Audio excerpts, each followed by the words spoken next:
ಸ್ನೇಹಿತರೆ, ಡಿ.ವಿ.ಜಿಯವರು ಮಂಕುತಿಮ್ಮನ ಕಗ್ಗವನ್ನು ರಚಿಸಿದಾಗ ಆಗಿನ ಕಾಲಘಟ್ಟದಲ್ಲಿ ನಡೆದ ಅತಿಮುಖ್ಯ ಘಟನೆ ವಿಶ್ವ ಮಹಾಯುದ್ಧ ಆಗಿತ್ತು. ಈ ವಿಶ್ವ ಮಹಾಯುದ್ಧ ಕೇವಲ ಐರೋಪ್ಯ ದೇಶಗಳ ಚಿಂತನೆ ಮಾತ್ರವಲ್ಲ, ಇಡೀ ಜಗತ್ತಿನ ಚಿಂತನೆಯನ್ನೇ ಬದಲಾಯಿಸಿಬಿಡ್ತು. ಯಾವಾಗ ಮನುಷ್ಯನ ಮಧ್ಯ ಸಮರ ಇಲ್ಲದೆಯೇ ಮನುಷ್ಯ ಮತ್ತು ಯಂತ್ರಗಳ ಮಧ್ಯ ಸಮರ ಆರಂಭ ಆಗುತ್ತೆ ಎನ್ನುವುದು ಅನುಭವಕ್ಕೆ ಬರಕ್ಕೆ ಆರಂಭ ಆಯಿತು.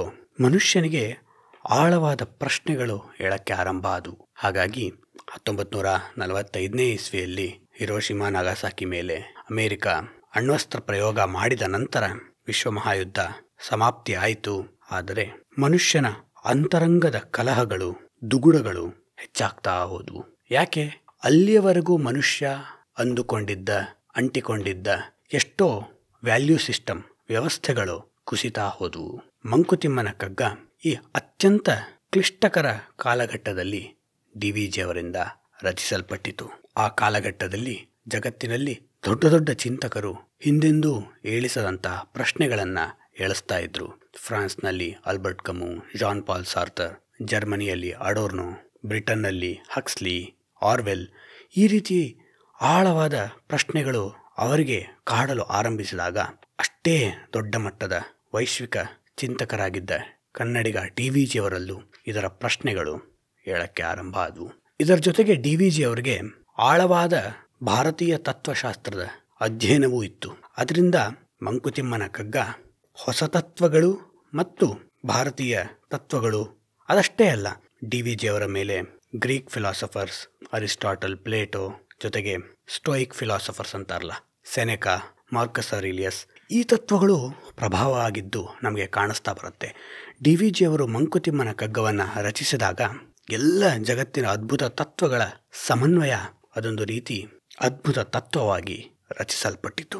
ಅವತ್ತು ಡಿ.ವಿ.ಜಿಯವರು ರಚಿಸಿದ ಕಾಲಘಟ್ಟ ಇವತ್ತಿನ ಕಾಲಘಟ್ಟಕ್ಕೆ ಹೋಲಿಸಿದರೆ ಎಷ್ಟೋ ಬೇರೆಯಾಗಿದೆ.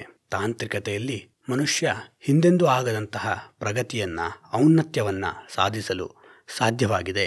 ಆದರೆ ಅಂದು ಆರಂಭವಾದ ಮನುಷ್ಯನ ಅಂತರಂಗದ ಕಲಹಗಳು, ದುಗುಡಗಳು, ಅನ್ಸರ್ಟನಿಟೀಸ್, ತಳಮಳಗಳು ಇವು ಇಂದು ಅಂದಿಗಿಂತ ಹೆಚ್ಚಾಗ್ತಿವೆ. ಅಂದರೆ ಅವತ್ತು ಹೊರಜಗತ್ತಿನಲ್ಲಿ ನಡೀತಿದ್ದ ಯುದ್ಧ ದೊಡ್ಡದಾಗಿದ್ದರೆ ಇವತ್ತು ಒಳಜಗತ್ತಿನಲ್ಲಿ ನಮ್ಮ ಎಲ್ಲ ಸಾಮಾನ್ಯ ಜನರ ಅಂತರಂಗದಲ್ಲಿ ನಡೆಯುತ್ತಿರುವ ಯುದ್ಧ ಅದಕ್ಕಿಂತ ದೊಡ್ಡದಾಗಿದೆ. ಹೌದು, ಇಂದೂ ಸಹ ಯುದ್ಧ ಇನ್ ಇಟ್ಸ್ ಲಿಟ್ರಲ್ ಸೆನ್ಸ್ ಆಗ್ತಾನೇ ಇದೆ ದೇಶಗಳ ಮಧ್ಯ. ಆದರೆ ವಿಶ್ವ ಮಹಾಯುದ್ಧಕ್ಕೆ ಹೋಲಿಸಿದ್ರೆ ಈ ಯುದ್ಧಗಳು ತುಂಬ ಸಣ್ಣ ಯುದ್ಧಗಳು. ಆದರೂ ಸಹ ಎಷ್ಟೋ ಜೀವಹಾನಿ ಆಗ್ತಿದೆ, ಅದು ನಿಲ್ಲಬೇಕಾದದ್ದೇ. ಆದರೆ ಆ ಯುದ್ಧಕ್ಕಿಂತ ಮುಖ್ಯವಾದ ಯುದ್ಧ ಎಲ್ಲ ಕಂಫರ್ಟ್ಗಳು, ಬಾಹುಳ್ಯಗಳ ಮಧ್ಯ ಇದ್ದರೂ ಸಹ ನಮ್ಮ ಅಂತರಂಗದಲ್ಲಿ ಆಗ್ತಿದೆ.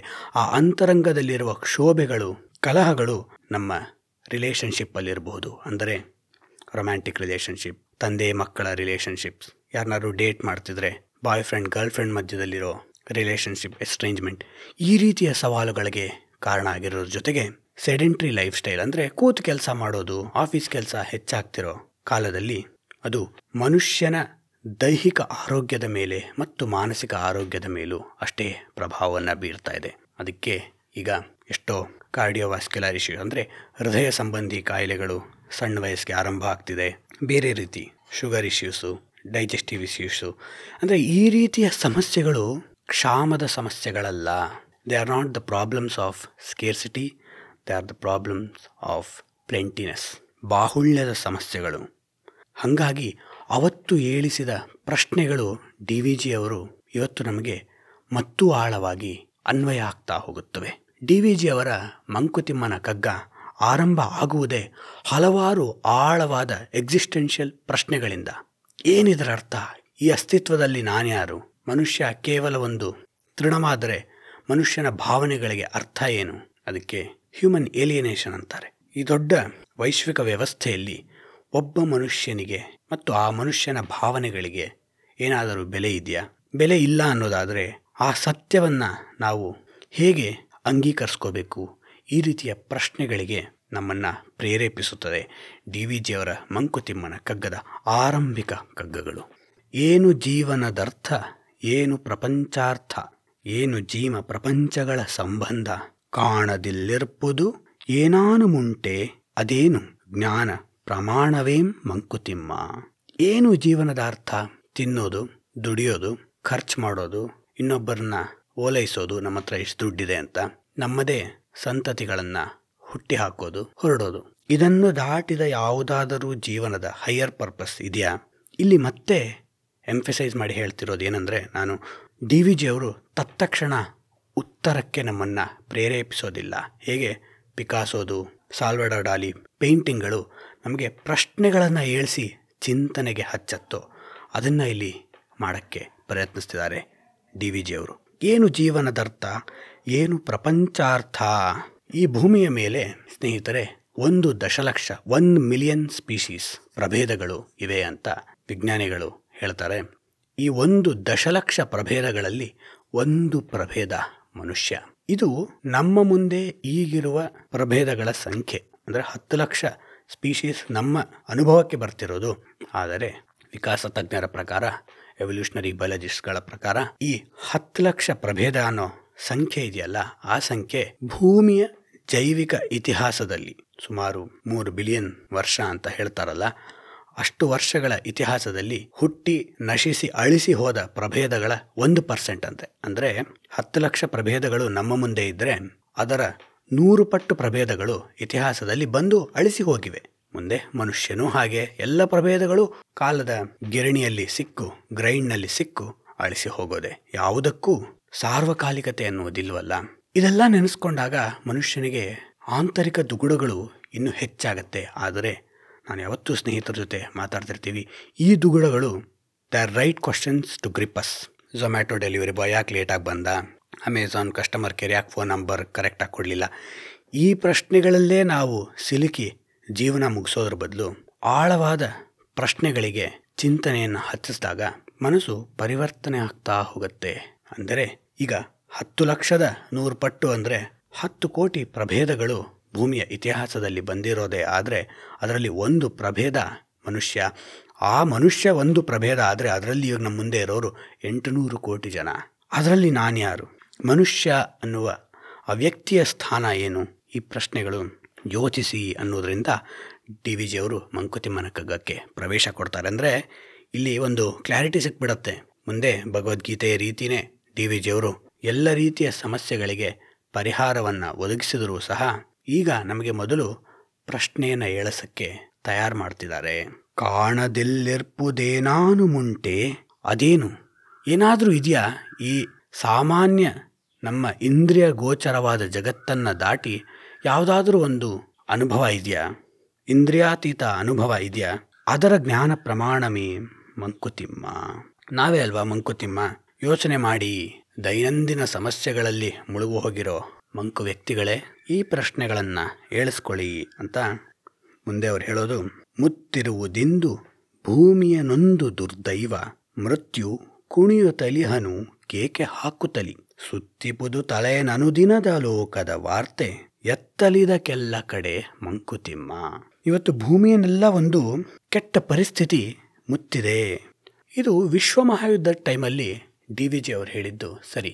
ಅಂದರೆ ಆ ಯುದ್ಧ ಅನ್ನುವ ಒಂದು ಅಗೋಚರ ಭೂತ ಇಡೀ ವಿಶ್ವಕ್ಕೆ ಹಿಡ್ಕೊಂಡಿತ್ತು. ಆದರೆ ಈಗ ಯಾವುದಿದೆ ಸ್ನೇಹಿತರೆ? ಒಂದು ಕೃತಿ, ಅದು ಒಂದು ಪೇಂಟಿಂಗ್ ಆಗ್ಬೋದು, ನಾವೆಲ್ ಆಗ್ಬೋದು, ಕವಿತೆ ಆಗ್ಬೋದು, ಅಥವಾ ತತ್ವಶಾಸ್ತ್ರದ ಈ ರೀತಿಯ ಕಗ್ಗ ಇರಬಹುದು. ಅದು ಕ್ಲಾಸಿಕ್, ಸಾರ್ವಕಾಲಿಕವಾಗುವುದೇ. ಅದು ಮುಂದೆಂದೋ ನಡೆಯೋದನ್ನು ಪ್ರೆಡಿಕ್ಟ್ ಮಾಡಿ ಹೇಳಕ್ಕೆ ಹೋಗೋ ಪ್ರಯತ್ನ ಮಾಡೋದನ್ನು ಬಿಟ್ಟು ಆಗಿನ ಕಾಲಘಟ್ಟದ ಅನುಭವವನ್ನು ಅಂಗೀಕರಿಸಿ ಇದ್ದಿದ್ದೂ ಒಳಗೆ ಇಳಿದು ಹೋದಾಗ ಎಲ್ಲ ಕಾಲಕ್ಕೂ ಅನ್ವಯ ಆಗುವಂತಹ ಯಾವುದೋ ಒಂದು ಅಂಶ ಸಿಕ್ಬಿಡುತ್ತೆ. ಅದೇ ಅಲ್ವಾ ದೊಡ್ಡ ತತ್ವಜ್ಞಾನ ಉಳಿಯುವಂತೆ ಮಾಡೋದು. ಅಂದರೆ ಮುಂದಾಗತ್ತೆ ಅಂತ ಈ ರೀತಿ ಪ್ರಿಡಿಕ್ಷನ್ಗಳ ಎಷ್ಟೊಂದು ಪುಸ್ತಕಗಳು ಬಂದಿರುತ್ತೆ. ಅದರಲ್ಲಿ ಒಂದಿಷ್ಟು ಆಗತ್ತೆ, ಒಂದಿಷ್ಟು ಆಗಲ್ಲ, ಯಾವುದು ಪೂರ್ತಿ ಅಂತೂ ಸರಿ ಹೋಗಿರಲ್ಲ. ಅದು ಇಲ್ಲಿ ಡಿ ವಿ ಜಿ ಅವರ ಪ್ರಯಾರಿಟಿ ಅಲ್ಲ. ಅದೇ ಈ ರೀತಿಯ ಕಲಹ ಆಗ್ತಿರುವುದಕ್ಕೆ ಕಾರಣ ಮನುಷ್ಯ. ಸುಮಾರು 10,000-15,000 ವರ್ಷದಿಂದ ಯುದ್ಧಕ್ಕಿಂತ ಜಾಸ್ತಿ ಪ್ರಕೃತಿಯ ಜೊತೆಗೆ ಮನುಷ್ಯ ಸೆಣಸಬೇಕಾಗ್ತಿತ್ತು. ಅನಾರೋಗ್ಯನೇ ಎಷ್ಟೆಷ್ಟೋ ಇರ್ತಿತ್ತು. ಆದರೆ ಯುದ್ಧ ಅನ್ನೋದು ಆರಂಭ ಆಗಿದ್ದು ಮನುಷ್ಯನ ಮೌಢ್ಯಕ್ಕೆ ಅಲ್ವಾ? ಇನ್ನೊಬ್ಬರನ್ನು ನಾನು ಕಂಟ್ರೋಲ್ ಮಾಡ್ತೀನಿ ಅನ್ನುವ ಹತೋಟಿಗೆ ತೆಗೆದುಕೋತೀನಿ ಅನ್ನುವ ಹುಚ್ಚು ಪ್ರಯತ್ನದಿಂದಾನೇ ಯುದ್ಧ ಆರಂಭ ಆಯಿತು. ಆದರೆ ಅದನ್ನು ಗಮನಿಸಿದ ಡಿ ವಿ ಜಿಯವರು ಇದ್ದಿದ್ದೂ ಆಳವಾಗಿ ಇಳಿದಾಗ ಮನುಷ್ಯ ಸಿಕ್ಕಿಬಿಡ್ತಾರೆ. ಆ ಮನುಷ್ಯನನ್ನು ಹಿಡಿದು ಮನುಷ್ಯ ಸಂವೇದನೆಗಳನ್ನು ಎಳೆ ಎಳೆಯಾಗಿ ಬಿಡಿಸಿ ನೋಡಿದಾಗ ಈ ಮನುಷ್ಯ ಹಿಂಗೆ ಅಲ್ವಾ ಇರೋದು ಯಾವತ್ತು ಅನ್ನುವುದು ಗೊತ್ತಾಗ್ತಾ ಹೋಗುತ್ತೆ. ನಾವೆಲ್ಲ ಚಿಕ್ಕ ಮಕ್ಕಳಿದ್ದಾಗ ಕೆಲ್ಸಕ್ಕೆ ಸೇರ್ಕೊಂಡ್ರೆ ಸಾಕು ಚೆನ್ನಾಗಿರ್ಬೋದು ಅನ್ಕೊಂಡಿದ್ವಿ. ಇವತ್ತೇನು ಚೆನ್ನಾಗಿದ್ದೀವಾ? ಇಲ್ಲ. ಮುಂದೊಂದು ದಿನ ನಾವು ಅರ್ಲಿ ರಿಟೈರ್ಮೆಂಟ್ ತಗೊಂಡು ಚೆನ್ನಾಗಿರ್ತೀವಿ ಅಂತ ಅನ್ಕೊಂಡಿದೀವಿ. ಅವತ್ತು ನಾವು ಹಿಂಗೆ ಇರ್ತೀವಿ. ಅಂದ್ರೆ ತೀರಾ ಆಳವಾಗಿ ಇಳಿದಾಗ ಮನುಷ್ಯನಲ್ಲಿ ಗೊತ್ತಾಗೋದು ಎಂದೋ ಯಾವತ್ತೋ ಚೆನ್ನಾಗಿರ್ತೀನಿ ಅನ್ನುವ ಭ್ರಾಂತಿಗಳು. ಅದೇ ರೀತಿ ಡಿ ವಿ ಜಿಯವರು ಒಬ್ಬ ಮನುಷ್ಯನಲ್ಲ, ಮನುಷ್ಯ ಸಂತತಿಯನ್ನು ಒಳಹೊಕ್ಕಿ ನೋಡಿದಾಗ ಗೊತ್ತಾಗಿದ್ದು ಮನುಷ್ಯ ಯಾವುದೋ ಆಂತರಿಕವಾದಂತಹ ಹೊಡೆದಾಟಗಳಿಗೆ ಯುದ್ಧವನ್ನು ಸೃಷ್ಟಿಸಿದ್ದಾದರೆ ಆ ಮುಂದೆ ಯುದ್ಧ ಇಲ್ಲದ ದಿನಗಳಲ್ಲೂ ಆ ಆಂತರಿಕ ಕಲಹಗಳು ಅಂದರೆ ಇಂಟರ್ನಲ್ ಕಾನ್ಫ್ಲಿಕ್ಟ್ಸ್, ಮನುಷ್ಯನ ಇನ್ನರ್ ಕ್ರೈಸಿಸ್ ಅಂತಾರಲ್ಲ, ಅದು ಯಾವತ್ತೂ ಇದ್ದೇ ಇರುತ್ತೆ. ಅದರಿಂದ ಇನ್ಯಾವುದೋ ರೀತಿಯ ಸಮಸ್ಯೆಗಳನ್ನು ತಂದ್ಕೋತಿರ್ತಾನೆ ಅಥವಾ ತಂದ್ಕೋತಿರ್ತಾಳೆ. ಇವತ್ತು ಆ ಸಮಸ್ಯೆ ನಮ್ಮ ಮುಂದೆ ಬಂದು ನಿಂತಿರೋದು ವಿಷಯ ಬಾಹುಳ್ಯದ ಮೂಲಕ. ಪ್ಲೆಂಟಿನೆಸ್ ಆಫ್ ಇನ್ಫಾರ್ಮೇಷನ್ ಅಥವಾ ಇನ್ಫಾರ್ಮೇಷನ್ ಓವರ್ಲೋಡ್. ಈಗೂ ಸಹ ನಾನು ಆಲ್ ಇಂಡಿಯಾ ರೇಡಿಯೋ ನ್ಯೂಸ್ ಮಾತ್ರ ಕೇಳೋದು. ಅದನ್ನು ಕೇಳಿದ್ರೆ ಆ ವಿಷಯ ಎಷ್ಟು ಗೊತ್ತಾಗಬೇಕೋ ಅಷ್ಟು ಗೊತ್ತಾಗತ್ತೆ. ಆದರೆ ಇವತ್ತು ನಾವು ಇನ್ನೂ ಹೆಚ್ಚು ತಿಳ್ಕೊಬೇಕು, ಆ ವಿಷಯದ ಬಗ್ಗೆ ಇನ್ನೂ ಹೆಚ್ಚು ತಿಳ್ಕೊಬೇಕು. ಯಾರೋ ಯಾರಿಗೋ ಏಟ್ ಹೊಡೆದ್ರು, ಯಾರೋ ಯಾರಿಗೋ ಅವಮಾನ ಮಾಡಿದ್ರು, ಸ್ಟೇಜ್ ಮೇಲೆ ಕಿತ್ತಾಡಿದ್ರು, ಯಾರೋ ಕ್ರಿಕೆಟ್ರು ಯಾವುದೋ ಸಿನಿಮಾ ನಟಿ ಜೊತೆ ಕಾಣಿಸ್ಕೊಂಡ್ರು. ಈ ರೀತಿಯ ಇನ್ಫಾರ್ಮೇಷನ್ ಓವರ್ಲೋಡಿಂದ ನಮಗೆ ಯಾವುದೇ ಆ್ಯಕ್ಷನೆಬಿಲಿಟಿ ಇರೋದಿಲ್ಲ. ಅಂದರೆ ಏನು ಮಾಡಬೇಕು ಅಂತ ಗೊತ್ತಾಗಲ್ಲ ಆ ಮಾಹಿತಿಯಿಂದ. ಇದು ಒಂದು ರೀತಿಯ ಕಾನ್ಫ್ಲಿಕ್ಟ್ಗೆ ಎಡೆ ಮಾಡಿಕೊಡುತ್ತೆ. ಯಾಕೆ? ಮನುಷ್ಯ ವಿಕಾಸ ಹೊಂದಿರೋದು ಪ್ರತಿಯೊಂದು ಮಾಹಿತಿಯಿಂದನೂ ಏನೋ ಒಂದು ಆ್ಯಕ್ಷನಬಿಲಿಟಿ, ಏನೋ ಒಂದು ಕೆಲಸ ಆಗಬೇಕು. ಈಗ ಅಲ್ಲಿ ಬೆಂಕಿ ಇದೆ, ಹೊಗೆ ಆಡ್ತಿದ್ದಾನೆ, ಬೆಂಕಿ ಇದೆ ಅಂತ. ಈ ರೀತಿಯ ಇವತ್ತಿನ ಇನ್ಫಾರ್ಮೇಷನ್ ಓವರ್ಲೋಡಲ್ಲಿ ಮನುಷ್ಯ ಏನು ಮಾಡಬೇಕು ಅಂತ ಗೊತ್ತಾಗಲ್ಲ. ಆಗ ಹೆಚ್ಚಾಗೋದು ಮನುಷ್ಯನ ಏಲಿಯನೇಷನ್. ಅದಕ್ಕೆ ಹೇಳಿದ್ದು ಈ ರೀತಿಯ ಸಾಹಿತ್ಯದ ಕೃತಿಗಳು ಆಲ್ ಟೈಮ್ ಕ್ಲಾಸಿಕ್ಸ್ ಆಗೋದು ಡಿ ವಿ ಜಿಯವರು ಮನುಷ್ಯನನ್ನು ಆಳವಾಗಿ ಹೊಕ್ಕು ನೋಡಿದಾಗ. ಶ್ರೇಷ್ಠ ಕಾದಂಬರಿಕಾರರಾಗಿದ್ದ ಚಾರ್ಲ್ಸ್ ಡಿಕೆನ್ಸ್ ತಮ್ಮ ಪ್ರಖ್ಯಾತ ಕಾದಂಬರಿ ಎ ಟೇಲ್ ಆಫ್ ಟೂ ಸಿಟೀಸ್ನ ಆರಂಭಿಸೋದೆ it was the best of the time, it was the worst of the times ಅಂತ. ಅದೊಂದು ಸಮಯ ಇತ್ತು, ಅದು ಬೆಸ್ಟ್ ಟೈಮ್, ಅದ್ಭುತವಾದ ಸಮಯವೂ ಹೌದು, ತೀರಾ ಕೆಟ್ಟ ಸಮಯವೂ ಹೌದು. ಅದೇ ರೀತಿ ಹೇಳ್ತಾ ಹೋಗ್ತಾರೆ. ಅದು ಎಲ್ಲ ರೀತಿಯಲ್ಲೂ ಚೆನ್ನಾಗೂ ಇತ್ತು, ಆ ಎಲ್ಲ ರೀತಿಯಲ್ಲೂ ಕೆಟ್ಟದಾಗೂ ಇತ್ತು ಅಂತ. ಅದು ಯಾವ ಸಮಯ ಅಂದರೆ ಅದು ಇದೇ ಸಮಯ ಅಂತ ಹೇಳ್ತಾರೆ. ಅಂದರೆ ಇವತ್ತು ನಮ್ಮ ಕಾಲಘಟ್ಟದಲ್ಲಿ ಎಷ್ಟೋ ತಾಂತ್ರಿಕತೆ ಬೆಳೆದು ಎಷ್ಟೋ ರೋಗ ರುಜಿನಗಳನ್ನ ಆರಾಮಾಗಿ ನಾವು ನಿರ್ಮೂಲನೆ ಮಾಡೋಕ್ಕೆ ಸಾಧ್ಯವಾಗಿದ್ದರೂ ಮನುಷ್ಯನ ನೋವು ದುಃಖಗಳನ್ನು ನಿರ್ಮೂಲನೆ ಮಾಡೋಕ್ಕಾಗಿಲ್ವಲ್ಲ. ಹಾಗಾಗಿ ಇದು it is the best of times, it's the worst of times.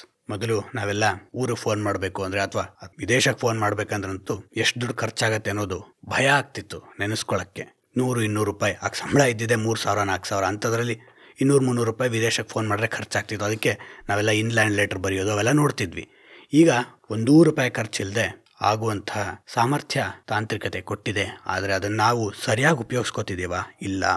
ಅದು ಇಲ್ಲಿ ಮುತ್ತಿರುವುದಿಂದು ಭೂಮಿಯನೊಂದು ದುರ್ದೈವ. ನಮಗೆ ಇವತ್ತಿನ ಕಾಲಘಟ್ಟಕ್ಕೆ ಅನ್ವಯ ಮಾಡ್ಕೋಬೇಕು ಅಂದರೆ ಡಿ ವಿ ಜಿ ಅವರ ಕಗ್ಗವನ್ನು ಇವತ್ತು ಇನ್ಫಾರ್ಮೇಷನ್ ಓವರ್ಲೋಡ್ ಅನ್ನುವ ಸಮಸ್ಯೆ ಹೆಚ್ಚಿದೆ.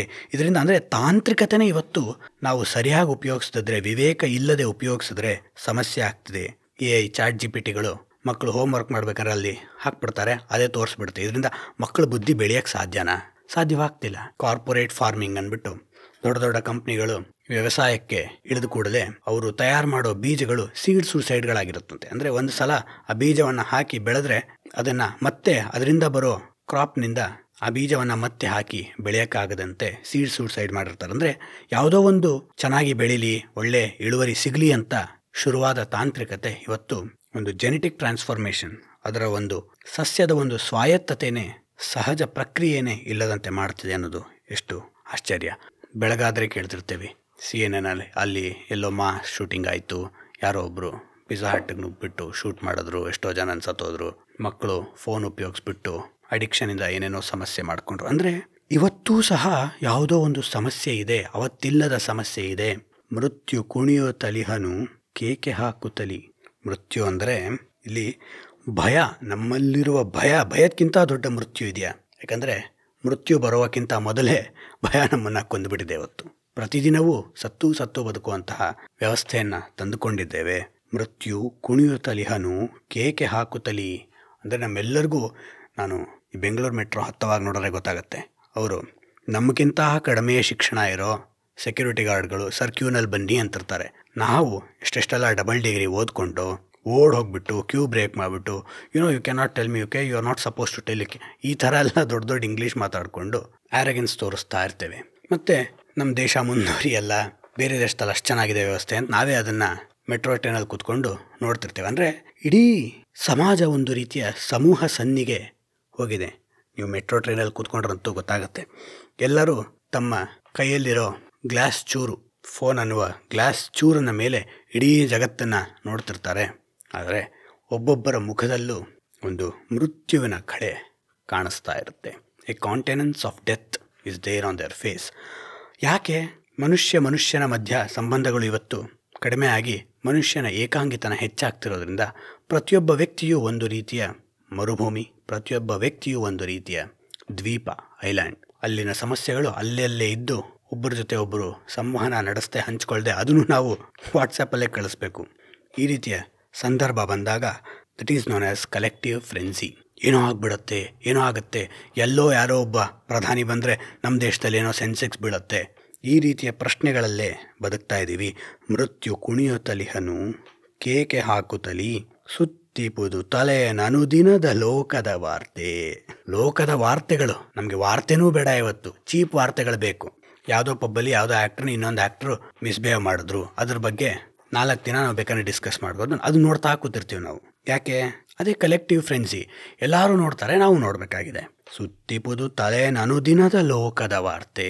ಯಾರೋ ಬಂದರೆ ಎಲ್ಲೋ ಸೆನ್ಸೆಕ್ಸ್ ಬೀಳುತ್ತೆ, ಯಾವುದ್ರದ್ದು ಬೆಲೆ ಕಡಿಮೆ ಆದರೆ ಇದ್ರ ಸ್ಟಾಕ್ ರೇಟ್ ಏನೋ ಆಗುತ್ತೆ, ಇಲ್ಲಿ ರಿಸೆಷನ್ ಆಗುತ್ತೆ, ಅಲ್ಲಿ ಇನ್ಫ್ಲೇಷನ್ ಆಗುತ್ತೆ, ಎಷ್ಟು ಜನ ಕೆಲಸದಿಂದ ತೆಗಿತಾರೆ, ಕಂತೆಗಳನ್ನು ಸುದ್ದಿಗಳು ನಮಗೊಂಥರ ಅಡಿಕ್ಷನ್ ಆಗುವಂತೆ ಮಾಡಿಬಿಟ್ಟಿದೆ.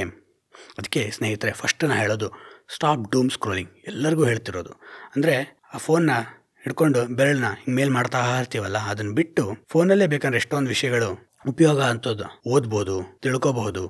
ಅದನ್ನೇನಾದ್ರು ಮಾಡ್ಬೋದಾ ನೋಡಿ. ದಿನಕ್ಕೆ 15-20 ನಿಮಿಷ ನ್ಯೂಸ್ ಪೇಪರ್ನ ಓದ್ಬೋದು, ಅದರಲ್ಲೂ ಇದೇ ರೀತಿ ವಾರ್ತೆ ಇರುತ್ತೆ. ಆದರೆ ಸ್ನೇಹಿತರೆ, ಒಂದು ಮುಖ್ಯ ಡಿಫ್ರೆನ್ಸ್ ಏನಂದರೆ, ನ್ಯೂಸ್ ಪೇಪರು ನಮಗೆ ತಕ್ಕಂತೆ ಬದಲಾಗಲ್ಲ, ಬಟ್ ನಾವು ನೋಡುವ ಗ್ಲಾಸ್ ಚೂರು ಅಂದರೆ ಫೋನ್ ನಮಗೇನು ಬೇಕೋ ಆ ನ್ಯೂಸ್ನ ಕೊಡ್ತಾ ಹೋಗುತ್ತೆ. ಅಂದರೆ ಪ್ರತಿಯೊಬ್ಬರ ನ್ಯೂಸು ಬೇರೆಯೇ, ಪ್ರತಿಯೊಬ್ಬರ ಜಗತ್ತು ಬೇರೆ. ಮೊದಲೇ ನಮ್ಮ ಜಗತ್ತುಗಳು ಬೇರೆ ಆಗಿದೆ. ಇದ್ದಿದ್ದು ಈ ರೀತಿಯ ದ್ವೀಪತನ ಹೆಚ್ಚಾಗಬೇಕಾ? ಅದಕ್ಕಿಂತ DD1 all India radio news ಕೇಳೋದು ಬಿಟ್ಟರೆ ಇನ್ಯಾವುದೂ ರೀತಿ ನ್ಯೂಸು ನನಗೆ ಗೊತ್ತಾಗೋದೇ ಇಲ್ಲ. ಬೇರೆಯವ್ರು ಏನಾದ್ರು ಮಾತಾಡ್ತಿದ್ರೆ ಆವಾಗ ಅದನ್ನು ಸ್ವಲ್ಪ ಹುಡುಕಿ ನೋಡ್ಬೋದು, ಅಂಥ ಮುಖ್ಯವಾದ ಸುದ್ದಿ ಇದ್ದರೆ. ಬಹಳಷ್ಟು ಸುದ್ದಿಗಳು ನಮಗೆ ಏನೂ ಸುದ್ದಿ ಉಪಯೋಗ ಇಲ್ಲದ ಸುದ್ದಿಗಳೇ ಇರ್ತವೆ. ಅದನ್ನು ಮಾಡಿದಾಗ ಈ ಮೃತ್ಯು ಕುಣಿಯುತ್ತಿರೋದು ಕಡಿಮೆ ಆಗುತ್ತೆ. ನಾವು ಲೋಕದ ವಾರ್ತೆಯನ್ನು ಅಂದರೆ ಒಂದಿಷ್ಟು ತಿಳ್ಕೋಬೇಕು, ಎಷ್ಟು ಬೇಕೋ ಅಷ್ಟು ತಿಳ್ಕೋಬೇಕು. ಇದು ನಮ್ಮ ದೇಶ ಒಂದೇ ಅಂತಲ್ಲ, ಐರೋಪ್ಯ ದೇಶದ ಗಾಸಿಪ್ ನೋಡಿಬಿಟ್ರೆ ನಮ್ಮ ದೇಶದ ಗಾಸಿಪ್ ಏನೂ ಇಲ್ಲ. ಆ ರೀತಿ ನಾವು ವಿವೇಕದಿಂದ ಅದನ್ನು ತಿಳ್ಕೊಂಡು ವರ್ತಿಸ್ದಾದರೆ ನಮ್ಮ ಜೀವನ ಪರಿವರ್ತನೆ ಮಾಡ್ಕೋಬೋದು. ಸಮೂಹದಲ್ಲಿ ಏನೂ ಆಗೋಕ್ಕೆ ಸಾಧ್ಯವಿಲ್ಲ, ಸಮೂಹ ಸನ್ನಿ ಮಾತ್ರ ಆಗತ್ತೆ. ಅಂದರೆ ಎಲ್ಲರೂ ಇದು ಮಾಡ್ತಿದ್ದಾರೆ, ನಾನು ಮಾಡ್ತೀನಿ. ಯಾಕೆ ಮಾಡ್ತಿದ್ಯಾ ಗೊತ್ತಿಲ್ಲ. ಎತ್ತಲಿದ ಕೆಲ್ಲ ಕಡೆ ಮಂಕುತಿಮ್ಮ. ಎಲ್ಲಿ ಕಡೆ ಅಂದರೆ ನಿನ್ನ ಫೋನ್ ಇಂಟರ್ನೆಟ್ನ ರಾತ್ರಿ 9 ಗಂಟೆ ಮೇಲೆ ಆಫ್ ಮಾಡು. ಅಟ್ಲೀಸ್ಟ್ ಅವಾಗಾದರೂ ಈ ತಲೆಯನನುದಿನದ ಲೋಕದ ವಾರ್ತೆ ಸುತ್ತಿರುತ್ತಲ್ಲ, ಸ್ವಲ್ಪ ಕಡಿಮೆ ಆಗುತ್ತೆ. ಆ ಸುದ್ದಿಗಳು ಕಡಿಮೆ ಆದಾಗ ನೀನು ನಿನ್ನ ಜೀವನದ ಬಗ್ಗೆ ಗಮನ ಹರಿಸೋಕ್ಕೆ ಆರಂಭಿಸ್ತೀಯ. ನೀನು ನಿನ್ನ ಜೀವನ ಬಗ್ಗೆ ಗಮನ ಹರಿಸಿದ್ರೆ you can act on it. ಮುಂದಿನ ಕಗ್ಗ. ಪುರುಷ ಸ್ವತಂತ್ರತೆಯ ಪರಮ ಸಿದ್ಧಿಯದೇನು, ಧರಣಿಗನುದಿನದ ರಕ್ತಾಭಿಷೇಚನೆಯೇ, ಕರವಾಲವನು ಪುಷ್ಪಸರವೆಂದು ಸೆಳೆದಾಡೆ ಪರಿಮಳವ ಸೂಸುವುದೇ ಮಂಕುತಿಮ್ಮ. ಪುರುಷ ಸ್ವತಂತ್ರತೆ ಅಂದರೆ ಇಲ್ಲಿ ಪುರುಷ ಸ್ತ್ರೀ ಅಂದರೆ ಗಂಡು ಹೆಣ್ಣು ಅಂತಲ್ಲ. ಸಾಂಖ್ಯದ ಪ್ರಕಾರ ಪುರುಷ ಮೀನ್ಸ್ ಅನ್ಮ್ಯಾನಿಫೆಸ್ಟ್, ಅಂದರೆ ಪೊಟೆನ್ಷಿಯಲ್ ಆಫ್ ಡೂಯಿಂಗ್ ಥಿಂಗ್ಸ್. ಇಲ್ಲಿ DVG ಅವರು ಉಪಯೋಗಿಸ್ತಿರೋದು ಪುರುಷ ಸ್ವತಂತ್ರತೆ ಅಂದರೆ ಇವತ್ತು ನಾವೆಲ್ಲರೂ ಸಹ ನಮ್ಮ ಜೀವನವನ್ನು ನಾವು ಬದಲಾಯಿಸಿಕೊಳ್ಳೋ ಸಾಮರ್ಥ್ಯವನ್ನು ಪಡೆದಿದ್ದೇವೆ. ಹಿಂದೆ ಅದು ನಾವು ಸಮಾಜದ ಒಂದು ಭಾಗವಾಗಿರಲೇಬೇಕಾಗಿತ್ತು. ಇವತ್ತು ಹಂಗಿಲ್ಲ. ನಾವೆಲ್ಲೋ ಹುಟ್ಟಿರ್ತೀವಿ, ಎಲ್ಲೋ ಬದುಕ್ತಿರ್ತೀವಿ, ಅಲ್ಲಿ ಸಮಾಜದ ಬಗ್ಗೆ ನಮಗೇನು ಗೊತ್ತಿರಬೇಕಾಗಂತೂ ಇಲ್ಲ, ಅಂದರೂ ಸಹ ಬದುಕ್ಬೋದಲ್ವಾ. ಇವತ್ತು ಮನುಷ್ಯ ಅದೇ ಕಾರಣಕ್ಕೆ ಸ್ವತಂತ್ರವಾಗಿದ್ದರೂ ಸಹ ಪರಮಸಿದ್ಧಿಯದೇನು. ಭಾರಿ ಮನಃಶಾಸ್ತ್ರಜ್ಞ ಎರಿಕ್ ಫ್ರಾಮ್ ತನ್ನ ಎಸ್ಕೇಪ್ ಫ್ರಮ್ ಫ್ರೀಡಮ್ ಅನ್ನುವ ಪುಸ್ತಕದಲ್ಲಿ ಈ ಪ್ರಶ್ನೆಗಳನ್ನು ಹೇಳಿಸ್ತಾನೆ. ಇವತ್ತು ನಮಗೆ ಅತ್ಯಂತ ಸ್ವಾತಂತ್ರ್ಯ ಇದೆ. ಹಿಂದೆಂದೂ ಮನುಷ್ಯನಿಗೆ ವ್ಯಕ್ತಿ ಮಟ್ಟದಲ್ಲಿ ಸಿಗದ ಸ್ವಾತಂತ್ರ್ಯ ಇವತ್ತು ಪ್ರತಿ ವ್ಯಕ್ತಿಗೂ ಸಿಗ್ತಾ ಇದೆ. ಆದರೆ ನಾವು ನಡೆದುಕೊಳ್ತಿರೋ ರೀತಿ ಮಾತ್ರ ಸಮಾಜದ ಅಡಿಯಾಳುಗಳ ಹಾಗೆಯೇ ನಡ್ಕೋತಾ ಇದ್ದೀವಿ. ನಾನು ಕಾರ್ ತೊಗೋಬೇಕಂದ್ರೆ ಆ ಕಾರ್ ಕಲರ್ ಬೇರೆಯವ್ರಿಗೆ ಇಷ್ಟನೋ ಇಲ್ಲೋ, ರಿಲೇಷನ್ಶಿಪ್ಪಲ್ಲಿ ಎಂಗೇಜ್ ಆಗ್ತಿದ್ದಂಗೆ ನಾನು ಫೇಸ್ಬುಕ್ಕಲ್ಲಿ ಇನ್ಸ್ಟಾಗ್ರಾಮಲ್ಲಿ ಹಾಕೇ ಬಿಡಬೇಕು. ಯಾಕಂದರೆ ಸಮಾಜದ ಅಂಗೀಕಾರ ಬೇಕಲ್ಲ, ನಾನು ಹಿಂಗಿದ್ದೀನಿ ಹಂಗಿದ್ದೀನಿ ಅಂತ ತೋರಿಸ್ಕೊಳ್ಳೋಕ್ಕೆ. ಅಂದರೆ ನಿಜವಾಗ್ಲೂ ಇನ್ನೊಬ್ಬರ ಅಂಗೀಕಾರ, ಇನ್ನೊಬ್ಬರ ಡಬಲ್ ಕನ್ಫರ್ಮೇಷನ್ ಬೇಕು ಅನ್ನೋದಾದರೆ ನಿಜವಾಗ್ಲೂ ನಾವು ಸ್ವತಂತ್ರರ? ಅದನ್ನೇ ಇಲ್ಲಿ ಪ್ರಶ್ನೆಯಾಗಿ DVG ಅವರು ಹೇಳ್ತಿರೋದು. ಪುರುಷ ಸ್ವತಂತ್ರತೆಯ ಪರಮ ಸಿದ್ಧಿಯದೇನು? ಇಷ್ಟೊಂದು ನಮ್ಮ ಮುಂದೆ ಸರ್ಪ್ಲಸ್ ಇದೆಯಲ್ಲ, the problem of the surplus ಅಂತಾರೆ. ಇದಕ್ಕೆ ಜರ್ಮನಿಯ ಅತ್ಯಂತ ಪ್ರಭಾವಿ ಚಿಂತಕರಾಗಿದ್ದ ಹೆಗೆಲ್ ಒಂದು ಕಡೆ ಹೆಗೆಲಿಯನ್ ಸರ್ಪ್ಲಸ್ ಅನ್ನೋ ಥಿಯರಿನ ಪ್ರಪೋಸ್ ಮಾಡ್ತಾರೆ. ಅಂದರೆ ಮನುಷ್ಯ ಒಂದು ವ್ಯವಸ್ಥೆಯಿಂದ ಉಂಟಾಗೋ ಸಮಸ್ಯೆಗಳಿಗೆ ಪರಿಹಾರವನ್ನು ಕಂಡುಕೋತಾನೆ ಅಥವಾ ಕಂಡುಕೋತಾಳೆ. ಅದು ಮನುಷ್ಯನ ಶಕ್ತಿಯೂ ಸಹ ಹೌದು, ಅದು ಇರಲೂಬೇಕು. ಆದರೆ ಆ ಪರಿಹಾರ ಸಮಸ್ಯೆಯ ನಂತರವೂ ಸಹ ಉಳಿದು ಬಿಡುತ್ತಲ್ಲ. Outliving the problem is a problem of plenty. ಅಂದರೆ ಅದು ಹೆಗೆಲಿಯನ್ ಸರ್ಪ್ಲಸ್. ಅಂದರೆ ಒಂದು ಉದಾಹರಣೆ, ಈಗ ನನಗೆ ಮಳೆ ಬರುತ್ತೆ ಅಂದರೆ ಕಾರ್ ತೊಗೋತೀನಿ. ಆದರೆ ಶಾಪಿಂಗ್ ಹೋದಾಗ ಕಾರ್ ಪಾರ್ಕಿಂಗ್ ಪ್ರಾಬ್ಲಮ್ ಅಲ್ಲ, ಕಾರ್ ಈಸ್ ಎ ಸೊಲ್ಯೂಷನ್. ಆದರೆ ಅದರಿಂದ ಹೊಸ ಒಂದು ಸಮಸ್ಯೆ ಉಂಟಾಯ್ತಲ್ಲ. ಅಂದರೆ ಪರಿಹಾರದ ಜೊತೆ ಹೊಸ ಸಮಸ್ಯೆಗಳು ಅಂಟ್ಕೊಂಡು ಬರುವುದು ಪರಿಹಾರದ ರೀತಿ ಅಂತ ಹೆಗೆಲ್ ಹೇಳಿದ್ದು. ಇವತ್ತು ನಮ್ಮ ಸ್ವಾತಂತ್ರ್ಯವು ಹಾಗೆ ಅಲ್ವಾ? ಇವತ್ತು ನಮಗೆ ಪ್ರತಿಯೊಂದು ನಿರ್ಧಾರಕ್ಕೂ ಇನ್ಫೈನೈಟ್ ಚಾಯ್ಸಸ್. ಅಮೆಝಾನ್ಗೆ ಹೋದರೆ, ಫ್ಲಿಪ್ಕಾರ್ಟ್ಗೆ ಹೋದರೆ, ಮೊದಲೆಲ್ಲ ನಾವು ಅಂಗಡಿಗೆ ಹೋಗ್ತಿದ್ವಿ, ಒಂದು 6-7 ಥರ ಶರ್ಟ್ ಇರ್ತಿದ್ವು, ಅದನ್ನು ತೊಗೊಂಬರ್ತಿದ್ವಿ. ಇವತ್ತು 3,000-4,000 ಅದರಲ್ಲಿ ಒಂದೊಂದೇ ಇಷ್ಟಿಷ್ಟೇ ಡಿಫ್ರೆನ್ಸ್ ಇರುತ್ತೆ. ಅದಕ್ಕೆ ಭಾರಿ ಪ್ರಖ್ಯಾತಿಯನ್ನು ಪಡೆದಿದ್ದ ಅಮೆರಿಕದ ಪೇಂಟರ್ ಆಂಡಿ ವೆರಾಲ್ ತನ್ನ ಪೇಂಟಿಂಗ್ಗಳ ಮೂಲಕ ಕಮಾಡಿಫಿಕೇಶನ್ನ ತೋರಿಸಿದ್ದು. ನೀವು ಇಂಟರ್ನೆಟ್ಟಲ್ಲಿ ಆಂಡಿ ವೆರಾಲ್ ಪೇಂಟಿಂಗ್ಸ್ ಅಂದರೆ ಅದನ್ನು ಆಂಡಿ ವೆರಾಲ್ ಅಂತ ಗೊತ್ತಿರಲ್ಲ, ಅಂದ್ರೂ ನೋಡಿರ್ತೀವಿ ನಾವೆಲ್ಲೋ ಒಂದು ಕಡೆ. ಅಂದರೆ ಅದು ಅಷ್ಟು ಪ್ರಭಾವಿ ಚಿತ್ರಗಳವು. ಅಂದರೆ ಎವ್ರಿಥಿಂಗ್ ಹ್ಯಾಸ್ ಬಿನ್ ಕಮಾಡಿಫೈಡ್. ಅಂದರೆ ಸಾವಿರಾರು ಆಯ್ಕೆಗಳು ನಮ್ಮ ಮುಂದೆ ಇದ್ದಾಗ ಮನುಷ್ಯ ಇಷ್ಟು ಆಯ್ಕೆಗಳಿಗೆ ವಿಕಾಸವನ್ನು ಹೊಂದಿಲ್ಲ. ಮನುಷ್ಯನಿಗೆ ಆಯ್ಕೆಗಳು ಸರಳವಾಗಿದ್ದು ವಿಕಾಸದಲ್ಲಿ ಅಲ್ವಾ? ಸಾವು ಬದುಕಿನ ಮಧ್ಯ ಆಯ್ಕೆ. ಪ್ರವಾಹ ಬರ್ತಿದೆ, ಓಡೋಗ್ಬೇಕು, ಆಯ್ಕೆ ತುಂಬ ಸುಲಭ. ಹುಲಿ ಹಚ್ಕೊಂಡ್ಬರ್ತಿದೆ, ಮರ ಹತ್ತು ಕೂತ್ಕೋಬೇಕು ಅಥವಾ ಆಡೋಕ್ಕೋಬೇಕು ಅಥವಾ ಬೆಂಕಿ ಹಚ್ಚಬೇಕು, ಏನೋ ಒಂದು. ಇವತ್ತು ಒಂದು ಟೀ ಶರ್ಟ್ ತೊಗೋಬೇಕು ಅಥವಾ ಒಂದು ಅಪ್ಯಾರಲ್ ತೊಗೋಬೇಕಂದ್ರೆ ನೂರಾರು ರೀತಿಯ ಆಯ್ಕೆಗಳು ನಮಗೆ ಫಿಯರ್ ಆಫ್ ಡಿಸಿಷನ್ನ ಹೆಚ್ಚು ಮಾಡ್ತೀವಿ. ಅಂದರೆ ಡಿಸೈಡ್ ಮಾಡೋಕ್ಕೆ ಭಯ. ಡಿಸೈಡ್ ಮಾಡಿಬಿಟ್ರೆ ಏನು ತಪ್ಪು. ಈ ಒಳಗಿನ ದುಗುಡಗಳು ನಮ್ಮ ಜೀವನದ ಅತಿ ಮುಖ್ಯ ಡಿಸಿಷನ್ ತೊಗೊಳ್ಳೋವಾಗೂ ಬರ್ತಿದೆ. ಅದಕ್ಕೆ ಅಲ್ವಾ ಟಿಂಡರು ಬಂಬಲಲ್ಲಿ ಇನ್ಫೈನೈಟ್ ಡೇಟಿಂಗ್ ಪಾಸಿಬಿಲಿಟೀಸ್ ಇದೆ. ಆದರೆ ಅದರ ಪರಮಸಿದ್ಧಿಯದೇನು ಅಂತ DVG ಕೇಳ್ತಿರೋದು ತಪ್ಪಲ್ಲ. ನಮಗೆ ಇವತ್ತು ಎಷ್ಟು ಬೇಕೋ ಅದಕ್ಕಿಂತ ಹೆಚ್ಚಿದೆ. ಆದರೆ ಅದನ್ನು ಆಯ್ಕೆ ಮಾಡಿಕೊಳ್ಳುವ ವಿವೇಕ ಇದೆಯಾ? ನನಗೇನು ಬೇಕು ಅಂತ ಪೂರ್ತಿ ನನ್ನೊಳಗೆ ಇಳಿದು ಆಯ್ಕೆ ಮಾಡಿಕೊಳ್ಳೋ ವಿವೇಕ ನಿಜವಾಗ್ಲೂ ಇದೆಯಾ? ಅಥವಾ ಸಮಾಜ ಏನೋ ಅಂದ್ಕೊಳ್ಳುತ್ತೆ, ಈ ಸಮಾಜ ನಮಗಿವತ್ತು ನೂರಾರು ಸಮಾಜಗಳು. ಆಫೀಸಲ್ಲೊಂದು ಸಮಾಜ, ಕ್ಲಬ್ಗೆ ಹೋದರೆ ಅಲ್ಲೊಂದು ಸಮಾಜ, ವೀಕೆಂಡ್ಗೆ ಹೋದರೆ ಅಲ್ಲೊಂದು ಸಮಾಜ. ಎಲ್ಲರನ್ನೂ ನಾವು ಓಲೈಸ್ಬೇಕಲ್ವ?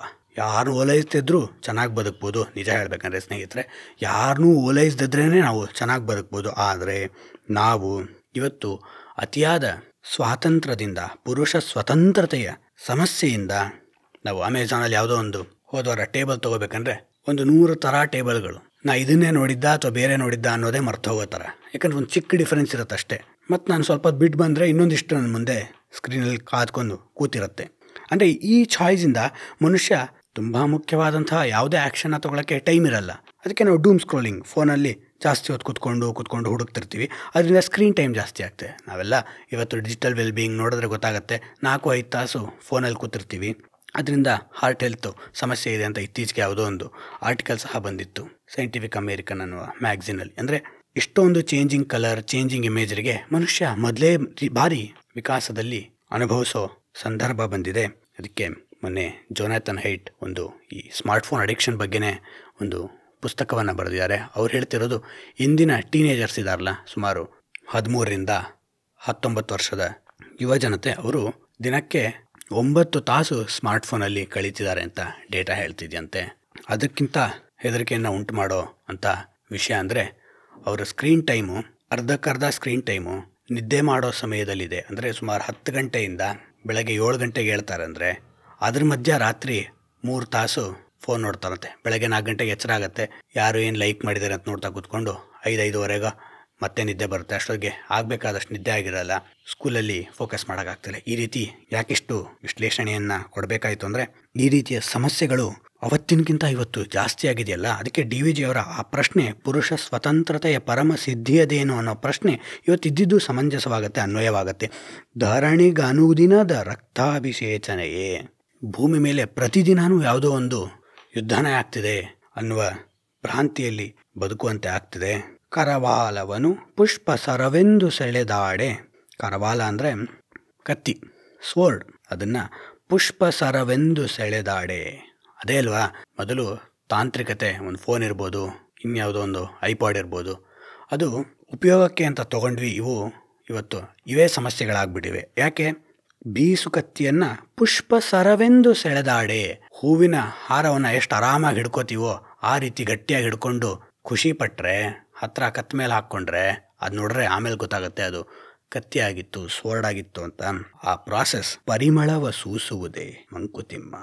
ಆ ರಕ್ತಾಭಿಷೇಚನೆ ಎರಡನೇ ಲೈನಲ್ಲಿ ಹೇಳಿದಲ್ಲ, ಅದು ಇದ್ದಿದ್ದು ಹೆಚ್ಚಾಗತ್ತಲ್ಲ. ನೀನು ಯಾವತ್ತೂ ಅದನ್ನು ಧರಿಸ್ತೀಯೋ, ಕತ್ತಿಯನ್ನು ಹೂವಿನ ಸರದ ರೀತಿ, ನೀನು ಹೂಮಾಲೆಯ ರೀತಿ ನೀನು ಹ್ಯಾಂಡ್ಲ್ ಮಾಡಿದ್ರೆ, ಅಂದರೆ ಸಮಸ್ಯೆಯನ್ನು ಪರಿಹಾರದ ರೀತಿ ನೀನು ಹ್ಯಾಂಡ್ಲ್ ಮಾಡಿದ್ರೆ ಪರಿಮಳ ಸೂಸುತ್ತಾ ಅದು. ಸ್ನೇಹಿತರೆ, ಹಾಗಂತ ತಾಂತ್ರಿಕತೆ ತಪ್ಪು ಅಂತಲ್ಲ. ನಾವು ವಿವೇಕದಿಂದ ಬದುಕಲು ಆರಂಭಿಸಿದ್ರೆ ಇವೆಲ್ಲವನ್ನ ದಾಟಿ ಸಂತೋಷವಾಗಿ ಬದುಕ್ಬೋದು. ಹಿಂದಿನ ಕಾಲದಲ್ಲಿ, ಹಿಂದಿನ ಅಂದರೆ ಸಿಕ್ಕಾಪಟ್ಟೆ ಅಲ್ಲ, ನಮ್ಮ ಪೇರೆಂಟ್ಸು ಅಥವಾ ಅವ್ರ ಪೇರೆಂಟ್ಸ್ ಕಾಲದಲ್ಲೇ ಕೇಳಿರ್ಬೋದು, ಪ್ಲೇಗ್ ಬಂದಿತ್ತಂತೆ ಅಲ್ಲಿ ಅಂತೆಲ್ಲ ಮಾತಾಡ್ತಿದ್ದಿದ್ದು. ಅಷ್ಟೇ ಯಾಕೆ, ಟಿ ಬಿ ಇತ್ತು, ಕ್ಷಯ ಇತ್ತು, ಇದರಿಂದ ಹೋದರು ಅಂತ. ಇವತ್ತು ವಿಜ್ಞಾನ ತನ್ನ ಶಕ್ತಿಯಿಂದ ಇವೆಲ್ಲದಕ್ಕೂ ಪರಿಹಾರವನ್ನು ಕಂಡುಕೊಂಡಿದೆ. ಅಂದರೆ ವಿಜ್ಞಾನದಲ್ಲಿ, ತಾಂತ್ರಿಕತೆಯಲ್ಲಿ ಯಾವುದೇ ಸಮಸ್ಯೆ ಇಲ್ಲ. ಪಾಶಗಳು ಹೊರಗೆ, ಕೊಂಡಿಗಳು ನಮ್ಮೊಳಗಿಹವು ಅಂತ ಡಿ ವಿ ಜಿಯವರು ಹೇಳ್ತಾರೆ. ಪಾಶಗಳು ಹೊರಗಿವೆ, ಸಾಧ್ಯತೆಗಳು ಹೊರಗಿವೆ, ಆದರೆ ಅದು ಸಿಕ್ಕಾಕ್ಕೊಳ್ಳೋ ವಲ್ನರಬಿಲಿಟೀಸ್ ನಮ್ಮಲ್ಲೇ ಇದೆಯಲ್ಲ, ಕೊಂಡಿಗಳು ನಮ್ಮಲ್ಲಿದೆಯಲ್ಲ. ಆ ಕೊಂಡಿಗಳನ್ನು ನಾವು ಅಳಿಸೋದನ್ನು ಪ್ರಯತ್ನ ಮಾಡಬೇಕು. ಕಾಲ ಬದಲಾಗಿದ್ದು ಖಂಡಿತವಾಗ್ಲೂ ತಪ್ಪಲ್ಲ. ಏನು ಹಿಂದೆ ಎಲ್ಲ ಸರಿ ಇತ್ತು ಅಂತ ಖಂಡಿತವಾಗ್ಲೂ ಅಲ್ಲ. ಹಿಂದೆ ಇದಕ್ಕಿಂತ ದೊಡ್ಡ ದೊಡ್ಡ ಸಮಸ್ಯೆಗಳಿದ್ವು.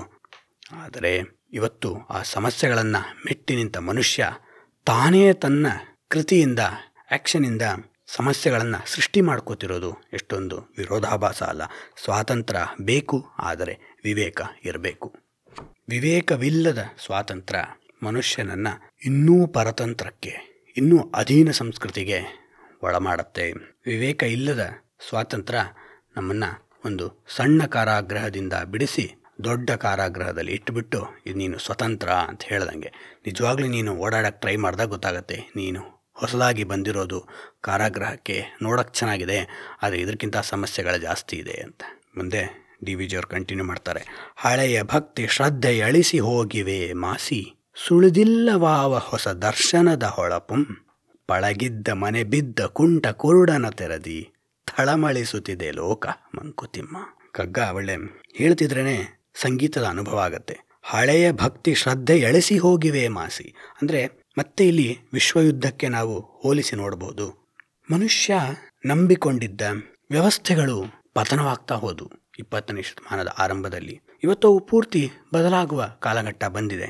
ಭಕ್ತಿ ಅಂದರೆ ಒಂದು ಕಮಿಟ್ಮೆಂಟ್. ಕೆಲಸದ ಬಗ್ಗೆ ನಮ್ಮದು ಬಸವಗುರು ಹೇಳ್ದಂಗೆ ನಮ್ಮ ಸಂಸ್ಕೃತಿ ಶ್ರಮ ಸಂಸ್ಕೃತಿ, ಕಾಯಕವೇ ಕೈಲಾಸ ಅನ್ನುವ ಶ್ರಮದ ಬಗ್ಗೆ ಇರುವ ಭಕ್ತಿ ಇವತ್ತು ಅಳಿಸಿ ಹೋಗಿದೆ. ಮೊದಲು ನೀರನ್ನು ಹಂಡೆಲ್ ಕಾಯಿಸ್ಕೊತಿರ್ತಿದ್ವಿ. ಆಮೇಲೆ ನಾವು ಚಿಕ್ಕವರಿದ್ದಾಗೆ ನೋಡಿದ್ದೀವಿ ಇಮರ್ಷನ್ ಹೀಟ್ರು, ಅದನ್ನು ನೋಡಬೇಕು 10 ನಿಮಿಷಕ್ಕೆ ಅದಕ್ಕೊಂದು ದೊಡ್ಡ ಅಲಾರಾಮ್ ಇಟ್ಟಿರ್ತಿದ್ವಿ. ಇಲ್ಲಾಂದರೆ ನೀರೆಲ್ಲ ಕಾದ್ಬಿಟ್ಟು ಸಮಸ್ಯೆ ಆಗಿಬಿಡ್ಬೋದು. ಒಂದ್ಸಲ ಟ್ರಿಪ್ ಆಗ್ತಿತ್ತು, ಆಯಿತು ಅದು ಬೇಡ ಅಂದ್ಬಿಟ್ಟು ಗೀಝರ್ ಬಂತು. ಅದಕ್ಕೆ ಸ್ವಲ್ಪ ಮೇಲ್ಗಡೆನೇ ನಾವು ತೆಗೆದು ಹಾಕೋದು ಏನೂ ಇಲ್ಲ. ಅದು ಆಯಿತು ಅಂದ್ಬಿಟ್ಟು ಅದರಲ್ಲೇ ಥರ್ಮೋಸ್ಟ್ಯಾಟು, ನೀನು ಆಫಾರು ಮಾಡು, ಆನರು ಮಾಡು, ಅದಾಗಿ ಅದೇನೆ ಎಲ್ಲವನ್ನ ಸರಿ ಮಾಡ್ಕೊಳ್ಳುತ್ತೆ. ಈಗಂತೂ ಅದಕ್ಕೆ ಸ್ಮಾರ್ಟ್ ಥಿಂಗ್ಸ್ IoT ಬಂದಿರೋದ್ರಿಂದ ನೀನೇನು ಮಾಡೋದೇ ಬೇಡ. Alexa I want to take bath ಅಂದರೆ ಅದೇ ಹೇಳಿಬಿಡುತ್ತೆ. ಇನ್ನು 6 ನಿಮಿಷದಲ್ಲಿ ನೀರು ಕಾದಿರುತ್ತೆ, ಹೋಗು. ಅದು ಈಗಂತೂ ಎಲ್ಲ ಇನ್ಸ್ಟೆಂಟ್ ಗೀಝರ್ಗಳು, ಹೊರಡು ರೆಡಿಯಾಗು, ಇಷ್ಟೊತ್ತಿಗಾಗಲೇ ನೀರು ಕಾದಿರುತ್ತೆ, ಸ್ನಾನಕ್ಕೆ ಹೋಗು ಅಂತ. ಅಂದರೆ ಎಲ್ಲ ರೆಡಿಮೇಡ್ ಸಿಗ್ತಿರೋ ಇದರಲ್ಲಿ ಶ್ರಮ ಕಡಿಮೆ ಆಗ್ತಿದೆಯಲ್ಲ ಮನುಷ್ಯಂದು. ಆ ಮನುಷ್ಯನ ಶ್ರಮ ಕಡಿಮೆ ಆಗಿರೋದು ಯಾವುದಾದ್ರೂ ವಿವೇಕವಾದಂತಹ ಕೆಲಸದಲ್ಲಿ ಇನ್ವಾಲ್ವ್ ಆಗೋಕ್ಕೆ ಹೆಲ್ಪ್ ಆಗ್ತಿದೆಯಾ? ಇಲ್ಲ. ಅದಕ್ಕೆ ಹಳೆಯ ಭಕ್ತಿ ಶ್ರದ್ಧೆಗಳು, ಸಿನ್ಸಿಯರ್ ಎಫರ್ಟ್ ನಮ್ಮಲ್ಲಿ ಇವತ್ತಿಲ್ಲ. ಯಾಕೆ? ಸುಳ್ಳು ಸಿಕ್ಲೀವ್ ಹಾಕ್ತೀವಿ. ಅಂದರೆ ಸಿಕ್ಲೀವ್ ಏನೋ ಇದಿರಂತ, ಏನೋ ಕ್ಯಾರಿ ಫಾರ್ವರ್ಡು ಏನೋ ಅದಿರಲ್ಲ. ಅದಕ್ಕೆ ಸಿಕ್ಲೀವೆಲ್ಲ ಖಾಲಿ ಮಾಡ್ಕೊಂಬಿಟ್ಟು ಇನ್ನೊಂದಿಷ್ಟು ಲೀವ್ಸ್ಗೆ ಆಮೇಲೆ ಕ್ಯಾರಿ ಫಾರ್ವರ್ಡ್ ಆಗುತ್ತೆ ಅಂತೆಲ್ಲ ಏನೇನೋ ಪ್ರಯತ್ನ ಮಾಡ್ತಿರ್ತಾರಲ್ಲ. ಅದಕ್ಕೆ ಮನೇಲಿ ಯಾವುದೋ ಕಾರ್ಯಕ್ರಮ ಇರುತ್ತೆ, ಅಲ್ಲೂ ಸಿಕ್ಲಿವಾಗ ಹೋಗೋದು. ಅಲ್ಲಿ ಭಯಗಳು ಜಾಸ್ತಿ ಆಗ್ತಾ ಇರುತ್ತೆ. ಅಕಸ್ಮಾತ್ ನನ್ನ ಬಾಸ್ ರಿಲೇಟಿವ್ ಯಾರು ಬಂದುಬಿಟ್ಟಿದ್ರೆ ಯಾಕೆ ಸುಳ್ಳುಗಳು ಹೇಳಬಾರ್ದು ಅನ್ನುವ ನೈತಿಕತೆಯನ್ನು ನಾವು ಸಹಜವಾಗೇ ಬಿಟ್ಟಿದ್ದೀವಿ. ಯಾಕೆ ನಮ್ಮ ಹತ್ರ ಇವತ್ತು ದುಡ್ಡಿದೆ, ಕಾರಿದೆ, ಹೂ ಟು ಕ್ವಶನ್ ಮೀಸೆ. ಅದಾಗಿ ಸುಳಿದಿಲ್ಲ ವಾವ ಹೊಸ ದರ್ಶನದ ಹೊಳಪುಂ, ಇದು ಅತಿ ದೊಡ್ಡ ಸಮಸ್ಯೆ. ಹಳೇದು ಹೋಗಬಾರ್ದು ಅಂತ DVG ಅವ್ರು ಖಂಡಿತವಾಗ್ಲೂ ಹೇಳ್ತಿಲ್ಲ. ಅಂದರೆ ಹಳೆ ಥರನೇ ಬದುಕಿ, ಚಪ್ಪಲಿ ಹಾಕೊಳ್ದೆ ನೆಲದಲ್ಲಿ ನಡೀರಿ, ಅದು ಖಂಡಿತವಾಗ್ಲೂ. ಅಂದರೆ ಒಂದಿಷ್ಟು ಜನಕ್ಕೆ ಇರುತ್ತೆ, ಅದು ದೊಡ್ಡ ತತ್ವಜ್ಞಾನಿಗಳು ಯಾವತ್ತೂ ಇರಲ್ಲ ಸ್ನೇಹಿತರೆ. ಅಂದರೆ ಹಳೇದೆಲ್ಲ ಚೆನ್ನಾಗಿತ್ತು, ಹೊಸದೆಲ್ಲ ಕೆಟ್ಟದ್ದು, ಈ ರೀತಿ ಯಾವತ್ತೂ ಹೇಳ್ತಿರಲ್ಲ. ಪ್ರಖ್ಯಾತ ಸಂಗೀತ ನಿರ್ದೇಶಕ R.D. ಬರ್ಮನ್ಗೆ ಯಾರೋ ಕೇಳಿದ್ರಂತೆ, ಸಂಗೀತ ಹಳೆಯ ತೀರ ಇಲ್ವಲ್ಲ, ಶಂಕರ್ ಜೈಕಿಶನ್ನು ಆ ಥರದ ನೌಶಾದ್ ರೀತಿ ಹಾಡುಗಳಿಲ್ಲ ಅಂದಾಗ ಅವ್ರು ಹೇಳಿದ್ರಂತೆ, ಹಳೇದಕ್ಕೆ ಅಂಟ್ಕೋಬೇಕು ಅಂತಿಲ್ಲ, ಹೊಸದಕ್ಕೆ ನಾವು ರೀಇನ್ವೆಂಟ್ ಮಾಡ್ಕೋತಾ ಹೋದಾಗ ಹೊಸ ದಾರಿಗಳು ಸಿಗ್ತಾ ಹೋಗುತ್ತೆ. ಹಾಗಾಗಿ ಇಲ್ಲಿ DVG ಅವರು ಹಳೆಯದಕ್ಕೆ ಅಂಟ್ಕೊಳ್ಳಿ ಅಂತ ನಮ್ಮನ್ನು ಖಂಡಿತವಾಗ್ಲೂ ಹೇಳ್ತಿಲ್ಲ. ಆದರೆ ಅವರು ನಮ್ಮನ್ನು ವಾರ್ನ್ ಮಾಡ್ತಿರೋದು ಸುಳಿದಿಲ್ಲ ವಾವ ಹೊಸ ದರ್ಶನದಂ ಹೊಳಪುಂ. ಇದು ಆಗಿನ ಕಾಲಘಟ್ಟಕ್ಕೆ ಮೊದಲು ನಾವು ಅನ್ವಯಿಸಿ ಅರ್ಥ ಮಾಡ್ಕೊಳ್ಳೋಕ್ಕೆ ಪ್ರಯತ್ನ ಮಾಡೋಣ. ವಿಶ್ವ ಮಹಾಯುದ್ಧದ ನಂತರ ಹಳೆಯ ತತ್ವಗಳು ಪಳಿಯುಳಿಕೆಗಳಾಗಿ ಉಳಿದ್ಬಿಟ್ಟು, ಅಂದರೆ ಫಾಸಿಲೈಸ್ಡ್, ಔಟ್ಡೇಟೆಡ್ ಆಗಿ ನಮ್ಮ ಅನುಭವಕ್ಕೆ ಬಂದಾಗ ಹೊಸ ದರ್ಶನ ಏನು, ಹೊಸದೇನಾದರೂ ಇದೆಯಾ, ಅದಿನ್ನ ಸಿಕ್ಕಿಲ್ವಲ್ಲ. ಅದರಿಂದ ಏನಾಗ್ತಿದೆ ಅಂದರೆ DVG ಅವರು ಹೇಳಿದ್ದು, ಪಳಗಿದ್ದ ಮನೆ ಬಿದ್ದ ಕುಂಟ ಕೋರುಡನ ತೆರದಿ. ಪಳಗಿದ್ದ ಮನೆ, ಮೈ ನವಿರೇಳತ್ತೆ ಅವರ ಒಂದು ಮೆಟಫರೈಸಿಂಗ್ ಶಕ್ತಿಯನ್ನು ನೋಡ್ತಿದ್ರು. ಅಂದರೆ ಪಳಗಿದ್ದ ಮನೆ ಅಂದರೆ ನಾವು ಈ ಮನೆಯಲ್ಲಿ ಹಿರಿಯರಿದ್ದರೆ ಅನುಭವ ಆಗಿರುತ್ತೆ. ಅಂದರೆ ವಯಸ್ಸಾದವರು, ಈಗ ಉದಾಹರಣೆ ಸ್ನೇಹಿತರೊಬ್ಬರು ವೈದ್ಯರು ಹೇಳ್ತಾ ಇದ್ರು, ಅವ್ರ ತಾಯಿಗೆ 88 ವರ್ಷ ಅಂತೆ, ಪಾರ್ಕಿನ್ಸನ್ನು ಅಲ್ಜಿಮರೋ ಯಾವುದೋ ಒಂದು ಇದು ಬಂದಿದೆ, ಅದಕ್ಕೆ ನಾನು ಮನೆಗೆ ಕರ್ಕೊಂಡು ಹೋದೆ. ಆದರೆ ಮನೆಗೆ ಕರ್ಕೊಂಡು ಹೋಗ್ತಿದ್ದಂಗೆ ನಮ್ಮ ತಾಯಿ ಎಲ್ಲ ಕಡೆ ಬೀಳಕ್ಕೆ ಶುರು ಮಾಡಿಬಿಟ್ರು ಅಂತ. ಯಾಕೆ ಅಂದರೆ ಅವ್ರಿಗೆ ಏನಾಗಿರುತ್ತೆ ಅಂದರೆ, they will be having A neural map ಅಂತಾರೆ ವೈದ್ಯರೆಲ್ಲ ಹೇಳ್ತಿರ್ತಾರಲ್ಲ. ಅಂದರೆ ಮನಸ್ಸಿನಲ್ಲೇ ಮನೇನ 50 ವರ್ಷದಿಂದ 60 ವರ್ಷದಿಂದ ಸುತ್ತಿ ಮನೆಯೊಳಗಡೆ ಅವ್ರು ಕಣ್ಣು ಮುಚ್ಕೊಂಡ್ರು ಬೇಕಂದರೆ 2 ಹೆಜ್ಜೆಗೆ ಹಾಸಿಗೆ ಮೇಲೆ ಕೂತ್ಕೋತೀನಿ, 3ನೇ ಹೆಜ್ಜೆಗೆ ಚೇರ್ ಹಿಡ್ಕೋತೀನಿ, ಈ ರೀತಿ ಒಂದು ಮ್ಯಾಪ್. ಈಗೆಲ್ಲ ಆರ್ಟಿಫಿಷಿಯಲ್ ಇಂಟೆಲಿಜೆನ್ಸ್ ಇರೋ ವ್ಯಾಕ್ಯೂಮ್ ಕ್ಲೀನರು ಮೊದಲು ನಾವು ನೆಲದಲ್ಲಿ ಬಿಟ್ಟರೆ ಅದಾಗಿ ಅದೇ ಮೊದಲು 2 ದಿನ ಮ್ಯಾಪ್ ಕ್ರಿಯೇಟ್ ಮಾಡ್ಕೊಳುತ್ತೆ, ಆಮೇಲೆ ಅದಾಗಿ ಅದೇ ಮಾಡೋಕ್ಕೆ ಶುರು ಆಗುತ್ತಲ್ಲ. ಆ ರೀತಿ ಅವ್ರ ಮನಸ್ಸಿನಲ್ಲೇ ಒಂದು ಮ್ಯಾಪ್ ಕ್ರಿಯೇಟ್ ಆಗಿರುತ್ತೆ. ಅದು ನಮ್ಮ ಮನೆಗೆ ಕರ್ಕೊಂಡ್ಬರ್ತಿದ್ದಂಗೆ ಅವ್ರ ಮನೆಗಿಂತ ಸಮಸ್ಯೆಗಳು ಜಾಸ್ತಿ ಆಗೋಯ್ತು. ಅದರಿಂದ ಅವ್ರಿಗೆ ನಿದ್ದೆನೂ ಬರ್ದಂಗೆ ಆಯಿತು. ಅದಕ್ಕೆ ಅವ್ರನ್ನ ಮತ್ತೆ ಅವ್ರ ಮನೇಲಿ ಇಟ್ಟು ಒಬ್ಬರನ್ನ ನೋಡ್ಕೊಳ್ಳೋಕ್ಕೆ ಇದನ್ನು ಮಾಡಿದ್ದೀವಿ ಅಂತ. ಅಂದರೆ ಇದು ಅನಾರೋಗ್ಯ ಅಷ್ಟೇ ಅಲ್ಲ, ಒಬ್ಬರು ಅಂಧರಿರ್ಬೋದು, ಹುಟ್ಟಿನಿಂದ ಅಂಧರಾಗಿದ್ದರೆ ಅವ್ರಿಗೆ ತಮ್ಮ ಮನೆಯಲ್ಲಿ ಹೆಂಗೆ ನಡೆಯೋದು ಅಂತ ಗೊತ್ತಿರುತ್ತೆ. ಅವರು ಒಂದು ಹದದಲ್ಲಿ ಓಡಾಡ್ತಿರ್ತಾರಲ್ವಾ, ಅದನ್ನಿಲ್ಲಿ ಹೇಳ್ತಿರೋದು. ಪಳಗಿದ್ದ ಮನೆ ಅಂದರೆ ಮೊದಲಿಂದ ಅಭ್ಯಾಸವಿದ್ದ ಮನೆ ಬಿದ್ದ ಕುಂಟ ಕುರುಡನ ತೆರದಿ. ಅಂದರೆ ಲಿಂಪಿರ್ತಾರಲ್ಲ, ಕಾಲೇನೋ ಸಮಸ್ಯೆ ಇದ್ದರೆ, ವಿಕಲಚೇತನರಿದ್ದರೆ ಅವ್ರಿಗೆ ತಮ್ಮ ಮನೆಯಲ್ಲಿ ನಡೆಯುವ ಸಮಸ್ಯೆಗಳು ಕಡಿಮೆ ಇರುತ್ತೆ. ಯಾಕಂದರೆ ಅವ್ರಿಗೆಲ್ಲವೂ ಒಂದು ಕೌಂಟ್ ರೀತಿ ಸಬ್ಕಾನ್ಷಿಯಸ್ ಮೈಂಡಲ್ಲಿ ಕೂತಿರುತ್ತೆ. ಆದರೆ ಆ ಮನೆ ಬಿದ್ದೋಗ್ಬಿಟ್ರೆ ಅದು ಇಂದಿನ ನಮ್ಮ ಸಮಸ್ಯೆ ಅಂತ DVG ಅವ್ರು ಹೇಳ್ತಿರೋದು. ಅಂದರೆ ಇವತ್ತು ನಾವು ಎಲ್ಲರೂ ಟ್ರಾವೆಲ್ ಮಾಡಬೇಕಾದ್ರೆ GPS ಮೇಲೆ ಹೋಗ್ತೀವಿ, GPS ಹಿಡ್ಕೊಂಡು ಅಲ್ಲಿ ಇಲ್ಲಿ ನೋಡ್ತಿರ್ತೀವಿ. ಸ್ನೇಹಿತರೆ, ಒಂದು ದಿನ ನಾವು ಟ್ರಾವೆಲ್ ಮಾಡಿದ್ದೀವಿ ಅಂತ ಅಂದ್ಕೊಳ್ಳೋಣ, ಕಾರ್ ತೊಗೊಂಡು ಎಲ್ಲಿಗೋ ಹೋಗಿದ್ದೀವಿ, ಘಟ್ಟಕ್ಕೆ ಯಾವುದೋ, GPS ವರ್ಕ್ ಆಗೋದು ನಿಂತೋಯ್ತು, ಅಥವಾ ಫೋನೇ ಆಫ್ ಆಗೋಯ್ತು, ಮುಗೀತಾ ನಮ್ಮ ಕತೆ. ಅದನ್ನೇ ಇಲ್ಲಿ DVG ಹೇಳ್ತಿರೋದು, ಪಳಗಿದ್ದ ಮನೆ ಬಿದ್ದ ಕುಂಟ ಕುರುಡನ ತೆರದಿ. ಯಾಕೆ ಹಿಂದೆ ಏನಾದ್ರು ದಾರಿ ಕಳ್ಕೊಂಡ್ರೆ ಏನು ಮಾಡ್ತಿದ್ರು, ಕೇಳ್ತಿದ್ರು, ಸಾರಣ್ಣ ಹೆಂಗೋಗ್ಬೇಕು ಅಂತ, ಅವ್ರು ತೋರಿಸ್ತಾ ಹೋಗ್ತಿದ್ರು. ಇವತ್ತು ನಾವ್ಯಾರನ್ನೂ ಕೇಳಂಗಿಲ್ವಲ್ಲ. People are very rural people, ಹಳ್ಳಿ ಜನ ಏನೋ ನಮ್ಮಲ್ಲೇ ಇರುತ್ತಲ್ಲ ಭೂತಗಳು. ಯಾಕೆ ಅದನ್ನು ಇಲ್ಲಿ ಮೊದಲೇ 2 ಲೈನಲ್ಲಿ ಹೇಳಿದ್ದು, ಹಳೆಯ ತತ್ವಗಳೆಲ್ಲ ಅಳಸಿ ಹೋಗಿವೆ. ಮೊದಲು ಒಬ್ಬರನ್ನೊಬ್ಬರು ಸಹಾಯ ತಗೊಂಡು ಜೀವನ ನಡೆಸಬೇಕು ಅನ್ನೋ ಬೇಸಿಕ್ ಐಡಿಯಾಸ್ ಇತ್ತು, ಅದು ಮಾಸಿ ಹೋಗಿದೆ.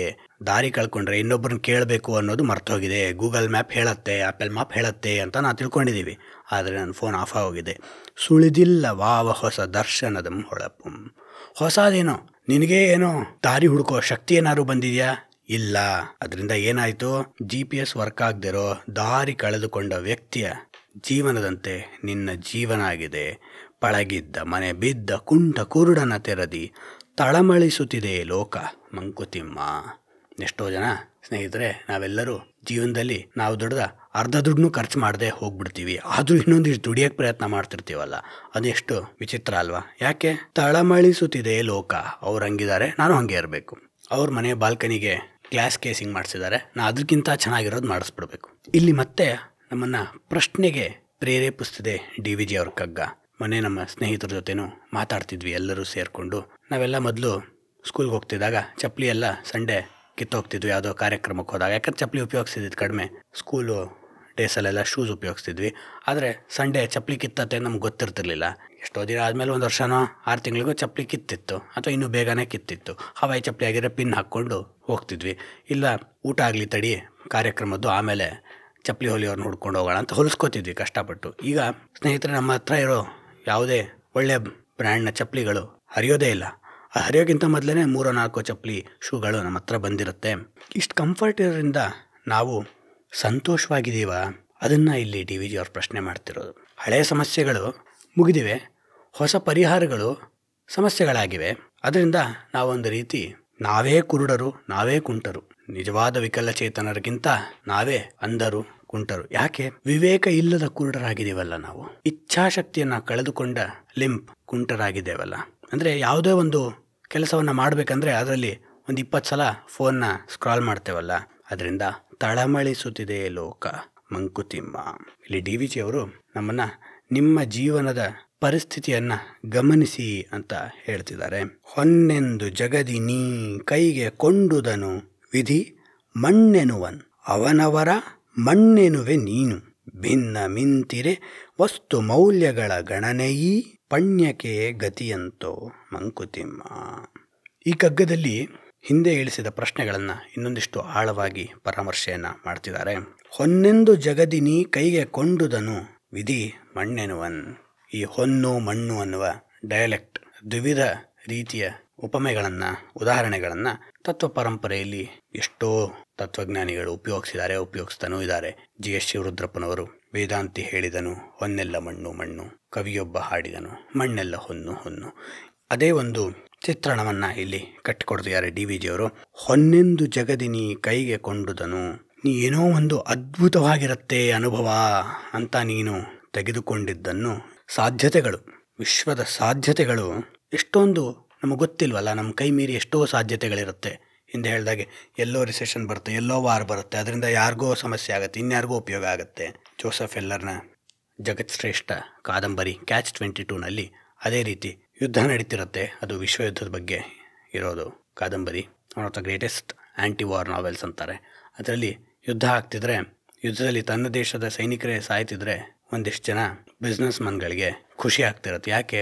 ಅದರಿಂದ ತಾವು ಉತ್ಪಾದಿಸ್ತಿರೋ ಪೆಪ್ಪರ್ ಪೌಡ್ರಿಗೆ, ಕಬ್ಬಿಣಕ್ಕೆ ಎಲ್ಲ ಲಾಭ ಬರುತ್ತೆ, ಮೊದಲಿನಕ್ಕಿಂತ ಹೆಚ್ಚು ಡಿಮ್ಯಾಂಡ್ ಬರುತ್ತೆ ಅಂತ ಒಂದಿಷ್ಟು ಜನಕ್ಕೆ ಉಪಯೋಗ ಆಗ್ತಿರುತ್ತೆ. ಆದರೆ ಎಷ್ಟೋ ಜನಕ್ಕೆ ಸಮಸ್ಯೆ ಆಗ್ತಿರುತ್ತೆ. ಅಂದರೆ ಯಾವುದು ಒಳ್ಳೆಯದು, ಯಾವುದು ಕೆಟ್ಟದು. ಹೊನ್ನೆಂದು ಜಗದಿನಿ ಕೈಗೆ ಕೊಂಡುದನು ವಿಧಿ ಮಣ್ಣೆನುವನ್. ಅಂದರೆ ಯಾವುದೋ ಬರುವುದಿಂದೆತ್ತಣಿನೋ ಬೇಡದ ಪ್ರಾರಬ್ಧ ಕರ್ಮಗತಿ ಕೃತ್ರಿಮವೋ ಮಂಕುತಿಮ್ಮ ಅಂತ ಇನ್ನೊಂದು ಕಗ್ಗದಲ್ಲಿ ಡಿ ವಿ ಜಿ ಅವರು ಹೇಳಿದಾಗೆ, ಯಾವುದೋ ಸಾಧ್ಯತೆಗಳಿಂದ ನಿನ್ನ ಜೀವನದಲ್ಲಿ ಸಮಸ್ಯೆಗಳು ಬಂದ್ಬಿಡತ್ವೆ, ಅಥವಾ ನಿನ್ನ ಜೀವನದ ಆಗುಹೋಗುಗಳು ಪ್ರಭಾವಕ್ಕೊಳಪಡತ್ವೆ. ಅಂದರೆ ಇಲ್ಲಿ ಕೆಟ್ಟದು ಒಳ್ಳೆಯದು ಅನ್ನೋದು ನಾವು ಹೆಂಗೆ ಅದನ್ನು ಸ್ವೀಕರಿಸ್ತೀವಿ ಅನ್ನೋದ್ರ ಮೇಲಲ್ವಾ. ಕೆಲಸದಿಂದ ತೆಗೆದ್ರು ಅಂದರೆ ನಿನಗೆ ನಿಜವಾಗ್ಲೂ ಸಾಮರ್ಥ್ಯ ಇದ್ದರೆ ಅದಕ್ಕಿಂತ ಒಳ್ಳೆ ಕೆಲಸ ಹುಡ್ಕೋತೀಯ, ಅಥವಾ ನೀನೇ ಒಂದು ಬಿಸ್ನೆಸ್ ಸ್ಟಾರ್ಟ್ ಮಾಡ್ತೀಯ. ಅಂದರೆ ಕೆಟ್ಟದು ಒಳ್ಳೆಯದು ಅನ್ನೋದು ನಮ್ಮ ದೃಷ್ಟಿಕೋನದ ಮೇಲೆ ಬಹುತೇಕವಾಗಿ.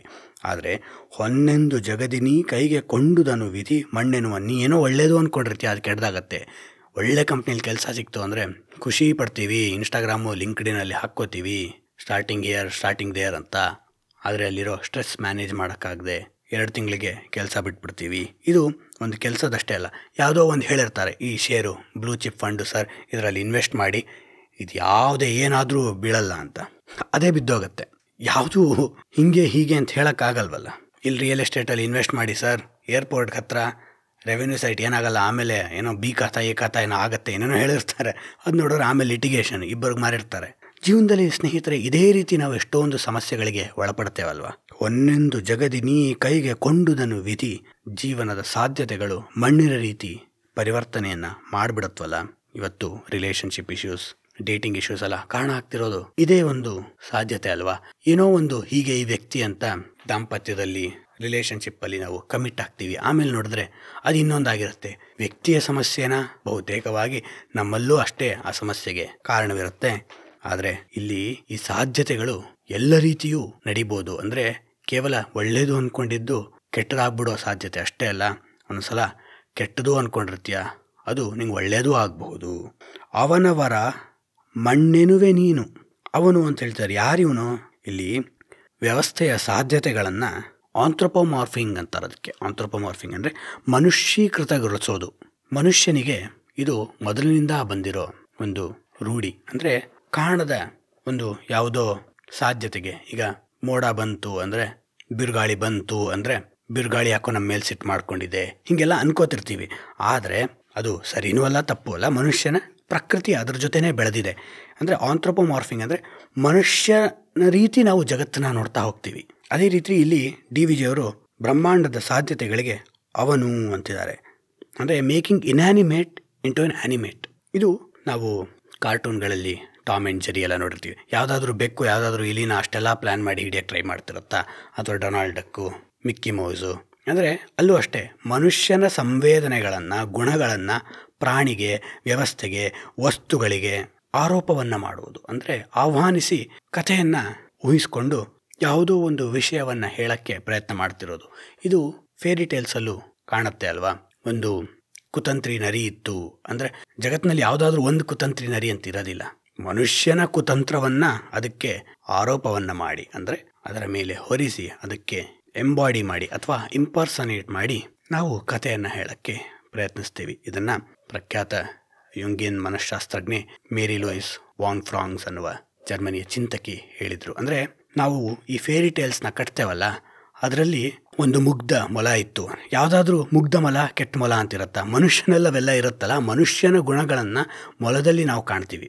ಅದು ನಮ್ಮ ವಿಷಯವನ್ನು ಹೇಳೋ, ದಾಟಿಸುವ ಪ್ರಕೃತಿ. ಇದನ್ನೇ ಇಲ್ಲಿ ಡಿ.ವಿ.ಜಿ. ಅವರು ಅವನ ಮರ ಮಣ್ಣೆನುವೆ ನೀನು. ಅಂದರೆ ಜೀವನದ ಸಾಧ್ಯತೆಗಳ ವರ ನೀ ಮಣ್ಣನ್ನು ಬಿಡ್ತೀಯಲ್ಲ ಒಂದೊಂದ್ಸಲ. ಯಾವುದೋ ಒಂದು ಒಳ್ಳೆ ಅವಕಾಶ ಬಂದಿರುತ್ತೆ, ಬೇಡಪ್ಪ ತುಂಬ ಕಷ್ಟ ನನಗೆ, I cannot take, I already have too much of anxiety, ಹೀಗೆಲ್ಲ ಅಂದ್ಬಿಡ್ತೀವಿ. ಅಷ್ಟೇ ಅಲ್ಲ, ನಾವು ಜೀವನದಲ್ಲಿ ಆಗುವ ಸಾಧ್ಯತೆಗಳನ್ನ ಶಾಂತಚಿತ್ತತೆಯಿಂದ ಒಪ್ಕೊಂಡ್ರೆ ಬಹುತೇಕವಾಗಿ ಸಮಸ್ಯೆಗಳನ್ನು ಪರಿಹಾರದ ರೀತಿ ಪರಿವರ್ತನೆಗೊಳಿಸ್ಕೊಳ್ಬಹುದು. ಅಂದರೆ ಯಾಕೆ ಹಿಂಗಾಯಿತು, ಹಂಗೆ ಯಾಕಾಯಿತು. ಈಗ ಮೊನ್ನೆ ಓದ್ತಾ ಇದ್ದೆ, ಶಿವರಾಮ್ ಕಾರಂತರ ಅದ್ಭುತ ಕಾದಂಬರಿ ಚೋಮನ ದುಡಿ ಮೊದಲು 10 ವರ್ಷದಲ್ಲಿ 200 ಕಾಪಿ ಸೇಲ್ ಆಗಿತ್ತಂತಷ್ಟೇ. ಅವರೇ ಹುಚ್ಚು ಮನಸ್ಸಿನ 10 ಮುಖಗಳು ಅನ್ನುವ ಕಾದಂಬರಿಯಲ್ಲಿ ಹೇಳ್ತಾರೆ. ಅಂದರೆ ಅವಾಗೆಲ್ಲ ಕೊಂಡುಕೊಳ್ಳೋ ಸಾಮರ್ಥ್ಯನೂ ಕಡಿಮೆ ಇತ್ತು, ಹಾಗಾಗಿ ತುಂಬ ಕಡಿಮೆ ಕಾಪೀಸು ಸೇಲ್ ಆಗಿತ್ತು. ಅಂದರೆ ಅವೇನು ತಕ್ಷಣ super hit novels, best sellers, New York Times best seller, ಈ ಥರ ಅಮೆಝಾನ್ ಬೆಸ್ಟ್ ಸೆಲ್ಲರ್ಸ್, ಈ ಥರ ಬೆಸ್ಟ್ ಸೆಲ್ಲಿಂಗ್ ಪುಸ್ತಕಗಳಾಗಿದ್ದಲ್ಲ. ಆದರೆ ಕಾಲಾನುಗುಣವಾಗಿ ಅವು ಕ್ಲಾಸಿಕ್ಸ್ ಆಫ್ ಇಂಡಿಯನ್ ಲಿಟ್ರೇಚರ್. ಇವತ್ತು ಚೋಮನ ದುಡಿ ಭಾರತ ಸೃಷ್ಟಿ ಮಾಡಿದ ಅತ್ಯಂತ ಶ್ರೇಷ್ಠ ಸಾಹಿತ್ಯ ಕೃತಿಗಳಲ್ಲಿ ಒಂದು ಅಂತ ದೊಡ್ಡ ದೊಡ್ಡ ವಿಮರ್ಶಕರು, ಬೇರೆ ಭಾಷೆಯ ವಿಮರ್ಶಕರು, ಯಾಕಂದರೆ ಅದು ತರ್ಜುಮೆ ಸಹ ಆಗಿದೆ, ಅವರೆಲ್ಲರೂ ವಿಶ್ಲೇಷಣೆ ಮಾಡ್ತಾರೆ. ಮೊನ್ನೆ ಪ್ರಖ್ಯಾತ ಚಿಂತಕ ರಾಮಚಂದ್ರ ಗುಹಾ ಸಹ ಅದರ ಬಗ್ಗೆ ಮಾತಾಡ್ತಿದ್ರು. ಅವರು ಕನ್ನಡದವರೇ ಅಲ್ಲ. ಅಂದರೆ ಆಗ ಏನೋ ಒಂದು ಕೆಟ್ಟದಾಗಿರ್ಬೋದು. ಅಂದರೆ ನಾವು ಕೆಟ್ಟದು ಕಾರಂತರ ಖಂಡಿತವಾಗ್ಲೂ ಹಂಗೆ ಅನ್ಕೊಡಲ್ಲ. ನಮ್ಮಂತಹ ಸಾಮಾನ್ಯ ಜನರು ಆ ಘಟನೆಯ ಮೂಲಕ ನಮ್ಮ ವ್ಯಕ್ತಿತ್ವವನ್ನು ತಿಳ್ಕೊಳ್ಳೋ ಒಂದು ಪ್ರಯತ್ನ ಅಷ್ಟೇ ಇದು. ನಮಗೇನಾದ್ರು ಹಂಗಾಗಿದ್ದರೆ ಏನೋ ಜನ ಸರಿ ಇಲ್ಲ ಹಂಗೆಲ್ಲ ಮಾತಾಡ್ಕೊಂಡು ಕೂತ್ಕೋತಿದ್ವಿ, ನಮ್ಮ ಜನಕ್ಕೆ ಬೆಲೆ ಇಲ್ಲ ಅಂತ. ಆದರೆ ಅದು ನಿಜವಾಗ್ಲೂ ಶಕ್ತಿಯುತವಾದ ಕೃತಿಯಾಗಿದ್ದರೆ ಅದು ಕಾಲಾತೀತವಾಗಿ ಬೆಳೆಯುತ್ತೆ. 1968ನೇ ಇಸ್ವಿಯಲ್ಲಿ ಬಂದ ಪ್ರಖ್ಯಾತ ನಿರ್ದೇಶಕ ಸ್ಟ್ಯಾನ್ಲಿ ಕ್ಯೂಬ್ರಿಕ್ ನಿರ್ದೇಶನದ ಚಿತ್ರ 2001 ಸ್ಪೇಸ್ ಒಡಿಸ್ಸಿ ಅಂತ. ಅದು ಸಿನಿಮಾ ಬಂದಾಗ ಅಲ್ಲಿವರೆಗೂ ಸ್ಪೇಸ್ ಸಿನಿಮಾ ಅಂದರೆ ಸ್ಪೇಸ್ ಅಡ್ವೆಂಚರ್ಗಳು, ಸ್ಪೇಸ್ ಯುದ್ಧಗಳು, ಈ ರೀತಿ ಏನೋ ಒಂದಿಷ್ಟು ತೀರಾ ಮೇಲ್ಮಟ್ಟದ ಕಥೆಗಳು, ಸೂಪರ್ಫಿಷಿಯಲ್ ಸ್ಟೋರೀಸ್ನ ಹೇಳ್ತಿದ್ರು. ಯಾವಾಗ 2001 ಸ್ಪೇಸ್ ಒಡಿಸ್ಸಿ ಅನ್ನೋ ಚಿತ್ರವನ್ನು ಆರ್ಥರ್ ಕ್ಲಾರ್ಕ್ ಬರೆದಿರೋ ಕಾದಂಬರಿ ಆಧಾರಿತ ಚಿತ್ರ ಇದು, ಅದನ್ನು ಸ್ಟ್ಯಾನ್ಲಿ ಕ್ಯೂಬ್ರಿಕ್ ಅನ್ನುವ ಮಹಾನ್ ನಿರ್ದೇಶಕ ರಿಲೀಸ್ ಮಾಡಿದ್ರು, ಆಗಿನ ಸಿನಿಮಾ ಹಾಲ್ಗಳು ಖಾಲಿ ಹೊಡೆದ್ವಂತೆ.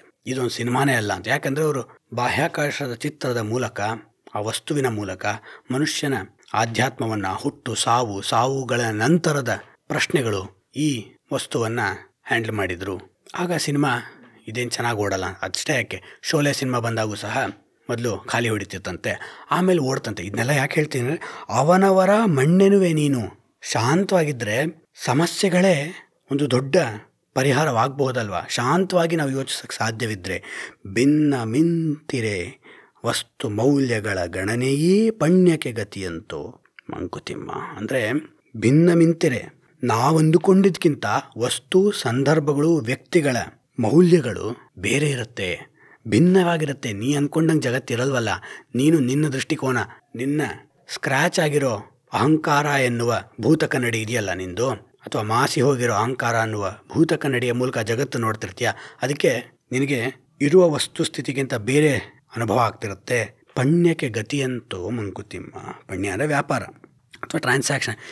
ಈ ವೈರುಧ್ಯಕ್ಕೆ ಗತಿಯಂತೂ ಮಂಕುತಿಮ್ಮ ಅಂದರೆ ನೀನು ಚೆನ್ನಾಗೇ ಅಂದ್ಕೊಂಡಿರ್ತೀಯ, ಅದು ಕೆಟ್ಟದಾಗಿರುತ್ತೆ. ನೀ ಕೆಟ್ಟದು ಅಂದ್ಕೊಂಡಿರ್ತೀಯ, ಚೆನ್ನಾಗೇ ಆಗಿರುತ್ತೆ. ಇದಕ್ಕೆ ಎಲ್ಲಿ ಕೊನೆ ಅಂದರೆ ಸ್ನೇಹಿತರೆ, ಒಂದು ಸಲಹೆ ಅಂದರೆ ಜೀವನದ ಬಗ್ಗೆ ಒಂದು ಓಪನ್ ಮೈಂಡೆಡ್ನೆಸ್, ವಿಶಾಲ ದೃಷ್ಟಿತ್ವವನ್ನು ನಾವು ಬೆಳೆಸ್ಕೋಬೇಕು. ಜೀವನದ ಸಾಧ್ಯತೆಗಳಿಗೆ ಶಾಂತವಾಗಿ ನಾವು ನಿರ್ಧಾರವನ್ನು ತೆಗೆದುಕೊಳ್ಳಕ್ಕೆ ಸಾಧ್ಯವಾದರೆ ಸಮಸ್ಯೆಗಳ ಒಳಗೆ ಅಡಗಿರುವ ಒಂದು ಪರಿಹಾರ ನಮಗೆ ಕಾಣಿಸುತ್ತೆ. ಜಿಡ್ಡು ಕೃಷ್ಣಮೂರ್ತಿ ಒಂದು ಕಡೆ ತುಂಬ ಅದ್ಭುತವಾಗಿ ಹೇಳ್ತಾರೆ, ಥಿಂಕ್ ಆನ್ ದೀಸ್ ಥಿಂಗ್ಸ್ ಅನ್ನುವ ಪುಸ್ತಕದಲ್ಲಿ. Actually problem is not separate from the solution. Solution comes as a part of the problem, but we are trying to solve it with our past ego. ಅಂದರೆ ನಾವು ಹಿಂದೆಂಗೋ ಅದನ್ನು ಪರಿಹಾರ ಕಂಡುಕೊಂಡಿರ್ತೀವಲ್ಲ, ಅದೇ ಪರಿಹಾರ ಅನುಗುಣ ಆಗಬೇಕು ಅಂತ ಅನ್ಕೋತಿರ್ತೀವಿ. ಅದಕ್ಕೆ ಸಮಸ್ಯೆ ಆಗ್ತಿರುತ್ತೆ. ಅದಕ್ಕೆ ನಾವು ಓಪನ್ ಮೈಂಡೆಡ್ ಆಗಿ ನೋಡಿದ್ರೆ ಅದರ ನಿಜವಾದ ಪರಿಹಾರ ಕಾಣಿಸುತ್ತೆ. ನಮ್ಮ ಅಹಂಕಾರದ ಪರಿಹಾರ ನಗಣ್ಯವಾಗಿ ಬಿಟ್ಬಿಡ್ಬೋದು ಅಂತ ಗೊತ್ತಾಗುತ್ತೆ. ಯಾವುದೋ ಒಂದು ಪ್ರಾಜೆಕ್ಟ್ ಬಂದಿರುತ್ತೆ, ಈ ಪ್ರಾಜೆಕ್ಟ್ ಕಷ್ಟ ಅಂತ. ಆ ಪ್ರಾಜೆಕ್ಟ್ ಕಷ್ಟನೇ, ಹಿಂದಿನ ಪ್ರಾಜೆಕ್ಟ್ ರೀತಿ ಅಲ್ವೇ ಅಲ್ಲ. ಬೇರೆ ಕ್ಲೈಂಟು ತುಂಬ ಕಷ್ಟದ ಕ್ಲೈಂಟು, ಆದರೆ ಆ ಕಷ್ಟದ ಕ್ಲೈಂಟ್ ನಿನ್ನ ಹತ್ರ ಬಂದಿರೋದೇ ನಿನಗೆ ಸಾಧ್ಯ ಇದೆ ಅಂತ. ಅದನ್ನು ಮಾಡಿದ್ರೆ ನಿನ್ನ ಪ್ರಾಫಿಟ್ಟು, ನಿಂದು ಅಪ್ರೈಸಲು ಜಾಸ್ತಿ ಆಗುತ್ತಲ್ಲ. ಅಂದರೆ ಅದು ಸಮಸ್ಯೆ ಅಲ್ಲ, ಅದು ಪರಿಹಾರನೇ. But you are trying to solve it with your own ego. ಆವಾಗ ಅದು ಸಾಲ್ವೇ ಆಗಲ್ಲ, ಪರಿಹಾರವೇ ಆಗಲ್ಲ. ಮಾರ್ಷಲ್ ಮಕ್ಲುಹಾನ್ ಅನ್ನುವ ದೊಡ್ಡ ಚಿಂತಕ ಒಂದು ಕಡೆ ಹೇಳ್ತಾರೆ, all our issues stem from trying to solve today's problem with yesterday's solution ಅಂತ. ನಾವು ಎಷ್ಟೊಂದು ಇಂದಿನ ಸಮಸ್ಯೆಗಳನ್ನು ಹಿಂದಿನ ಅಂದರೆ ನಿನ್ನೆಯ ಪರಿಹಾರಗಳ ಮೂಲಕ ಪರಿಹಾರ ಕಂಡುಕೊಳ್ಳೋಕೆ ಪ್ರಯತ್ನ ಮಾಡ್ತಿರ್ತೇವೆ. ಅದು ಸಾಧ್ಯವೇ ಆಗಲ್ಲ. ಹಿಂದೆ ಈ ರೂಟಲ್ಲಿ ಹೋಗಿದ್ದೆ, ಇವತ್ತು ಹಾಗೆ ಹೋಗ್ತೀನಿ ಅಂತ. ಅಲ್ಲಿ ರೋಡ್ ಬ್ಲಾಕ್ ಇರುತ್ತೆ, ನಾ ಅಲ್ಲೇ ಹೋಗ್ತೀನಿ ಅಂದರೆ ಆಕ್ಸಿಡೆಂಟ್ ಆಗುತ್ತೆ. ಸಿನಿಮಾಲ್ ಮಾತ್ರ ಜಂಪ್ ಮಾಡ್ಬೋದು ಕಾರ್ಗಳ ಮೇಲೆ, ಬೈಕ್ನ. ನಿಜ ಜೀವನದಲ್ಲಿ ಮಾಡೋಕ್ಕಾಗಲ್ವಲ್ಲ. ಅದೇ ನೀನು ಇವತ್ತಿನ ಪರಿಹಾರ ಏನು ಅಂತ ನೋಡಿದ್ರೆ, ಆ ಕಡೆ ಈ ಕಡೆ ನೋಡಿದ್ರೆ ಯಾವುದಾದ್ರು ರೋಡ್ ಖಾಲಿ ಇರೋದು ಗೊತ್ತಾಗುತ್ತೆ, ಅಷ್ಟೇ ಅಲ್ವಾ? ಅದೇ ನೀನು ಯಾವತ್ತಿನದೋ ಪರಿಹಾರವನ್ನು ಸೂಚಿಸ್ಕೊಂಡ್ರೆ ನಿನ್ನ ಅಹಂಕಾರದ ಮೂಲಕ ಪರಿಹಾರ ಸಿಗಲ್ಲ. ಅದಕ್ಕೆ ಶಾಂತವಾಗಿ ನಾವು ನಮ್ಮ ಸಮಸ್ಯೆಗಳ ಬಗ್ಗೆ ಕೂಲಂಕುಷವಾಗಿ, ಯಾವುದೇ ನಮ್ಮ ಪ್ರೆಜುಡೀಸ್ ಪೂರ್ವಾಗ್ರಹಗಳಿಲ್ಲದೆ ಯೋಚನೆ ಮಾಡಿದ್ರೆ ಖಂಡಿತವಾಗ್ಲೂ ಸಮಸ್ಯೆಗಳು ತುಂಬ ಕ್ಲಿಷ್ಟಕರ ಆಗೋದಿಲ್ಲ. ಅಟ್ಲೀಸ್ಟ್ ಆ ಸಮಸ್ಯೆಗಳಿಗೆ ತಕ್ಷಣ ಪರಿಹಾರ ಸಿಗದಿದ್ರೂ ಸಮಸ್ಯೆಗಳ ಇಂಟೆನ್ಸಿಟಿ, ಸಾಂದ್ರತೆ ಚಿಕ್ಕದಾಗ್ತಾನಾರು ಹೋಗುತ್ತೆ. ನಮಗದು ಅಫೆಕ್ಟ್ ಆಗೋದು, ಸಮಸ್ಯೆಯನ್ನು ಉಂಟು ಮಾಡೋದು, ನೋವುಂಟು ಮಾಡೋದು, ಸಫರಿಂಗ್ನಾರು ಕಡಿಮೆ ಮಾಡುತ್ತೆ.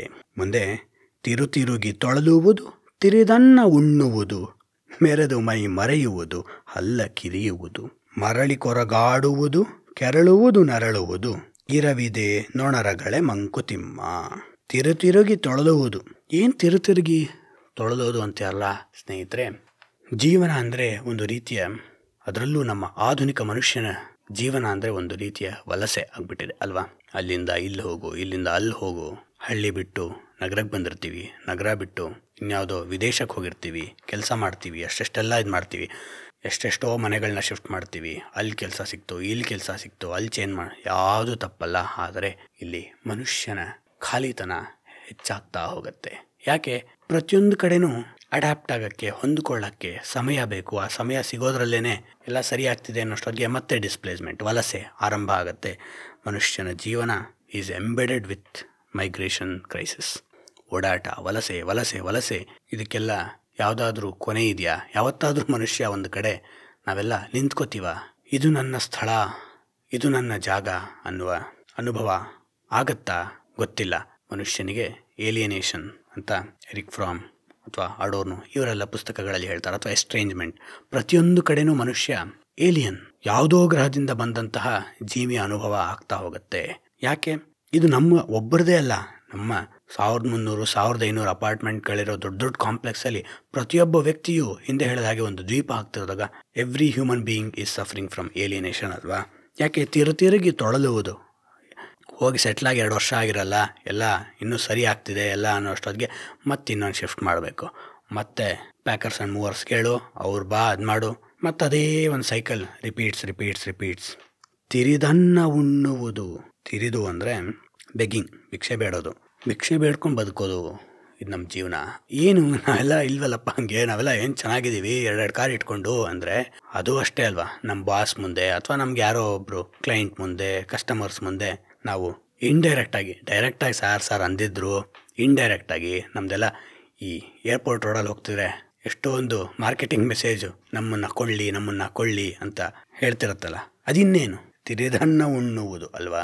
ಪ್ರತಿಯೊಬ್ಬರೂ ನಾವು ಬೇಡ್ತಿರೋರೆ. DVG ಅವರು ಹೇಳಿದಾಗೆ ಈ ಬೇಡಿಕೆಯಿಂದ ಏನು ಉದ್ದೇಶ, ಇದರದ್ದು ಏನು ಗೋಲ್ ಅಂದರೆ ನಾವೆಲ್ಲರೂ ಆನಂದವನ್ನು ಹುಡುಕ್ತಿದ್ದೀವಿ. ಎಲ್ಲಿ? ಬ್ರಹ್ಮಪುರಿಯಲ್ಲಿ. ಅದಕ್ಕೆ ನಾವೆಲ್ಲ ಬ್ರಹ್ಮಪುರಿಯ ಭಿಕ್ಷುಕರು. ಬ್ರಹ್ಮಪುರಿ ಅಂದರೆ ಇನ್ಫೈನೈಟ್ ಬ್ಲಿಸ್ ನಮ್ಮೆಲ್ಲರಿಗೂ ಬೇಕು. ಅದನ್ನು ಹಿಂಗೆಂಗೋ ಹುಡುಕ್ತಿದ್ದೀವಿ.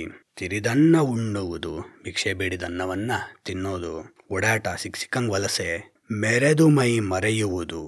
ನಮ್ಮ ಪರಿಸ್ಥಿತಿ ಯಾವುದೋ ಒಂದು ದೊಡ್ಡ ಕಾರ್ಪೊರೇಷನಲ್ಲಿ, ಕಂಪ್ನೀಲಿ, ಗೂಗಲ್, ಆ್ಯಪಲಲ್ಲೋ ಕೆಲಸ ಸಿಕ್ಕರೆ ನನ್ನ ಬಿಟ್ಟರೆ ಇಲ್ಲ ಅಂತ ಬದುಕ್ತಿರ್ತೀವಿ. ಆದರೆ ಆ ಕಂಪ್ನಿ ಯಾವತ್ತೋ ಮನೆಗೆ ಹೊರಡು ಅಂತ ಹೇಳಿದ್ರೆ ನಮ್ಗೆ ಜೀವನದ ದಾರಿನೇ ತೋಚ್ದಂಗಾಗತ್ತೆ. ಅದನ್ನು ಮುಚ್ಚಿ ಹಾಕೋಕ್ಕೆ, ನಾನು ತುಂಬ ಸಂತೋಷವಾಗಿದ್ದೀನಿ ಅಂತ ತೋರಿಸ್ಕೊಳ್ಳೋಕ್ಕೆ, ಅಥವಾ ನನ್ನ ಭಯಗಳನ್ನು ನಾನೇ ಮರೆಯೋಕ್ಕೆ ಯಾವ್ಯಾವುದೋ ರೀತಿಯ ದುಡ್ಡನ್ನು ಖರ್ಚು ಮಾಡ್ತಿರ್ತೀನಿ. Sky diving, scuba diving, bungee jumping. ಯಾಕಂದ್ರೆ ಮಾಡುವಾಗ ಅಟ್ಲೀಸ್ಟ್ ನನ್ನ ಕೆಲಸದಿಂದ ತೆಗೆದು ಬಿಡ್ಬೋದು, ಅಥವಾ ನನಗೆ ಕೆಲಸ ಮಾಡೋಕ್ಕೆ ಇಷ್ಟ ಇಲ್ಲ. ನಾನು ದುಡಿತಿರೋದೇ ಈ ಥರ ನಾನು ಚೆನ್ನಾಗಿದ್ದೀನಿ ಅಂತ ತೋರಿಸ್ಕೊಳ್ಳೋಕ್ಕೆ. ಹಾಗಾಗಿ ನನ್ನ ಕೆಲಸದಲ್ಲಿ ಏನು ಖುಷಿ ಸಿಗ್ತಿಲ್ಲ. ಅದಕ್ಕೆ ಈ ರೀತಿ ಏನಾದ್ರು ನಾನು ಚೆನ್ನಾಗಿದ್ದೀನಿ, ನಾನು ಖುಷಿಯಾಗಿಲ್ವಲ್ಲ, ಅದಕ್ಕೆ ನಾನು ಖುಷಿಯಾಗಿದ್ದೀನಿ ಅಂತ ತೋರಿಸ್ಬಿಟ್ಟು ಜಗತ್ತಿಗೆ ಕನ್ವಿನ್ಸ್ ಮಾಡಿದ್ರೆ, ಓ ಈ ವ್ಯಕ್ತಿ ಖುಷಿಯಾಗಿದ್ದಾರೆ, they are enjoying life to the fullest, ಹೀಗೆಲ್ಲ ಕೇಳಿಬಿಟ್ರೆ ಓಹೋ ಹಂಗರ್ಕೆ ನಾನು ಖುಷಿಯಾಗಿದ್ದೀನಿ ಅಂತ ನನ್ನನ್ನು ನಂಬಿಸ್ಕೋಬೋದು. ಮೆರೆದು ಮೈ ಮರೆಯುವುದು, ನಮ್ಮನ್ನು ನಾವು ಮರೆಯೋಕ್ಕೆ ಎಲ್ಲ ರೀತಿಯ ಕನ್ಸಂಪ್ಷನಿಸಮ್, ಡ್ರೈ ಕನ್ಸಂಪ್ಷನಿಸಮ್, ಯಾವುದೇ ಆಳವಿಲ್ಲದ, ಅರ್ಥವಿಲ್ಲದ ಹೊಸ ರೀತಿಯ ಆಹಾರಗಳನ್ನ ಹುಡುಕ್ತಿದ್ದೀವಿ. ಫುಡ್ ಎಕ್ಸ್ಪ್ಲೋರರ್ಸ್ ಅಂತ ಬರ್ಕೋತಿದ್ದೀವಿ. ಇದರಲ್ಲಿ ಎಕ್ಸ್ಪ್ಲೋರ್ ಮಾಡೋದೇನಿದೆ? ಏನು ಬೆಟ್ಟ ಹತ್ತಿದ್ದೀವ, ಸೀ ರೂಟ್ ಕಂಡು ಹಿಡಿತಿದ್ದೀವ? ಏನೂ ಇಲ್ಲ. ದುಡ್ಡು ಕೊಟ್ಟರೆ ಕೊಡ್ತಾರೆ, ತಿನ್ಬೋದು. ಎಲ್ಲ ರೀತಿಯ ಆಹಾರ ತಿನ್ಬೋದು. ತಿಂದು ಆರೋಗ್ಯ ಕೆಡಿಸ್ಕೊತಿದ್ದೀವಿ. ಆರೋಗ್ಯ ಕೆಡಿಸ್ಕೊಳ್ಳೋದಕ್ಕೆ ಮತ್ತೆ ಲಕ್ಷಗಟ್ಟಲೆ ಇನ್ಶೂರೆನ್ಸ್ ಕಟ್ತಿದ್ದೀವಿ. ಅಂದರೆ ಈ ನಮ್ಮ ಜೀವನದ ಒಂದು ರೀತಿಯನ್ನು DVG ಅವರು ಎಷ್ಟು ಸರಳವಾಗಿ ಹೇಳಿದ್ದಾರೆ. ತಿರುಗಿ ತೊಳೆದುವುದು, ಅದನ್ನು ಮರೆಯೋಕ್ಕೆ ಸಿಕ್ಕಂಗೆ ದುಡಿಯೋದು, ತಿರಿದನ್ನ ಉಣ್ಣುವುದು, ಮೆರೆದು ಮೈ ಮರೆಯುವುದು, ಹಲ್ಲ ಕಿರಿಯುವುದು. ಸರ್ ಸ್ವಲ್ಪ ಹೈಕ್ ಕೊಡಿ ಸರ್ ಅಂತ. ಇದೇ ಥರ ಈ ಕನ್ನಡದಲ್ಲೇ ಹೇಳ್ತಿದ್ರು ತುಂಬ ಚೆನ್ನಾಗಿ ಇಮೇಲ್ ಬರೆದ್ಬಿಟ್ಟು, ಅಥವಾ ChatGPT ಗ್ರಾಹಕ ಕೇಳಿಬಿಟ್ಟು ಈ ಥರ ಇಮೇಲ್ ಬರಿಬೇಕು, ನಾನು ಹಲ್ಲಿ ಕಿರಿಬೇಕಾಗಿದೆ ನಮ್ಮ ಬಾಸ್ಗೆ ಜಾಸ್ತಿ ಬೋನಸ್ ಕೊಡೋಕ್ಕೆ, ಹೆಂಗೆ ಬರಿಬೇಕು ಹೇಳು ಅಂತ ChatGPTನ ಕೇಳಿದ್ರೆ ಅದು ತೋರಿಸ್ಬಿಡುತ್ತೆ. ಅದನ್ನು ಬರೆದು ಡೈರೆಕ್ಟಾಗಿ ಇಮೇಲ್ ಕಳಿಸೋದು ಬಾಸ್ಗೆ. ಅಷ್ಟೇ ಅಲ್ವಾ ನಮ್ಮ ಜೀವನ. ಹಲ್ಲ ಕಿರಿಯುವುದು, ಯಾರನ್ನೋ ಇಂಪ್ರೆಸ್ ಮಾಡೋಕ್ಕೆ ಪ್ರಯತ್ನ ಮಾಡೋದು, ಮರಳಿ ಕೊರಗಾಡುವುದು. ಅವ್ರಿಗೆ ಗೊತ್ತಿರುತ್ತೆ ನಾವೇನು ಕೆಲಸ ಮಾಡ್ತೀವಿ, ನಮ್ಮ ಯೋಗ್ಯತೆ ಏನು, ಅವ್ರಿಗೆ ಚೆನ್ನಾಗಿ ಗೊತ್ತಿರುತ್ತೆ. ಹಾಗಾಗಿ ಅವರು ನೋ ನಾಟ್ ದಿಸ್ ಟೈಮ್ ಅಂತ ಜೆಂಟಲಾಗಿ ರಿಜೆಕ್ಟ್ ಮಾಡ್ತಾರೆ. ಆಗ ಮರಳಿ ಕೊರಗಾಡುವುದು, ಇವನು ಸರಿ ಇಲ್ಲ, ಈ ವ್ಯಕ್ತಿನೇ ಹಿಂಗೆ, ಅಥವಾ ಯಾವುದೋ ಒಂದು ಬೈಕೋತೀವಲ್ಲ ನಾವು, ಈ ಸಮಾಜದವರೇ ಹಿಂಗೆ, ಈ ಸಮುದಾಯದವ್ರು ಹಿಂಗೆ, ಎಲ್ಲ ನಮ್ಮ ಹುಚ್ಚುಗಳು. ನಮ್ಮ ಕೆಲಸ ಮಾಡೋ ಸಾಮರ್ಥ್ಯ ಇದ್ದರೆ ನಾವ್ಯಾಕೆ ಇನ್ನೊಬ್ಬರ ಮುಂದೆ ಹಲ್ಲು ಕಿರಿಯೋದು ಬೇಕಾಗತ್ತೆ? ಹಲ್ಲ ಕಿರಿಯುವುದು, ಮರಳಿ ಕೊರಗಾಡುವುದು, ಮತ್ತೆ ಕೊರಗೋದು, ಅಯ್ಯೋ ಹಿಂಗಾಗಬಾರ್ದಿತ್ತು, ಈ ವ್ಯಕ್ತಿ ಸರಿ ಇಲ್ಲ, ನನ್ನ ಮ್ಯಾನೇಜರ್ ಸರಿ ಇಲ್ಲ. ಕೆರಳುವುದು, ನರಳುವುದು. ಆಯಿತು, ಇಷ್ಟೆಲ್ಲ ಮಾಡಿಬಿಟ್ಟು ಕಂಪ್ನಿ ಬಿಟ್ಟೆ. ಕೇಳ್ತಾರೆ ಯಾಕೆ ನೀನು ಹಿಂದಿನ ಕಂಪ್ನಿ ಬಿಟ್ಟೆ ಅಂತ ಹೊಸ ಇಂಟರ್ವ್ಯೂಲಿ. ಆವಾಗ ಪರ್ಸ್ನಲ್ ರೀಸನ್ಸ್. ಏನು ಪರ್ಸ್ನಲ್ ರೀಸನು? ಏನೂ ಇಲ್ಲ. ಏನಾದ್ರು ಕೇಳೋಕ್ಕೋರೆ ಕೆರಳುವುದು, ನರಳುವುದು. ನೀವ್ಯಾರಿಗೆ ಕೇಳೋಕ್ಕೆ? ಇರವಿದೇನೋ ನರಗಳೇ ಮಂಕುತಿಮ್ಮ. ಇದೇ ನಮ್ಮ ಜೀವನದ ರಗಳೆ ಆಗಿಬಿಟ್ಟಿದೆಯಲ್ಲ ಮಂಕುತಿಮ್ಮ. ಇಲ್ಲೂ ಅಷ್ಟೇ, ಪರಿಹಾರಕ್ಕಿಂತ ನಮ್ಮ ಜೀವನವನ್ನು ಎಕ್ಸ್ಪೋಸ್ ಮಾಡೋದು, ನಮ್ಮ ಮುಂದೆ ತೆರೆದಿಡೋದು DVG ಅವರ ಉದ್ದೇಶ. ಪಿಕಾಸೋ ಒಂದು ಕಡೆ ಅದ್ಭುತವಾಗಿ ಹೇಳ್ತಾರೆ, a great art work shouldn't be decorative, it should be explorative ಅಂತ. ಈಗ ನೀವು ಪಿಕಾಸೋ ಚಿತ್ರಗಳನ್ನ, ಟಿಷಿಯನ್, ರುಬೆನ್ಸ್ ಅಥವಾ ವೆಲಾಸ್ಕ್ವೆಸ್ ಈ ರೀತಿಯ ದೊಡ್ಡ ದೊಡ್ಡ ಕಲಾವಿದರ ಚಿತ್ರಗಳನ್ನ ನೋಡ್ತಿದ್ರೆ ಅವು ಡೆಕೋರೇಟಿವ್ ಅಲ್ಲ, ಮನೇಲಿ ಹಾಕ್ಕೊಂಡು ಚೆನ್ನಾಗಿದೆ ನೋಡು ಅಂತ ತೋರ್ಸೋಕ್ಕೆ, ಕಲರ್ ಚೆನ್ನಾಗಿದೆ, ಹಂಗಲ್ಲ. ಅವು ಮನುಷ್ಯನ ಅಂತರಂಗವನ್ನು ತಟ್ಟಿ ಎಬ್ಬಿಸುತ್ತವೆ. ದೇ ಆರ್ ಎಕ್ಸ್ಪ್ಲೋರೇಟಿವ್, ಹುಡುಕಾಟಕ್ಕೆ, ಶೋಧನೆಗೆ ಅನುವು ಮಾಡಿಕೊಡುತ್ತೆ. ಅದನ್ನೇ ಹಿಂದಿನ ಕಗ್ಗದಲ್ಲಿ DVG ಅವರು ಪ್ರಯತ್ನ ಮಾಡ್ತಿರೋದು.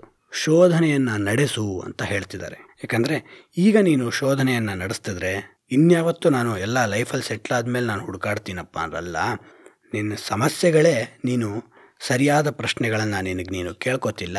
ಯಾವಾಗ ನೀನು ಸರಿಯಾದ ಪ್ರಶ್ನೆಗಳನ್ನು ನೀನು ಕೇಳ್ಕೊಳ್ಳೋದು, ಸರಿಯಾದ ಉತ್ತರಗಳು ಸಿಗೋಕ್ಕೆ ಸಾಧ್ಯವೇ ಇಲ್ಲ. If you don't know how to ask right questions to yourself, cannot arrive at a right answer ಅಲ್ವಾ.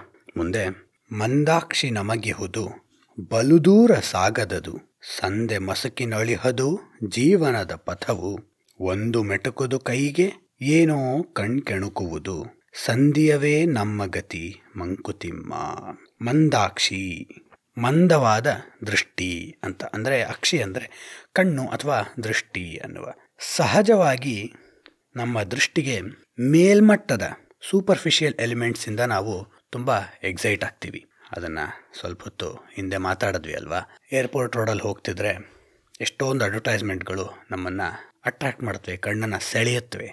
ಆದರೆ ಅಷ್ಟು ಒಳ್ಳೆಯ ಯಾವುದೋ ಒಂದು ವ್ಯವಸ್ಥೆ ಇದ್ದರೆ, ಅಂದರೆ ಯಾವುದೋ ಒಂದು ಪ್ರಾಡಕ್ಟು, ಮನೆ, ಅಪಾರ್ಟ್ಮೆಂಟು, ಪೆಂಟ್ ಹೌಸ್ ಇದ್ದರೆ ಅದಕ್ಕೆ ಅಡ್ವರ್ಟೈಸ್ಮೆಂಟ್ನ ಅವಶ್ಯಕತೆ ಇದೆಯಾ ಅಂತ ನಮ್ಮನ್ನು ಯೋಚನೆಯ ಸಾಧ್ಯತೆಯನ್ನು ತೆಗೆದುಹಾಕೋದು ಅದರ ಉದ್ದೇಶ.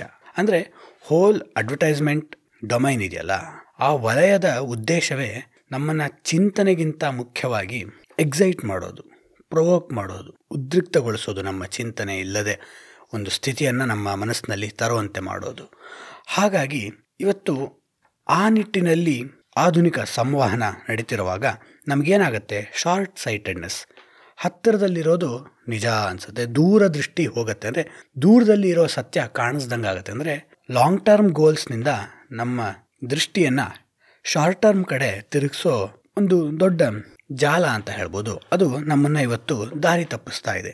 ಡ್ರೈ ಕನ್ಸ್ಯೂಮರಿಸಮ್, ಅದರಿಂದ ನಮಗೆ ಏನಾದರೂ ಒಂದು ಕೊಳ್ಳುತ್ತಾ ಇರಬೇಕು. ಅದರಿಂದ ರೀಟೇಲ್ ಥೆರಪಿ ಅಂತೆಲ್ಲ ಅದಕ್ಕೇನೋ ದೊಡ್ಡ ದೊಡ್ಡ ಮಾತಾಡ್ತಾರೆ. ಅಂದರೆ ಅದರಿಂದ ಏನೋ ಮನಸ್ಸಿಗೆ ಒಂದು ಮುದ ಸಿಗತ್ತೆ, ಶಾಂತಿ ಸಿಗತ್ತೆ ಅಂತಾರೆ ರೀಟೇಲ್ ಥೆರಪಿ. ಅಂದರೆ ಅವೆಲ್ಲ ಪೊಳ್ಳು ನಂಬಿಕೆಗಳು, ನಾವೇ ಬೆಳೆಸ್ಕೊಂಡಿರೋ. ಹಿಂದೆ ಹೇಳಿದಾಗೆ ಹಿಂದಿನದೆಲ್ಲ ಮುಗಿದಿದೆ, ಹೊಸದೇನು ಸಿಕ್ಕಿಲ್ಲ. ಅದಕ್ಕೆ ನಮ್ಮದು ನಾವೇ ಒಂದಿಷ್ಟು ಮೌಢ್ಯಗಳನ್ನ ಬೆಳೆಸ್ಕೋತಾ ಇದ್ದೀವಿ. ಅದರಲ್ಲೊಂದು ಎಕ್ಸೆಸಿವ್ ಬ್ರ್ಯಾಂಡ್ ಅಡಿಕ್ಷನ್. ಹಿಂಗೆ ಇರಬೇಕು, ಹಾಗೆ ಇರಬೇಕು. ಅದು ಮಂದಾಕ್ಷಿ ನಮಗಿಹುದು. ನಮಗೆ DVG ಅವರು ಬರೆದಂದಕ್ಕಿಂತ ಇವತ್ತು ಇದು ಸಮಂಜಸ ಆಗೋ ಕಾರಣ, ಯಾವುದಾದ್ರೂ ಒಂದು ಮಾಲ್ಸ್ಗೆ ಹೋದರೆ ಎಷ್ಟು ಜಾಹೀರಾತುಗಳು ನಮ್ಮನ್ನು ಸೆಳೆಯುತ್ತವೆ. ಈ ಜಾಹೀರಾತುಗಳ ಆಳವನ್ನು ಅರ್ಥೈಸ್ಕೋಬೇಕಂದ್ರೆ ನಾನು ನನ್ನ ಸ್ನೇಹಿತರಿಗೂ ತಂಡದಲ್ಲಿ ಸಲಹೆಯನ್ನು ಕೊಟ್ಟಿರೋ ಚಿತ್ರ ಅಂದರೆ ದೇ ಲಿವ್ ಅನ್ನುವ ಜಾನ್ ಕಾರ್ಪೆಂಟರ್ ನಿರ್ದೇಶನದ ಅದ್ಭುತವಾದ ಹಾಲಿವುಡ್ ಚಿತ್ರ. ಅದರಲ್ಲಿ ಮುಖ್ಯ ಭೂಮಿಕೆಯಲ್ಲಿರೋ ನಟಂಗೆ ಒಂದು ಕನ್ನಡಕ ಸಿಗತ್ತೆ. ಅದನ್ನ ಹಾಕ್ಕೊಂಡು ಕೂಡಲೇ ಆ ಯಾವುದೋ ಒಂದು ಜಾಹೀರಾತಿನ ಹಿಂದಿರೋ ನಿಜವಾದ ಸಂದೇಶ ಬ್ಲ್ಯಾಕ್ ಆ್ಯಂಡ್ ವೈಟ್ನಲ್ಲಿ ಕಾಣಿಸೋಕ್ಕೆ ಆರಂಭ ಆಗುತ್ತೆ. ಅದ್ಭುತವಾದ ಸಿನಿಮಾ. ಅದು ಯೂಟ್ಯೂಬಲ್ಲಿ ಅವೈಲೇಬಲ್ ಇದೆ. ದೇ ಲಿವ್ ಅಂತ, THEYLIVE, ದೇ ಲಿವ್ ಅನ್ನೋ ಚಿತ್ರವನ್ನು ವೀಕ್ಷಿಸ್ಬೋದು. ಅಂದರೆ ಇಷ್ಟು ದೀರ್ಘವಾಗಿ ಈ ವಿಷಯದ ಮೇಲೆ ಸಮಯವನ್ನು ವ್ಯಯಿಸಿದ ಕಾರಣ ಅದು ಬಲು ದೂರ ಸಾಗದದು. ನಮ್ಮ ದೃಷ್ಟಿಕೋನ ತುಂಬ ದೂರದಲ್ಲಿ ಏನು ನಡಿಬಹುದು. ಯಾರೋ ಬಂದುಬಿಟ್ಟು ಇನ್ವೆಸ್ಟ್ ಮಾಡಿ ಬಿಟ್ಟರೆ ಸಿಗಲ್ಲ ಅಂತ ಹೇಳ್ತಾರೆ. ನಮಗೆ ಇವ್ರ್ಯಾಕೆ ನನ್ನನ್ನು ಹುಡ್ಕೊಂಬಂದ್ಬಿಟ್ಟು ಇಲ್ಲಿ ಇನ್ವೆಸ್ಟ್ ಮಾಡು ಅಂತಿದ್ದಾರೆ ಅನ್ನುವ ಸಾಮಾನ್ಯ ಸಹಜ 10ನೇ ಕ್ಲಾಸ್ ಹುಡುಗರಿಗಿರುವಂತಹ ಕಾಮನ್ ಸೆನ್ಸ್ ಸಹ ಇರಲ್ಲ. ನಾವು ಯಾವುದೋ ಭಯದಲ್ಲಿ ಮಂದಾಕ್ಷಿಯಿಂದ, ಅಂದರೆ ನಿಯರ್ ಸೈಟೆಡ್ನೆಸ್, ಶಾರ್ಟ್ ಸೈಟೆಡ್ನೆಸ್ನಿಂದ ತಪ್ಪು ನಿರ್ಧಾರಗಳನ್ನು ತೆಗೆದುಕೋತೇವೆ. ಅದರಿಂದ ಏನಾಗಿದೆ, ಸಂಧೆ ಮಸಕಿನೊಳೆಹದು ಜೀವನದ ಪಥವು. ಅದಾಗಿರೋದ್ರಿಂದ ಸಂಜೆಯ ಮುಸುಕಿನಂತೆ, ಮಧ್ಯಾಹ್ನದ ಬೆಳಕಿನಂತಿರಬೇಕಾಗಿದ್ದ ನಮ್ಮ ದೃಷ್ಟಿ ಸಂಜೆ 6:30 ಅಷ್ಟೊತ್ತಿಗೆ ಹೆಂಗಿರುತ್ತೋ ಹಾಗೆ ಮುಸುಕಾಗಿ ಕಾಣಿಸ್ತಿದೆ. ಇಲ್ಲಿ ಏನಪ್ಪ 6:30ಗೆ ಎಷ್ಟು ಕ್ಲಿಯರ್ ಆಗಿರುತ್ತಲ್ಲ ಅಂತ ಅನ್ಕೋಬೋದು. ಯಾಕೆಂದರೆ ನಾವು ನಗರದಲ್ಲಿರೋರಿಗೆ ಯಾವಾಗೂ ಲೈಟ್ಸ್ ಇರುತ್ತೆ, ಬೆಳಗ್ಗೆ ಯಾವುದು ಸಾಯಂಕಾಲ ಯಾವುದು ಗೊತ್ತಾಗಲ್ಲ. DVG ಅವರು ಬರೀತಿದ್ದ ಕಾಲಕ್ಕೆ ದಾರಿದೀಪಗಳು ಅಷ್ಟೇನೋ ಎಲ್ಲ ಕಡೆ ಇರಲಿಲ್ವಲ್ಲ. ಹಳ್ಳಿಲೆಲ್ಲ ಓಡಾಡ್ತಿದ್ರೆ ಸ್ವಲ್ಪ ನಮಗೂ ಅನುಭವಕ್ಕೆ ಬರುತ್ತೆ. ಈಗಿನ ಹಳ್ಳಿಗಳು ತುಂಬ ಮುಂದುವರೆದಿವೆ ಅನ್ಬೋದು. ಅಥವಾ ನಾವು ಸುಮ್ಮನೆ ಹೊಲದ ಹತ್ರ ಓಡಾಡಿದ್ರೆ ಗೊತ್ತಾಗುತ್ತೆ. 6:30 ಅಷ್ಟೊತ್ತಿಗೆ ಆ ಕಡೆ ಕತ್ತಲಲ್ಲ, ಈ ಕಡೆ ಬೆಳಕು ಅಲ್ಲ ಅನುಭವ ಆಗ್ತಿರುತ್ತಲ್ಲ. ಹಾಗೆ ನಮ್ಮ ಜೀವನ ದೃಷ್ಟಿ ಆಗಿಬಿಟ್ರೆ ಅಲ್ಲಿ ದೂರದಲ್ಲಿ ಬರ್ತಿರೋ ಪ್ರಾಣಿ, ಕರಡಿನೋ, ನಾಯಿನೋ, ಮನುಷ್ಯ ಏನಾರು ಕಂಬಳಿ ಹೊತ್ಕೊಂಡ್ಬರ್ತೀಯಾನೋ ಗೊತ್ತು ಕೂಡ ಆಗಲ್ವಲ್ಲ. ಹಾಗೆ ನಮ್ಮ ಜೀವನದಲ್ಲಿ ಕಾಣಬೇಕಾದ ಆಬ್ಜೆಕ್ಟ್ಸ್, ವಸ್ತುಗಳು ಕಾಣಬೇಕಾದ ವಸ್ತು ಸ್ಥಿತಿಯಲ್ಲಿ ಕಾಣಿಸ್ತಿಲ್ಲ. ಅದರಿಂದ ಜೀವನದ ಪಥ ಮಸ್ಕಿಗೆ ಇದಾಗಿದೆ. ಒಂದು ಮೆಟುಕದು ಕೈಗೆ ಏನೋ ಕೆಣಕುವುದು. ಇದು ಮಾತ್ರ ನಮ್ಮ ಕನ್ಸ್ಯೂಮರಿಸ್ಟ್ ಮೈಂಡ್ಸೆಟ್, ಕೊಳ್ಳುಬಾಕ ಮನಸ್ಥಿತಿಗೆ ಹೇಳಿ ಮಾಡಿಸಿದ ಸಾಲು. ಯಾವ್ದು ನೋಡಿದ್ರೂ ನಮಗೆ ಬೇಕನ್ಸುತ್ತೆ, ಆದರೆ ಯಾವುದನ್ನು ಕೊಂಡ್ಕೊಳ್ಳೋಕ್ಕಾಗಲ್ಲ. ಇದೆಷ್ಟು ಅದ್ಭುತವಾದ ಸಾಲಲ್ಲ ಇವತ್ತಿನ ಕಾಲಕ್ಕೆ. ಏನೇನೋ ತೊಗೋಬೇಕನ್ಸುತ್ತೆ. ಅಲ್ಲೊಂದು ಪೆಂಟ್ ಹೌಸ್ ತೊಗೋಬೇಕನ್ಸುತ್ತೆ, ಇಲ್ಲೋ ಆಡಿದ್ದು ನೋಡ್ತೀವಿ ಒಂದು ಅಡ್ವರ್ಟೈಸ್ಮೆಂಟ್, ಅದನ್ನು ತೊಗೋಬೇಕನ್ಸುತ್ತೆ. ಇನ್ನು ಸ್ವಲ್ಪ ಈ ಕಡೆ ನೋಡಿದ್ರೆ ಯಾವುದೋ ರೆಸಾರ್ಟ್ಗೆ ವಿಸಿಟ್ ಮಾಡಬೇಕನ್ಸುತ್ತೆ. ಅದಕ್ಕೆ ಆ ಚಿತ್ರವನ್ನು ದಯವಿಟ್ಟು ಎಲ್ಲರೂ ವೀಕ್ಷಿಸಿ, ದೇ ಲಿವ್ ಅನ್ನೋದನ್ನ. ಅಂದರೆ ಯಾವುದು ನಮಗೆ ಎಟಕ್ತಿಲ್ಲ, ಆದರೆ ಎಟಕತ್ತನೋ ಅನ್ನುವಂಥ ಒಂದು ಭ್ರಾಂತಿಯನ್ನು ಹುಟ್ಟಿಸಿ ನಮ್ಮಲ್ಲಿ ಒಂದು ಅತೃಪ್ತಿಯ ಹೊಗೆಯನ್ನು ಆಡ್ಸೋಕ್ಕೆ ಶುರು ಮಾಡುತ್ತೆ. ಅದರಿಂದ ನಮ್ಮ ಜೀವನದಲ್ಲಿ ಕ್ರೇವಿಂಗ್ ಜಾಸ್ತಿ ಆಗುತ್ತೆ. ಕ್ರೇವಿಂಗ್ ಕ್ರಿಯೇಟ್ ಸಫರಿಂಗ್ ಅಂತ ಬುದ್ಧ ಹೇಳ್ದಂಗೆ, ಯಾವುದಕ್ಕಾರ ನಾವು ಹಾಹಾಕಾರ ಪಡೋಕ್ಕೆ ಶುರು ಮಾಡ್ತೀವೋ ಅದು ನಮ್ಮಿಂದ ಇರುವುದಕ್ಕಿಂತ ದೂರ ಇದೆ ಅನ್ನೋ ಅನುಭವ ಬರುತ್ತೆ. ಯಾಕೆ ನಮಗೆ 100 ಬೇಕು, ನಮಗಿವತ್ತು ಇಚ್ಛಾಶಕ್ತಿ ಹರಿದು ಹೋಗ್ಬಿಟ್ಟಿದೆ. ಒಂದು ಕಡೆ ಒಂದು ದೃಷ್ಟಿಕೋನದ ಕಡೆ, ಒಂದು ಉದ್ದೇಶದ ಕಡೆ ಬಿಟ್ಟು ಏನಾದರೂ ಕೊಂಡುಕೊಳ್ಳೋದ್ರಿಂದ ನಾವು ಸಂತೋಷವಾಗಿರ್ತೀವಿ ಅಂತ ನಂಬ್ಕೊಂಡಿದ್ದೀವಿ. ಅಮೆಝಾನ್ ವಿಶ್ ಲಿಸ್ಟ್ ಸ್ಕ್ರಾಲಿಂಗು, ಯಾವುದೆಷ್ಟು ರೇಟ್ ಏರಿದೆ, ಯಾವುದೆಷ್ಟು ಕಡಿಮೆ ಆಗಿದೆ, ಯಾವ ಹೊಸ ಫೋನ್ ಬಂತು, ಏನೋ ಕೆಣಕುವುದು, ಹೊಸದೇನೋ ಬಂತು, ಹೆಡ್ಫೋನು, ನಾಯ್ಸ್ ಕ್ಯಾನ್ಸಲಿಂಗ್, ಅದು ಬೇಕನ್ಸುತ್ತೆ. ಅಷ್ಟೇನಾ? ಎಲ್ಲದರಲ್ಲೂ ಒಂದು ಆರ್ಟಿಫಿಷಿಯಾಲಿಟಿ. ಬೆಳಕು ಸಹ ಒಂದು ಆರ್ಟಿಫಿಷಿಯಲ್ ಆಗಿ ನೀವು ಏರ್ಪೋರ್ಟ್ ಟರ್ಮಿನಲ್ 2 ಹೋದರೆ ನಮಗೊಂಥರ ಎಂಥ ಅದ್ಭುತ ಅನಿಸುತ್ತೆ, ಎಂಥ ಅದ್ಭುತವಾಗಿದೆ ಜಗತ್ತು.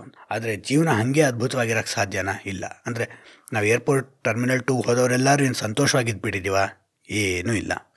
ಈ ಬ್ಯೂಟಿ ಮಿತ್ ಅನ್ನೋದಿದೆಯಲ್ಲ, ಸೌಂದರ್ಯದ ಪೊಳ್ಳು ಆಶ್ವಾಸನೆಗಳು, ಒಳ್ಳೆಯ ಜೀವನ ಎನ್ನುವ ಸಾಧ್ಯತೆ ಪೊಳ್ಳು ಬೆಳಕಿನ ಕಾರಣದಿಂದ ನಮಗೆ ಸಿಗತ್ತೆ ಅಂತ ಅನ್ಕೋತಿದ್ದೀವಲ್ಲ, ಅಲ್ಲೇ ನಮ್ಮ ಜೀವನದ ಸಮಸ್ಯೆ ಹೆಚ್ಚಾಗ್ತಿರೋದು. ಸೆಂಟ್ರಲ್ ಬೆಂಗಳೂರಲ್ಲಿ ಓಡಾಡ್ತಿದ್ರೆ MG ರೋಡ್, ರೆಸಿಡೆನ್ಸಿ ರೋಡಲ್ಲಿ ಎಲ್ಲ ಲ್ಯಾಂಬೋರ್ಗಿನಿ ಕಾಣಿಸುತ್ತೆ, ಫೆರಾರಿ ಕಾಣಿಸುತ್ತೆ. ನಾನು ಯಾವಾಗ ಹಿಂಗಿರೋದು? ನೀನು ಕೂತ್ಕೊಂಡು ಹೋಗ್ತಿದ್ಯಲ್ಲಪ್ಪ ನಿನ್ನ ಗಾಡಿ, ಅದೇ ಎಷ್ಟೋ ಜನ ಕನಸು ಅನ್ನೋದನ್ನು ಮರ್ತಿದ್ಯಾ. ಲ್ಯಾಕ್ ಆಫ್ ಗ್ರ್ಯಾಟಿಟ್ಯೂಡ್, ಕೃತಜ್ಞತೆಯನ್ನು ನಮ್ಮ ಚಿಂತನೆಯಿಂದ ಹೈಜಾಕ್ ಮಾಡ್ತಿರೋದು ಈಗಿನ ನಮ್ಮ ಕಾಲಘಟ್ಟದಲ್ಲಿ ನಮಗೆ ಅನುಭವಕ್ಕೆ ಬರ್ತಿದೆ. ಅದರಿಂದ ಏನಾಗಿದೆ? DVJ ಹೇಳೋದು 4ನೇ ಸಾಲಲ್ಲಿ, ಸಂಧಿಯವೇ ನಮ್ಮ ಗತಿ ಮಂಕುತಿಮ್ಮ. ಸಂದೇಹವೇ ನಮ್ಮ ಗತಿಯಾಗೋಗಿದೆ. ಎಲ್ಲದರಲ್ಲೂ ಸಂದೇಹ. T.S. ಎಲಿಯಟ್ ಅನ್ನುವ ಮಹಾನ್ ಕವಿ ಒಂದು ಕಡೆ ಅದ್ಭುತವಾಗಿ ಹೇಳ್ತಾನೆ, as far as now we know too much but convinced of too little.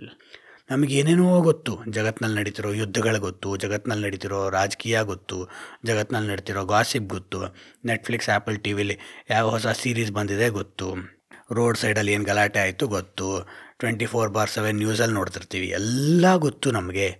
But convinced of too little, ಯಾವುದು ಕನ್ವಿನ್ಸಿಂಗ್ ಅನ್ನಿಸ್ತಿಲ್ಲ. ಎಷ್ಟೆಷ್ಟೋ ಅಡ್ವರ್ಟೈಸ್ಮೆಂಟ್ಸ್ ನೋಡ್ತೀವಿ, ಎಷ್ಟೆಷ್ಟೋ ನೀಲ್ ಪೋಸ್ಟ್ಮನ್ ಅನ್ನುವ ಅದ್ಭುತ ಚಿಂತಕ ತಮ್ಮ amusing ourself to death ಅನ್ನುವ ಒಳ್ಳೆಯ ಪುಸ್ತಕದಲ್ಲಿ ಒಂದು ಮಾತು ಹೇಳ್ತಾರೆ.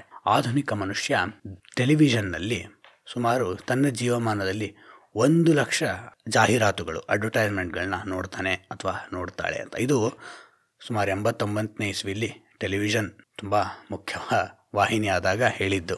ಇವತ್ತಿನ ಕಾಲಕ್ಕದು ಬಹುಶಃ 1 ದಶಲಕ್ಷನಾದರೂ ಇರ್ಬೋದು. ಅಷ್ಟು ಜಾಹೀರಾತುಗಳನ್ನು ಸೇವಿಸಿದ ವ್ಯಕ್ತಿಯಲ್ಲಿ ತೃಪ್ತಿ, ಕೃತಜ್ಞತೆಗಳು ಇರಲು ಸಾಧ್ಯವಾ? ಅದಿಲ್ಲದಿದ್ದಾಗ ಏನಾಗುತ್ತೆ? ಮಂದಾಕ್ಷಿ ನಮಗೆಯುವುದು, ಬಲು ದೂರ ಸಾಗದದು. ಎಷ್ಟು ದೂರ ತೊಗೊಂಡೋಗುತ್ತೆ ಕನ್ಸ್ಯೂಮರಿಸಮ್. ನಾ ಕೊಂಡ್ತಾನೇ ಇರ್ತೀನಿ. ನಾ ಚಿಕ್ಕವನಿದ್ದಾಗ ನಾನು ಕೆಲಸ ಸಿಕ್ಕರೆ ಸಾಕು, ದಿನ ಪಿಜ್ಜಾ ಹಟ್ಟಲ್ಲಿ ತಿನ್ನಬೇಕು ಅನ್ನಿಸ್ತಿತ್ತು. ಆಯಿತು, ಈಗ ಎಷ್ಟು ದಿನ ಅಂತ ಖರ್ಚು ಮಾಡ್ಕೊಂಡು ತಿಂತೀಯ? 400-500 ರೂಪಾಯಿ ಪಿಜ್ಜಾ. ಆಯಿತು, ತಿಂದರೆ ಆರೋಗ್ಯ ನಿನ್ನ ಗತಿ ಏನಾಗ್ಬೋದು? ಅದಕ್ಕೆ ಇನ್ನಿಂದು ಡಬಲ್ ಖರ್ಚು. ಮುದ್ದೆ ಜೋಳದ ರೊಟ್ಟಿ ತಿನ್ಕೊಂಡಿದ್ರೆ ಆರೋಗ್ಯ ಕೆಡೋ ಸಾಧ್ಯತೆಗಳು ತುಂಬ ಕಡಿಮೆ. ಅದು ನಮಗದು ಬೇಡವಲ್ಲ, ಬಿಕಾಸ್ ಇಟ್ಸ್ ನಾಟ್ ಟ್ರೆಂಡಿ. ಯಾಕೆ? ಅಲ್ಲೂ ಸಮಸ್ಯೆ ಇರೋದು ಮಂದಾಕ್ಷಿ ನಮಗಿರುವುದು. ಎಲ್ಲವೂ ಸಂದೆ ಮಸಿಗೆ. ಎಲ್ಲರೂ ಖರ್ಚು ಮಾಡ್ತಿದ್ದಾರೆ, ನಾವು ಖರ್ಚು ಮಾಡ್ತಿರೋದ್ರಿಂದ ನಮಗೆ ಅವಶ್ಯಕವಾಗಿರೋ ಅಂತಹ ಖರ್ಚುಗಳಿಗೆ ಹಣ ಉಳಿತಿಲ್ಲ. ಹಣ ಉಳಿದ್ರೂ ಅದು ಮುಂದೆ ಯಾವತ್ತೋ ಇದ್ದಿದ್ದು ಜಾಸ್ತಿ ಬೇಕಾಗತ್ತೆ ಅನ್ನೋ ಭಯ ನಮ್ಮನ್ನು ಒಂದು ರೀತಿ ಇನ್ಸೆಕ್ಯೂರ್ ಮಾಡ್ತಿದೆ. ಅದಕ್ಕೇನು ಪರಿಹಾರ ಅಂದರೆ ಸ್ನೇಹಿತರೆ, ನಾನು ನನ್ನ ಸ್ಥಾನ ಏನು ಅನ್ನೋದನ್ನು ತಿಳ್ಕೊಳ್ದಿದ್ರೆ ಸಮಾಜ ತಾನು ಹೇಳ್ತಾ ಹೋಗುತ್ತೆ, ನಿಂದು ಈ ಸ್ಥಾನ, ನೀ ಈ ಥರ, ನೀನು ಈ ವಯಸ್ಸಿಗೆ ಹಿಂಗಿರಬೇಕು, ಕೆಲಸ ಸಿಕ್ಕಿ ಇಷ್ಟು ವರ್ಷಕ್ಕೆ ಈ ಥರದೊಂದು ಕಾರ್ ತೊಗೊಂಡಿರಬೇಕು, EMI ಏನಾರೋ ಮಾಡ್ಕೊ, ಕೆಲಸ ಸಿಕ್ಕೊಂದು 10 ವರ್ಷ ಆದರೆ ನೀವೊಂದು EMI ಲೋನಲ್ಲಿ ಹೋಮ್ ತೊಗೊಂಡಿರಬೇಕು, ಆ EMI ಕಟ್ಟಕ್ಕೆ ಎಷ್ಟೇ ಕಷ್ಟ ಆದರೂ ನನಗೇನಾಗಬೇಕು, ಅದರಿಂದ ನಿನ್ನ BP, ಶುಗರು, ಬೇರೆ ಎಲ್ಲ ಇಶ್ಯೂ ಆಗಲಿ, ಆಟೋ ಇಮ್ಯೂನ್ ಡಿಸೀಸಸ್ ಬರಲಿ, ಏನೂ ಸಮಸ್ಯೆ ಇಲ್ಲ. ಆದರೆ ನೀನು ನಮ್ಮನ್ನು ಓಲೈಸೋ ಸಲುವಾಗಿ 3 ವರ್ಷದಲ್ಲೊಂದು ಕಾರು, 10 ವರ್ಷದಲ್ಲೊಂದು ಮನೆ ಹಿಂಗೆ ತೊಗೊಳ್ದಿದ್ರೆ ನಿನಗೆ ಅಸ್ತಿತ್ವ ಇಲ್ಲ ಅನ್ನೋ ಥರ ಸಮಾಜ ಇಂಡೈರೆಕ್ಟಾಗಿ ನಮ್ಮನ್ನು ಇನ್ಫ್ಲೂಯೆನ್ಸ್ ಮಾಡ್ತಿರುತ್ತೆ. ಆದರೆ ನಾವೆಲ್ಲಿರಬೇಕು? ನನಗೆ ಆ ಸ್ಥಾನ ಕೊಡ್ತಿದೆಯಲ್ಲ ಸಮಾಜ, ಆ ಸ್ಥಾನ ಇಲ್ಲದಿದ್ರೂ ನಾನು ಬದುಕಿರ್ತೀನಿ ಅನ್ನುವ ನೀಶೆ ಹೇಳ್ದಂಗೆ capability to think of for yourself. ನಮಗೆ ನಾವೇ ನಿಂತು ವ್ಯಕ್ತಿ, ಅದನ್ನ ಕುವೆಂಪು ಅವರು ಒಂದು ಕಡೆ ಅದ್ಭುತವಾಗಿ ಹೇಳ್ತಾರೆ, ನಿರಂಕುಶಮತಿಗಳಾಗಿ ಅಂತ. ಆತ್ಮಶ್ರೀಗಾಗಿ ನಿರಂಕುಶಮತಿಗಳಾಗಿ ಅಂತ. ಆತ್ಮಶ್ರೀ ಅಂದ್ರೇನು? ಆತ್ಮ, ನಮ್ಮ ಆತ್ಮ ವೆಲ್ದಿ ಆಗೋಕ್ಕೆ, ಸಂಪದ್ಭರಿತವಾಗಕ್ಕೆ ನೀವೇನಾಗಬೇಕು? ಯೋಚನೆಯನ್ನು ಮಾಡಬೇಕು. ಪ್ರತಿಯೊಂದು ಘಟ್ಟದಲ್ಲೂ ನನಗೆ ನಿಜವಾಗ್ಲೂ ಬೇಕಾ ಅಥವಾ ಬೇರೆಯವ್ರು ಹೇಳಿದ್ರು ಅಂತ ನಾ ಬೇಕು ಅಂತ ನಂಬ್ಕೋತಿದ್ದೀನ? ಅದು ನಿರಂಕುಶಮತಿ. ಅಂಕುಶ ಅಂದ್ರೇನು? ಆನೆಯನ್ನು ಕಂಟ್ರೋಲ್ ಮಾಡೋಕ್ಕೆ ಇಟ್ಕೊಂಡಿರ್ತಾರಲ್ಲ, ಅದು ಅಂಕುಶ.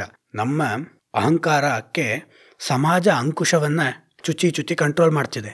ನೀನು ಯಾವಾಗ ನಿರಂಕುಶಮತಿ ಆಗ್ತೀಯೋ, ಅಂದರೆ ಬುದ್ಧಿ ಉಪಯೋಗಿಸಿ ಅಂಕುಶವನ್ನು ಕಿತ್ತಾಕ್ತೀಯೋ, ಸಮಾಜದ ಕೈಲಿರೋ ಅಂಕುಶವನ್ನು ಕಿತ್ತಿ ನಿನಗೆ ನೀನೇ ಹತೋಟಿಗೆ ತಗೋತೀಯೋ, ಇಚ್ಛಾಶಕ್ತಿಯನ್ನು ಬೆಳೆಸ್ಕೋತೀಯೋ, ಆಗ ಈ ಮಂದಾಕ್ಷಿಗಳು ಕಡಿಮೆ ಆಗುತ್ತೆ. ಇಲ್ಲ ಅಂದರೆ ಏನಾಗುತ್ತೆ, ಸಂದೇಹವೇ ನಮ್ಮ ಗತಿ ಮಂಕುತಿಮ್ಮ. ಅಂದರೆ ಸಂದೇಹವೇ ಎಲ್ಲದರಲ್ಲೂ ಸಂದೇಹ, ಯಾವುದರಲ್ಲೂ ನಂಬಿಕೆ ಇಲ್ಲ, ವ್ಯಕ್ತಿಯನ್ನು ನಂಬಲಾರದ ಸ್ಥಿತಿ ಬಂದು ತಲುಪಿರೋದು ನಮ್ಮ ವಲ್ನರಬಿಲಿಟೀಸಿಂದ ಅಷ್ಟೇ ಅಲ್ವಾ. ಮುಂದೆ ಬೆಂಕಿಯುಂಡೆಯ ಬೆಳಕು ಬೆಣ್ಣೆಯುಂಡೆಯ ಬೆಳಕು ಮಂಕು ವಿಡಿಸಲು ಸಾಕು ಮಣ್ಣುಂಡ ಕಣ್ಗೆ. ಶಂಕೆಗೆಡೆಯಿರದು ಕತ್ತಲೆಯ ಜಗವನು ಕವಿಯೇ ಬೊಂಕು ದೀವಿಗೆ ತಂಟೆ ಮಂಕುತಿಮ್ಮ. ಹಿಂದಿನ ಕಗ್ಗದಲ್ಲಿ ಹೇಳಿದ ಅಂಶವನ್ನು ಇಲ್ಲಿ ಇನ್ನೊಂದಿಷ್ಟು ಎಕ್ಸ್ಟೆಂಡ್ ಮಾಡ್ತಿದ್ದಾರೆ. ಬೆಂಕಿಯುಂಡೆಯ ಬೆಳಕು, ಬೆಂಕಿಯುಂಡೆ ಲ್ಯಾಕ್ಮೆ ಫ್ಯಾಷನ್ ವೀಕ್ ಅದು ನಡೆಯುವಾಗ ಸುಮಾರು 100ಕ್ಕಿಂತ ಹೆಚ್ಚು ಪತ್ರಕರ್ತರು ಅದನ್ನು ಕವರ್ ಮಾಡೋಕ್ಕೆ ಮುಂಬೈಲಿರ್ತಾರಂತೆ. ಇದನ್ನು ಆಧುನಿಕ ಭಾರತ ಕಂಡ ಅತ್ಯಂತ ಶ್ರೇಷ್ಠ ಚಿಂತಕರಲ್ಲಿ ಒಬ್ಬರಾಗಿರೋ ನಮ್ಮ ನಡುವಿನಲ್ಲೂ ಈಗಲೂ ಇರೋ ಪಿ ಸಾಯಿನಾಥ್, ಫಲ್ಗುಣಿ ಸಾಯಿನಾಥ್, ಇವರಿಗೆ ಮ್ಯಾಗ್ಸೆಸೆ ಅವಾರ್ಡ್ ಸಹ ಬಂದಿದೆ. ಅದ್ಭುತವಾದ ಪುಸ್ತಕ every one loves good draft ಅನ್ನೋ ಪುಸ್ತಕ. ನಾನು ಎಲ್ಲರಿಗೂ ಅದನ್ನು ರೆಕಮೆಂಡ್ ಸಹ ಮಾಡಿರ್ತೇನೆ. ಅವ್ರು ಹೇಳೋದು, ಲ್ಯಾಕ್ಮೆ ಫ್ಯಾಷನ್ ವೀಕ್ ನಡೆಯುವಾಗ ಸುಮಾರು 100ಕ್ಕಿಂತ ಹೆಚ್ಚು 100-150 ಪತ್ರಕರ್ತರು ಅದೊಂದು ಇವೆಂಟ್ಗೆ ಸಮಯವನ್ನು ವ್ಯಯಿಸ್ತಾರೆ. ಆದರೆ ಭಾರತದಲ್ಲಿರೋ ಬಡತನ, ಕ್ಷಾಮ, ಬರಗಾಲ ಇವುಗಳನ್ನು ಕವರ್ ಮಾಡೋಕ್ಕೆ ಒಬ್ಬನೇ ಒಬ್ಬ ಅಥವಾ ಒಬ್ಬಳೇ ಒಬ್ಬ ಪತ್ರಕರ್ತರು ಇಲ್ಲ. ಯಾಕಂಗಾಗಿದೆ? ಅದರಲ್ಲಿ ಯಾರ್ದೋ ಒಬ್ಬ ವ್ಯಕ್ತಿ ತಪ್ಪ ಅಂದರೆ ಇಲ್ಲ. ನಾವು ಯಾರು ಆಳವಾದ ಸಂವೇದನೆಗಳನ್ನು ಕುಲುಕುವಂತಹ ಕಂಟೆಂಟ್ನ ಕನ್ಸ್ಯೂಮ್ ಮಾಡ್ತಾ ಇದ್ದೀವಿ. ಇವತ್ತು ನಾವು ಎಷ್ಟು ಜನ ಪುಟ್ಟಣ್ಣ ಕಣಗಾಲ್, ಗಿರೀಶ್ ಕಾಸರವಳ್ಳಿ ಅಂತ ಚಿತ್ರಗಳನ್ನ ನೋಡ್ತೀವಿ. ಅಂದರೆ ಅಲ್ಲಿ ಒಂದು ಸಂವೇದನೆ ಕಲಕತ್ತೆ ನಮ್ಮದು. ನಮ್ಮನ್ನೇ ನಾವು ರಿಫ್ಲೆಕ್ಟ್ ಮಾಡ್ಕೋಬೋದು, ಅಂದರೆ ನಮ್ಮ ಪ್ರತಿಫಲನವನ್ನು ನೋಡ್ಬೋದು. ಆದರೆ ನಮಗದು ಬೇಡ. ನಮಗೆ ಬೇಕಿರೋದು ಇವತ್ತು DVG ಅವರು ಹೇಳಿದಾಗೆ ಬೆಂಕಿಯುಂಡೆಯ ಬೆಳಕು, ಸೂಪರ್ಫಿಷಿಯಲ್ ಲೈಟ್ಸ್, ಬೆಂಕಿಯುಂಡೆ, ಗ್ಲ್ಯಾಮರ್ ಬೇಕು ನಮಗೆ, ಬ್ಲಿಟ್ಸ್. ಅದು ಕಂಡಾಗ ನಮಗೇನಾಗುತ್ತೆ, ಆ ಕ್ಷಣಕ್ಕೆ ಒಂದು ರೋಮಾಂಚನ ಆಗುತ್ತೆ, ಅದ್ಭುತ ಅನಿಸುತ್ತೆ. ದೊಡ್ಡದಾಗಿ ಯಾವುದಾದ್ರೂ ಮನೆ ಕೋಲ್ಡ್ ಪ್ಲೇ ಕಾರ್ಯಕ್ರಮ ಎಲ್ಲ ದೊಡ್ಡದೇ ಅದ್ಭುತವಾಗಿ ಮಾಡಿರ್ತಾರೆ. ನೋಡಿದಾಗ ಆಹಾ ಎಂಥ ಅದ್ಭುತ ಅನಿಸುತ್ತೆ. ಆದರೆ ಅದಕ್ಕೆ ಅಂಟ್ಕೊಂಡು ನಿಂತಾಗ ಏನಾಗುತ್ತೆ, ಬೆಣ್ಣೆಯುಂಡೆಯ ಬೆಳಕು. ಅಂದರೆ ಈ ಬೆಣ್ಣೆ ತಿನ್ಕೊಂಡು ಜೀವನ ಪೂರ್ತಿ ಬದುಕೋಕ್ಕಾಗಲ್ವಲ್ಲ. ಚೆನ್ನಾಗಿರುತ್ತೆ, ನಮಗೂ ಇಷ್ಟ, ವಾವ್ ಅನಿಸುತ್ತೆ. ಆದರೆ ಎಲ್ಲಿವರೆಗೂ ಬೆಂಕಿಯುಂಡೆಯ ಬೆಳಕು? ಎಷ್ಟು ದಿನ ನೀನು ಪಾಪ್ಯುಲರ್ ಕಾನ್ಸರ್ಟ್ಗಳಿಗೂ ಖರ್ಚು ಮಾಡ್ತೀಯ? ಎಷ್ಟು ದಿನ ನೀನು ಬೆಣ್ಣೆ ಅಂದರೆ ಚೀಸ್ ಪಿಜ್ಜಾ ಅಂತ ಅನ್ಕೋಬೋದು ಇವತ್ತಿನದಕ್ಕೆ, ಅದನ್ನು ತಿನ್ಕೊಂಡು ಬದುಕ್ತೀಯ? ಆ ಸಂತೋಷ ಎಷ್ಟು ದಿನ ಬರುತ್ತೆ? ಆದರೆ ನಮಗೇನು ಸಮಸ್ಯೆ ಆಗಿದೆ ಅಂದರೆ ಮಂಕು ವಿಡಿಸಲು ಸಾಕು ಮಣ್ಣುಂಡ ಕಣ್ಗೆ. ಅದರಲ್ಲಿ ಒಂದು ಮಟ್ಟಿಗೆ ಎಕ್ಸೈಟ್ಮೆಂಟ್ ಇರುತ್ತೆ, ಆದರೆ ನಮ್ಮ ಕಣ್ಣಿಗೆ ಅವು ಮಂಕು ಎರಿಸ್ತಾ ಇವೆ. ಯಾಕೆ ಹೇಳಿ? DVG ಅವ್ರು ಹೇಳ್ತಿರೋದು ಮಣ್ಣುಂಡ ಕಣ್ಣಿಗೆ ಎಲ್ಲ ರೀತಿಯ, DVG ಅವರು ಇನ್ನೊಂದು ಕಗ್ಗದಲ್ಲಿ ಹೇಳಿದ್ದಾರೆ ಅದನ್ನ, ಎಲ್ಲ ರೀತಿಯ ಮುದಾನು ಸಿಗಬೇಕು. ಒಂದು ಸುಮ್ಮನೆ ಸ್ಟಾರ್ ಮಾಡೋದು, ಫ್ರಾಯ್ಡ್ ಹೇಳ್ದಂಗೆ ರಿಪ್ರೆಸ್ ಮಾಡೋದು, ನಮ್ಮ ಕಾಮನೆಗಳನ್ನ ಪೂರ್ತಿಯಾಗಿ ರಿಪ್ರೆಸ್ ಮಾಡಿಬಿಟ್ಟು ಏನೋ ಗೆಲ್ತೀನಿ ಅಂತಲ್ಲ. ಎಲ್ಲಕ್ಕೂ ಒಂದು ಮಾಡರೇಷನ್ ಬೇಕಲ್ಲ. ಆದರೆ ಮಾಡರೇಷನ್ನ ಮೀರಿ, ವಿವೇಕವನ್ನು ಮೀರಿ ನಾವು ಯಾವಾಗ ಯಾವುದಾದ್ರೂ ಕನ್ಸಂಪ್ಷನಿಸಮ್ಗೆ ಅಡಿಕ್ಟ್ ಆಗ್ತೀವೋ ಅವತ್ತೇನಾಗುತ್ತೆ, ಕಣ್ಣಿಗೆ ದೃಷ್ಟಿ ಹೋಗಿ ಕಣ್ಣು ಹಿಂದೆ ಕಗ್ಗದಲ್ಲಿ ಹೇಳ್ದಂಗೆ ಮಂದಾಕ್ಷಿ ಆಗುತ್ತೆ. ಅದಕ್ಕೆ ಇನ್ನೊಂದು ಮೆಟಫರ್ನ ಉಪಯೋಗಿಸ್ತಾರೆ, ಮಣ್ಣುಂಡ ಕಣ್ಗೆ. ಮಣ್ಣನ್ನು ತಿನ್ನಂಥ ಕಣ್ಣಿಗೆ ಮಂಕು ವಿಡಿಸಲು ಸಾಕು. ಅಂದರೆ ಗ್ಲ್ಯಾಮರ್ ಶೋಬೀಸ್ಗಳ ಬಗ್ಗೆ ನಾವು ಎಷ್ಟು ಅದ್ರ ಬಗ್ಗೆ ಜೀವನ ಮುಖ್ಯ ಅಂದ್ಕೊಂಡಿದ್ದೀವಿ ಅಂದರೆ, ಅದಕ್ಕೆ ಸ್ನೇಹಿತರ ಜೊತೆ ಮಾತನಾಡುವಾಗ ಅನ್ಕೋತಿರ್ತೀವಿ, ವಾರಕ್ಕೊಂದು ನಮ್ಮ ದೇಶದ ಅಥವಾ ಯಾವುದೋ ಆಫ್ರಿಕಾದ ದೇಶದ ಪಾವರ್ಟಿ ಬಗ್ಗೆ, ಬಡತನದ ಬಗ್ಗೆ ಒಂದು ಡಾಕ್ಯುಮೆಂಟ್ರಿ ನೋಡಿ. ಅದು ಸಹ ಇವತ್ತು ತಂತ್ರಜ್ಞಾನ ಉಚಿತವಾಗಿಯೇ ಸಿಗೋಂಗೆ ಮಾಡಿಕೊಟ್ಟಿದೆಯಲ್ಲ. ನಾವೆಲ್ಲಿ ಬೆಕ್ಕಿನ ಜೊತೆ ಡ್ಯಾನ್ಸ್ ಮಾಡೋದು, ಯಾರೋ ಐಸ್ ಕ್ರೀಮಲ್ಲಿ ಮನೆ ಕಟ್ಟೋದು ನೋಡ್ತೀವೋ, ಅದೇ ವಿಡಿಯೋ ಚಾನೆಲ್ಗಳಲ್ಲೇ ಅಥವಾ ಅದೇ ಮಾಧ್ಯಮದಲ್ಲೇ ನಮಗೇನಾದರೂ ಹೊಸ ವಿಷಯನ ಹುಡುಕೋ ಸಾಧ್ಯತೆಗಳಿದೆ, ನಾವು ಹುಡುಕಲ್ಲ. ಅದಾಗಿ ಅದೇ ಬಂದಿದ್ದನ್ನು ತೊಗೊಳ್ತೀವಿ. ಅದಾಗಿ ಅದೇ ಬಂದಿದ್ದೆಲ್ಲವೂ ಜಂಕೆ ಅಲ್ವಾ. ಯಾವುದಾದ್ರೂ ಮಾಲ್ಗೆ ಹೋದಾಗ ಮುಂದೆ ಮಾರಾಟಕ್ಕೆ ನಿಂತಿರುತ್ತಲ್ಲ, ಅಥವಾ ನಮ್ಮನ್ನು ಹುಡುಕಿಕೊಂಡು ಬರುತ್ತಲ್ಲ ಆಹಾರ, ಅದು ಜಂಕ್. ಅದೇ ರೀತಿ ನಮ್ಮನ್ನು ಹುಡುಕಿಕೊಂಡು ಬಂದ ಕಂಟೆಂಟ್ ಸಹ ಜಂಕ್ ಆಗಿರುತ್ತೆ. ಆದರೆ ನಾವು ಅದನ್ನೇ ಇಷ್ಟಪಡ್ತೀವಿ. ಅದರಿಂದ ಏನಾಗಿದೆ, ಮಂಕು ವಿಡಿಸಲು ಸಾಕು ಮಣ್ಣುಂಡ ಕಣ್ಗೆ. ಮಣ್ಣುಂಡ ಕಣ್ಗೆ ಅಂದರೆ ಇಲ್ಲಿ ಮತ್ತೆ ಮಹಾನ್ ಕವಿ ಎಲಿಯಟ್ ಹೇಳಿದ್ದು ಹಾಲೋಮೆನ್. ನಾವು ಪೊಳ್ಳಾಗ್ಬಿಟ್ಟಿದ್ದೀವಿ. ವ್ಯಕ್ತಿಯ ಮಟ್ಟದಲ್ಲಿ ಮನುಷ್ಯ ಇವತ್ತು ಪೊಳ್ಳು, ಏಕಾಂಗಿ, ಒಂಟಿ. ಅನುಭವಗಳು ಒಳಗೊಳಗೆ ಒಂದು ರೀತಿಯ ಲಾವಾ ವಲ್ಕ್ಯಾನಿಕ್ ಬಾಯ್ಲಿಂಗ್ ಆಗ್ತಿರುತ್ತೆ ಅಂತಲ್ಲ, ಆ ಥರ. ಹಾಗಾಗಿನೇ ಚಿಕ್ಕ ಚಿಕ್ಕ ವಿಷಯಕ್ಕೂ ರೋಡಲ್ಲಿ ಹಿಂಗೆ ಜಗಳ ಆಡ್ತಿರ್ತಾರೆ, ನೋಡ್ತಿರ್ಬೋದು. ನೀ ಅಲ್ಲಿ ನಿಂತಿದೆ, ಅಲ್ಲಿ ನಿಂತಿದೆ. ಯಾಕಂದರೆ ಎಲ್ಲರಿಗೂ ಮಂಕು ಹೊಡೆದ್ಬಿಡಿದೆ. ಎಲ್ಲರಿಗೂ ಜೀವನ ಅಂದರೆ ಬೆಂಕಿ ಉಂಡೆ ಆಗಿ ಖುಷಿ ಇರುತ್ತೆ, ಬೆಣ್ಣೆ ಉಂಡಂತೆ ಯಾವತ್ತೂ ಸಂತೋಷವಾಗಿರ್ತೀವಿ ಅಂದ್ಕೊಂಡಿದ್ದಾರೆ. ಅದಿಲ್ಲ. ಅದರಿಂದ ಏನಾಗಿದೆ? ಶಂಕೆಗೆಡೆಯಿರದು ಕತ್ತಲೆಯೇ ಜಗವನು ಕವಿಯೇ. ನಿಜ ಏನಾಗ್ತಿದೆ ಅಂದರೆ, ನಮ್ಮ ಜಗವನ್ನು ಅಂದರೆ ಒಳಗಿನ ಜಗತ್ತಿದೆಯಲ್ಲ, ಒಳಗಿನ ಅಂತರಂಗ ಅನ್ನುವ ಬ್ರಹ್ಮಾಂಡದಲ್ಲಿ ಕೇವಲ ಕತ್ತಲು ತುಂಬ್ಕೊಂಡ್ಬಿಟ್ಟಿದೆ.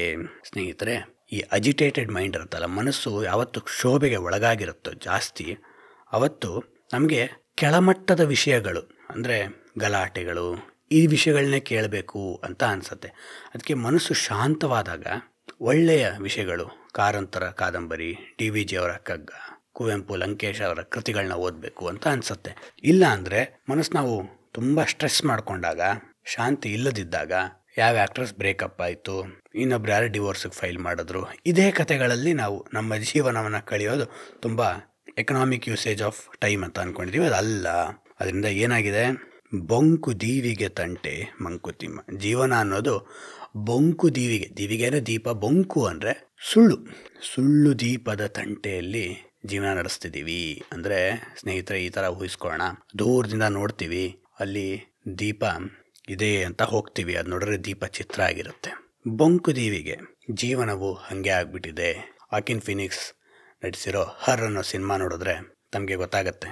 HER ಹರ್ ಅನ್ನುವ ಚಿತ್ರವನ್ನು 1 ದಶಕದ ಹಿಂದೆಯೇ ಆರ್ಟಿಫಿಷಿಯಲ್ ಇಂಟೆಲಿಜೆನ್ಸ್ ಹೇಗೆ ಮನುಷ್ಯನನ್ನು ಕತ್ತಲೆಯ ಜಗವನು ಕವಿಯೇ ಅಂತ DVG ಅವರು ಹೇಳಿದ ಹಾಗೆ ಅನುಭವಕ್ಕೆ ತರತ್ತೆ ಅನ್ನೋದನ್ನು ತೋರಿಸ್ಯಾರ. ಅಂದರೆ ನಾವು ಯಾವುದೋ ನಿಜ ಅಂದ್ಕೊಂಡು ಹೋಗ್ತೀವಿ, ಅದು ನಿಜವೇ ಆಗಿರೋದಿಲ್ಲ.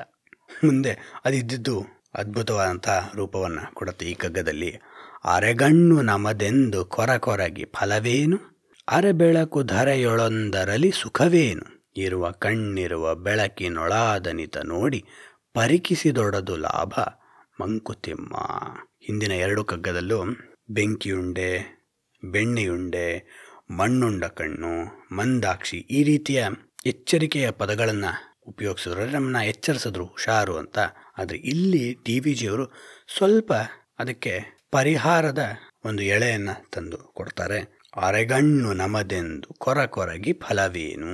ಡಿಸ್ಸ್ಯಾಟಿಸ್ಫ್ಯಾಕ್ಷನ್, ಕ್ರೋನಿಕ್ ಅಫೆಕ್ಟಿವ್ ಡಿಸ್ಸ್ಯಾಟಿಸ್ಫ್ಯಾಕ್ಷನ್ ಅಂತಾರೆ ಅದಕ್ಕೆ ಮನಃಶಾಸ್ತ್ರದಲ್ಲಿ. ಅದಕ್ಕೆ ಬೋವಾರಿ ಕಾಂಪ್ಲೆಕ್ಸ್ ಅಂತಲೂ ಹೇಳೋದುಂಟು. ಬೋವಾರಿ ಅಂದರೆ ಈ ಪದ ಬಂದಿದ್ದು ಎಲ್ಲಿಂದ ಅಂದರೆ, ಫ್ರಾನ್ಸ್ನ ಮಹಾನ್ ಕಾದಂಬರಿಕಾರ ಗುಸ್ತಾವ್ ಫ್ಲಾಬೋ ಒಂದು ಅದ್ಭುತವಾದಂತಹ ಕಾದಂಬರಿಯನ್ನು ಬರೆದಿದ್ರು, ಮದಮ್ ಬೋವಾರಿ ಅಂತ. ಮ್ಯಾಡಮ್ ಅಂತಾರೆ, ಅದಕ್ಕೆ ಮದಮ್ ಅಂತಲೂ ಅಂತಾರೆ ಫ್ರೆಂಚಲ್ಲಿ, ಮ್ಯಾಡಮ್ ಬೋವಾರಿ ಅಂತ. ಅದರಲ್ಲಿ ಮನುಷ್ಯನ ಅಂತರಂಗದ ಅತೃಪ್ತಿ ಹೇಗೆ ತಪ್ಪು ನಿರ್ಧಾರಗಳ ಕಡೆ ಪ್ರೇರೇಪಿಸುತ್ತೆ ಅಂತ. ಯಾಕೆ? ಅರೆಗಣ್ಣು ನಮದೆಂದು ಕೊರಗಿ ಫಲವೇನು. ನಾವು ಕೊರಗ್ತಾ ಇರ್ತೀವಿ, ಸ್ಯಾಲ್ರಿ ಸರಿ ಇಲ್ಲ, ನಾ ಇಲ್ಲಿ ದೇಶದಲ್ಲಿ ಹುಟ್ಟಬಾರ್ದಿತ್ತು, ನಾ ಈ ಊರಲ್ಲಿ ಹುಟ್ಟಬಾರ್ದಿತ್ತು, ನಾ ಅಲ್ಲೆಲ್ಲೋ ಹುಟ್ಟಬೇಕಾಗಿತ್ತು, ನನ್ನ ಬಾಯ್ ಫ್ರೆಂಡ್ ಸರಿ ಇಲ್ಲ, ನನ್ನ ಗಂಡ ಸರಿ ಇಲ್ಲ, ನನ್ನ ಹೆಂಡತಿ ಸರಿ ಇಲ್ಲ. ಅರೆಗಣ್ಣು ನಮದೆಂದು ನಮಗೆ ಬೇಕಂದಷ್ಟು ಇಲ್ಲ ಅಂತ. ಒಂದು ನಾವೇನು ಮರಿತಿರ್ತೀವಿ ಅಂದರೆ, ಜಗತ್ತು ನನಗೆ ತಕ್ಕಂತೆ ಇರಬೇಕು ಅನ್ನುವ ಯಾವುದೇ ಆಬ್ಲಿಗೇಷನ್ ಧೋರಣೆ ಇಲ್ಲದೆ ನಡೀತಿರುತ್ತೆ. ಇನ್ನೊಂದು ಕಗ್ಗದಲ್ಲಿ DVG ಹೇಳಿದಾಗೆ, ನಿನ್ನ ರಗಳೆ ಯಾರಿಗೆ ಬಿಡುವೋ ಮಂಕುತಿಮ್ಮ, ನಿನ್ನ ದುಃಖ, ನಿನ್ನ ತಳಮಳಗಳು ಯಾರಿಗೆ ಬಿಡುವೋ ಅದನ್ನು ಕೇಳಕ್ಕೆ ಟೈಮ್ ಇಲ್ಲ. ಆದರೆ ನಮಗೇನಾಗಿದೆ? ಕೊರಗಿ ಅದೊಂದು ರೀತಿಯ ಅತೃಪ್ತಿಯ ಭೂತ ನಮ್ಮಲ್ಲಿ ಎದ್ದು ನಿಂತುಬಿಟ್ಟಿದೆ. ಅರೆಬೆಳಕು ಧರೆಯೊಳೆಂದೊರಲಿ ಸುಖವೇನು. ಅರೆಬೆಳಕು, ನನಗೆ ಬೇಕಂದಿಷ್ಟು ಬೆಳಕಿಲ್ಲಪ್ಪ ಜೀವನದಲ್ಲಿ, ಜಗತ್ತಿನಲ್ಲಿ. ಅಂದರೆ ಬೆಳಕು ಅಂದರೆ ಬೇಕಾಗಿದ್ದಷ್ಟು ಖುಷಿ ಇಲ್ಲಪ್ಪ ಜೀವನದಲ್ಲಿ ಅಂತ ಅನಿಸ್ತಿರುತ್ತೆ. ನನಗೆ ಬೇಕಾದಷ್ಟು ಭೋಗ ಇಲ್ಲ ಅನ್ನುವ ಅತೃಪ್ತಿ ಹೆಚ್ಚಾಗಿರೋ ರೀತಿ ನೋಡ್ತಾ ಇದ್ದರೆ ನಾವು ಯಾವತ್ತೂ ಸಂತೋಷವಾಗಿರೋಕ್ಕೆ ಸಾಧ್ಯವಿಲ್ಲ ಅನ್ನೋದು ನಮಗೆ ಗೊತ್ತಾಗತ್ತೆ. ಇರುವ ಕಣ್ಣಿರುವ ಬೆಳಕಿನೊಳಾದನಿತ ನೋಡಿ. ಇರುವ ಕಣ್ಣಿರುವ ಅಂದರೆ ಈ ಮೊದಲೇ ಸಾಲಿನಲ್ಲಿ ಏನು ಹೇಳಿದ್ದಾರೆ ಅದನ್ನು ನಾವು ಸ್ವಲ್ಪ ಗಮನಿಸಿದ್ರೆ ಇಲ್ಲದರ ಅರ್ಥ ಗೊತ್ತಾಗುತ್ತೆ. ಮತ್ತೊಂದು ಸಲ ಕಣ್ಣು ಅನ್ನುವ ಸಂಕೇತವನ್ನು ತರ್ತಿದ್ದಾರೆ. ಅರೆಗಣ್ಣು, ನಮಗಿರೋ ಕಣ್ಣು ಅರ್ಧ ಅನ್ನಿಸ್ತಿರುತ್ತೆ. ನಮಗೆ ಹಂಗೆ ಅನ್ಸಲ್ವಲ್ಲ, ಅದನ್ನು ಬೇರೆ ಕಡೆ ಅಪ್ಲೈ ಮಾಡಿಕೊಂಡ್ರೆ ಗೊತ್ತಾಗುತ್ತೆ. ನನ್ನ ಅಪಾರ್ಟ್ಮೆಂಟ್ ಚಿಕ್ಕದು ಅನಿಸುತ್ತೆ, ನನ್ನ ಅಪಾರ್ಟ್ಮೆಂಟಲ್ಲಿ ಕ್ಲಬ್ ಹೌಸ್ ಇಲ್ಲ, ಸ್ಕ್ವಾಶ್ ಇಲ್ಲ ಅಂತ ಬೇಜಾರಾಗುತ್ತೆ, ವಿಸಿಟರ್ ಪಾರ್ಕಿಂಗ್ ಇಲ್ಲ ಅಂತ ಬೇಜಾರಾಗುತ್ತೆ, ಏನೂ ಇಲ್ಲ ಅಂದರೆ ನನ್ನ ಅಪಾರ್ಟ್ಮೆಂಟಲ್ಲಿ ಹೊಸ ಇವೆಂಟ್ಸ್ ನಡೆಸ್ತಿಲ್ಲ, 3 ಕೋಟಿ ಕೊಟ್ಟೆ ಅಂತ ಬೇಸರ ಆಗುತ್ತೆ. ಅದರಿಂದ ಅಂದರೆ ಅತೃಪ್ತಿ ಇದೆ ಅಂತ ಕೊರಗಿ ಫಲವೇನು ಅಂತ ಮೊದಲೇ ಸಾಲನ್ನ ಅರ್ಥ ಮಾಡಿಕೊಂಡ್ರೆ, 3ನೇ ಸಾಲಿಗೆ ಇರುವ ಕಣ್ಣಿರುವ ಅಂದರೆ ಇರುವ ಮನೆ ಇರುವ ಅಂತ ಅನ್ಕೋಬೋದು, ಇರುವ ಇರುವ ಪರಿಸ್ಥಿತಿಯನ್ನಿರುವ ಬೆಳಕಿನೊಳಾದನಿತ ನೋಡಿ. 2ನೇ ಸಾಲಲ್ಲಿ ಅರೆ ಬೆಳಕು ಅಂದಿದ್ರಲ್ಲ, ಅದಕ್ಕಿಲ್ಲಿ ಕಾಂಪ್ಲಿಮೆಂಟ್ರಿಯಾಗಿ ಉಪಯೋಗಿಸ್ತಿರೋದು ಇರುವ ಕಣ್ಣು, ನಿನಗಿರೋ ಕಣ್ಣಲ್ಲಿ ನೋಡಿ, ಇರುವ ಬೆಳಕಿನ ಒಳಗಡೆ ಇಳಿದು ನೋಡಿ. ಆದರೆ ನಿನ್ನ ಹತ್ರ ಏನಿದೆಯೋ ಆ ಬೆಳಕಿನಲ್ಲೇ ನೋಡಿದ್ರೆ ಪರಕಿಸಿದೊಡದು ಲಾಭ ಮಂಕುತಿಮ್ಮ. ಪರಕಿಸಿ ಅಂದರೆ ಪರೀಕ್ಷಿಸೋದು. ಯಾವಾಗ ಅದೇ ಕೃತಜ್ಞತೆ, ಧನ್ಯತಾ ಭಾವ ಅದನ್ನು ಸ್ವಲ್ಪ ಬೆಳೆಸ್ಕೊಳ್ಳೋಕೆ ಪ್ರಯತ್ನ ಮಾಡ್ತೀವೋ ಆಗ ಪ್ರಜ್ಞೆನೇ ಮೇಲ್ಮಟ್ಟಕ್ಕೆ ಹೋಗ್ತಾ ಹೋಗುತ್ತೆ. ಪ್ರಜ್ಞೆ ಹೆಚ್ಚಾದಾಗ ಪ್ರಜ್ಞೆಯ ಬೆಳಕಿನಲ್ಲಿ ಜೀವನವನ್ನು ನಾವು ಬೇರೆ ರೀತಿ ನೋಡ್ಬೋದು. ಸಾಮಾನ್ಯವಾಗಿ ನಾವು ಜೀವನವನ್ನು ಹೇಗೆ ನೋಡ್ತೀವಿ ಅಂದರೆ ಅತೃಪ್ತಿ, ದುಃಖ, ಎಲ್ಲರೂ ನನ್ನ ಕಂಡ್ರೆ ಆಗಲ್ಲ, ಎಲ್ಲರೂ ನನ್ನನ್ನು ಮೋಸ ಮಾಡೋಕ್ಕೆ ಪ್ರಯತ್ನ ಮಾಡ್ತಿದ್ದಾರೆ. ಅದೇ ಸ್ವಲ್ಪ ಕೃತಜ್ಞತೆಯನ್ನು ಇಟ್ಕೊಂಡ್ರೆ ಹಿಂದಿನ ಕಾಲದಲ್ಲಿ ಇನ್ನೂ 100 ಪಟ್ಟು ಕಷ್ಟದಲ್ಲೂ ಜೀವನದ ಅರ್ಥವನ್ನು, ಸಂತೋಷವನ್ನು ಕಂಡುಕೊಂಡವರಿದ್ದರು. ನಾವು ಕಾರಂತರ ನಂಬಿದವರ ನಾಲ್ಕನರ್ಕ, ಕುಡಿಯರ ಕೂಸು ಇಂತಹ ಕಾದಂಬರಿಗಳನ್ನ ಓದಿದ್ರೆ ನಮಗೆ ಗೊತ್ತಾಗೋದು, ನನಗಿಂತ 100 ಪಟ್ಟದ ಕಷ್ಟದಲ್ಲೂ ಜನ ಸಂತೋಷವಾಗಿದ್ದಾರಲ್ಲ. ಅವಾಗೇನಾಗತ್ತೆ, ಪರಕಿಸಿದೊಡದು ಲಾಭ ಮಂಕುತಿಮ್ಮ. ಪರೀಕ್ಷಿಸಿ ನೋಡ್ಬೇಕು, ನೀನು ನಿನ್ನ ಜೀವನದಲ್ಲಿ ಏನಿದೆ ಅಂತ ಪರೀಕ್ಷಿಸಿ ನೋಡಿದಾಗ ಸಿಗತ್ತಲ್ಲ, ಅದು ನಿಜವಾದ ಲಾಭ. ಇನ್ನೊಂದು ಕಡೆ DBG ಅವರು ಹೇಳ್ತಾರಲ್ಲ, ಬರದಿಹುದ ರೆಣಿಕೆಯಲ್ಲಿ ಬಂದಿಹುದ ಮರೆಯದಿರು. ನಿನ್ನ ಹತ್ರ ಸ್ವಂತ ಮನೆ ಇಲ್ಲ ಅಂತ ದುಃಖಿಸ್ತಿರೋವಾಗ ಬಾಡಿಗೆ ಮನೆಯಲ್ಲಾರು ಇರೋ ವ್ಯವಸ್ಥೆ ಇದೆಯಲ್ಲ ಅನ್ನುವ ಸತ್ಯವನ್ನು ಮರೆಯದಿರು. ಆವಾಗೇನಾಗತ್ತೆ, ಆ ಪರೀಕ್ಷೆಯನ್ನು ಮಾಡುವ ನಮ್ಮ ಅತೃಪ್ತಿಗಳನ್ನು ಪರೀಕ್ಷಿಸಿಕೊಳ್ಳುವ ಪ್ರಯತ್ನ ಮಾಡಿದಾಗ ಸಿಗೋದು ನಿಜವಾದ ಜೀವನ ಲಾಭ. ಏನು ಜೀವನ ಲಾಭ? ಏನಿಲ್ದೇ ಏನಪ್ಪ ಲಾಭ ಅಂದರೆ, ಜೀವನ ಸಿಕ್ಕಿದೆಯಲ್ಲ ಸ್ನೇಹಿತರೆ, ಅದಕ್ಕಿಂತ ದೊಡ್ಡ ಲಾಭ ನಮಗಿದೆಯಾ? ಒಂದು ಸಲ ಗೌರ್ಮೆಂಟ್ ಹಾಸ್ಪಿಟ್ಲಿಗೆ ಸುಮ್ಮನೆ ಒಂದು ವಿಸಿಟ್ ಮಾಡಿ ನೋಡಿದ್ರೆ ಗೊತ್ತಾಗುತ್ತೆ, ಎಂತೆಂಥ ದುಃಖಗಳು, ಎಂತೆಂಥ ನೋವುಗಳಿರುತ್ತೆ. ಅವ್ರ ಜೀವನ ನೋಡಿದ್ರೆ ನಮ್ಮ ಜೀವನ ಎಷ್ಟು ಚೆನ್ನಾಗಿದೆ ಅಂತ ಸಹಜವಾಗಿ ಅನಿಸುತ್ತೆ. ಅದು ನಿಜವಾದ ಜೀವನ ಲಾಭ. ಕೃತಜ್ಞತೆಗಿಂತ ದೊಡ್ಡ ಜೀವನ ಲಾಭ ಇನ್ನೊಂದಿದೆಯಾ? ಈಗ DVG ಅವರು ಇನ್ನೊಂದಿಷ್ಟು ಪರಿಶ್ರಮವನ್ನು ನಮ್ಗೆ ಹಾಕಕ್ಕೆ ಮುಂದಿನ ಕಗ್ಗದಲ್ಲಿ ತಳ್ಳುತ್ತಾರೆ.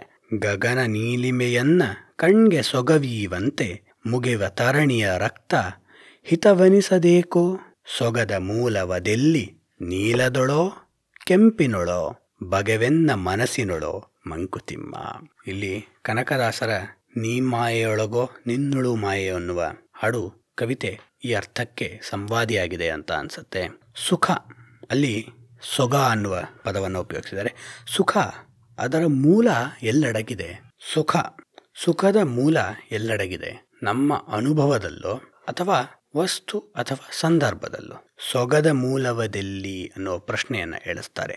ಅದಕ್ಕಿಂತ ಮೊದಲನೇ ಸಾಲಲ್ಲಿ ಅವರು ಹೇಳೋದು, ಗಗನ ನೀಲಿಮೆಯನ್ನ ಕಣ್ಗೆ ಸೊಗವೀವಂತೆ. ಗಗನದ ನೀಲಿ ನಮ್ಮ ಕಣ್ಣಿಗೆ ಅಷ್ಟು ಸುಖವನ್ನ ಕೊಡತ್ತಲ್ಲ. ಮುಗಿವ ತರಣಿಯ ರಕ್ತ ಹಿತವೆನಿಸದೇಕೋ. ತರಣಿ ಅಂದರೆ ಸೂರ್ಯ. ಮುಳುಗೋ ಸೂರ್ಯನ ಕೆಂಬೆಳಕು ಅಷ್ಟೊಂದು ಯಾಕೆ ಹಿತವೆನಿಸಲ್ಲ? ತರಾಸು ಅವರ ರಕ್ತರಾತ್ರಿ ಕಾದಂಬರಿಯಲ್ಲಿ ಈ ಸಂಕೇತವನ್ನ ಅದ್ಭುತವಾಗಿ ಉಪಯೋಗಿಸ್ತಾರೆ. ಸಂಜೆಯ ಅಸ್ತಮನ ಸಮೀಪನಾದ ಸೂರ್ಯನ ಕೆಂಬೆಳಕು ಕುಂಕುಮ ಲೇಪನ ಮಾಡಿ ಗಾಳಿ ಸುಳಿಯದ ಬೈಗಿನ ಮೌನದಲ್ಲಿ ಏನೋ ಒಂದು ಭೀತಿಯನ್ನು ಕದಡಿತ್ತು ಅಂತ. ತರಾಸು ಅವರ ಕಾದಂಬರಿಯನ್ನು ಓದ್ತಿದ್ರೆ ಮೈನವಿರೇಳ್ತಾ ಇರುತ್ತೆ ಅವರ ಕತೆ ಹೇಳುವ ಶಕ್ತಿಗೆ. ಆಗಸದ ಆಳದಲ್ಲಿ ಕರಿಯ ಚುಕ್ಕೆಗಳಂತೆ ಕಾಣುವ ಹದ್ದುಗಳ ಸಿಳ್ಳು ಧ್ವನಿ ಅಸ್ಪಷ್ಟವಾಗಿ ಕೇಳಿಬಂದು ಮೆದುಳಿನ ಆಳದಲ್ಲಿ ಮಲಗಿದ್ದ ಯಾವುದೋ ಘೋರವನ್ನು ಕೆಣಕುತ್ತಿತ್ತು. ಇಲ್ಲಿ ಸಂಜೆಯ ಅಸ್ತಮನ ಸಮೀಪನಾದ ಸೂರ್ಯನ ಕೆಂಬೆಳಕು ಅಂತ ತರಾಸು ಅವರು ಹೇಳಿದಾಗೆ, ಇಲ್ಲಿ 2ನೇ ಸಾಲಿನಲ್ಲಿ DVG ಅವರು ಅದೇ ಒಂದು ಸಂಕೇತವನ್ನು ಯಾಕಷ್ಟು ನೆಗೆಟಿವ್ ಶೇಡ್ ಇದೆ, ಕೆಂಪಾದ ಸಂಜೆಯ ರಕ್ತದ ಬಣ್ಣದ ಆಕಾಶದ ಬಗ್ಗೆ ನಮಗೆ ಯಾಕಷ್ಟು ನೆಗೆಟಿವ್ ಶೇಡ್ ಆಫ್ ಫೀಲಿಂಗ್ಸ್ ಬರುತ್ತೆ. ಇದು DVG ಅವರಷ್ಟೇ ಮಹಾನ್ ಕವಿಗಳಾಗಿದ್ದ ವರಕವಿ ಬೇಂದ್ರೆ ಅವರು ಮುಗಿಲ ಮಾರಿಗೆ ರಾಗರತಿಯ ನಂಜೆ ಏರಿತ್ತ ಆಗ ಸಂಜೆಯಾಗಿತ್ತ. ಇಲ್ಲೂ ಸಹ ಮುಗಿಲ ಮಾರಿ ಅನ್ನೋ ಒಂದು ಪದವನ್ನು ಉಪಯೋಗಿಸಿದ್ದಾರೆ. ನಂಜ ಏರಿತ್ತ ಅಂದರೆ ಯಾಕೆ ಈ ಥರ ಪದಗಳು ಬರುತ್ತೆ? ಸಂಜೆಯ ಕೆಂಬೆಳಕಿನ ಆಕಾಶದ ಬಗ್ಗೆ.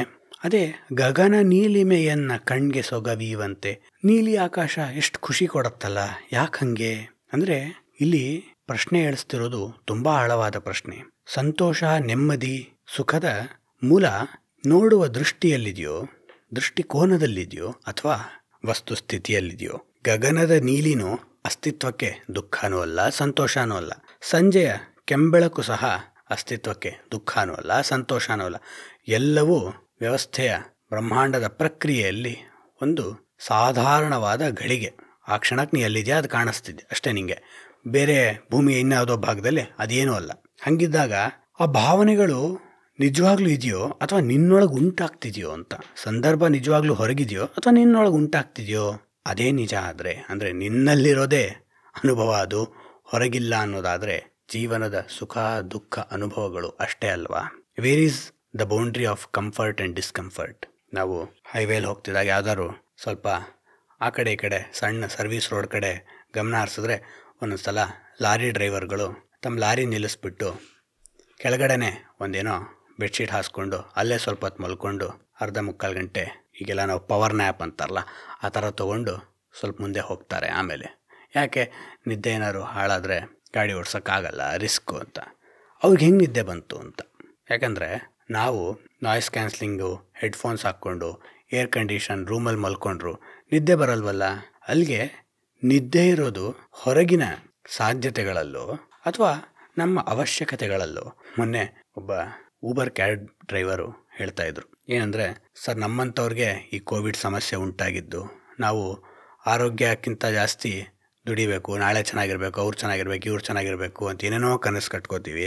ಆದರೆ ಈ ರಸ್ತೆಯಲ್ಲೇ ಇರ್ತಾರಲ್ಲ, ಯಾರು ಕೊಟ್ಟಿದ್ದನ್ನು ತಿಂತಿರ್ತಾರೆ, ಅಂಗಡಿ ಬಾಗಿಲು ಹಾಕಿದ್ಮೇಲೆ ಅದ್ರ ಮುಂದೆ ಮಲ್ಕೋತಿರ್ತಾರೆ, ಅವ್ರಿಗೆಲ್ಲ ಹೆಂಗೆ ಸರ್ ಏನೂ ಆಗಲಿಲ್ಲ ಅಂತ. ಅದು ಒಂಥರ ವಿಚಿತ್ರವಾದ ಪ್ರಶ್ನೆನೇ. ಅಂದರೆ ಅವರೇ ನಮ್ಮ ಥರ ಹಿಡಿದಿದ್ದು ಮುಟ್ಟಿದ್ದಕ್ಕೆ ಸ್ಯಾನಿಟೈಸರ್ ಉಪಯೋಗಿಸ್ತಿದ್ರ, ಸ್ಟ್ರೀಟ್ ಡ್ವೆಲ್ಲರ್ಸ್ ಅಂತಾರಲ್ಲ ಅಥವಾ ಹೋಮ್ಲೆಸ್, ಇವ್ರಿಗೆ ಹೇಗೆ ಡೆಂಗ್ಯೂ ಬರಲ್ಲ?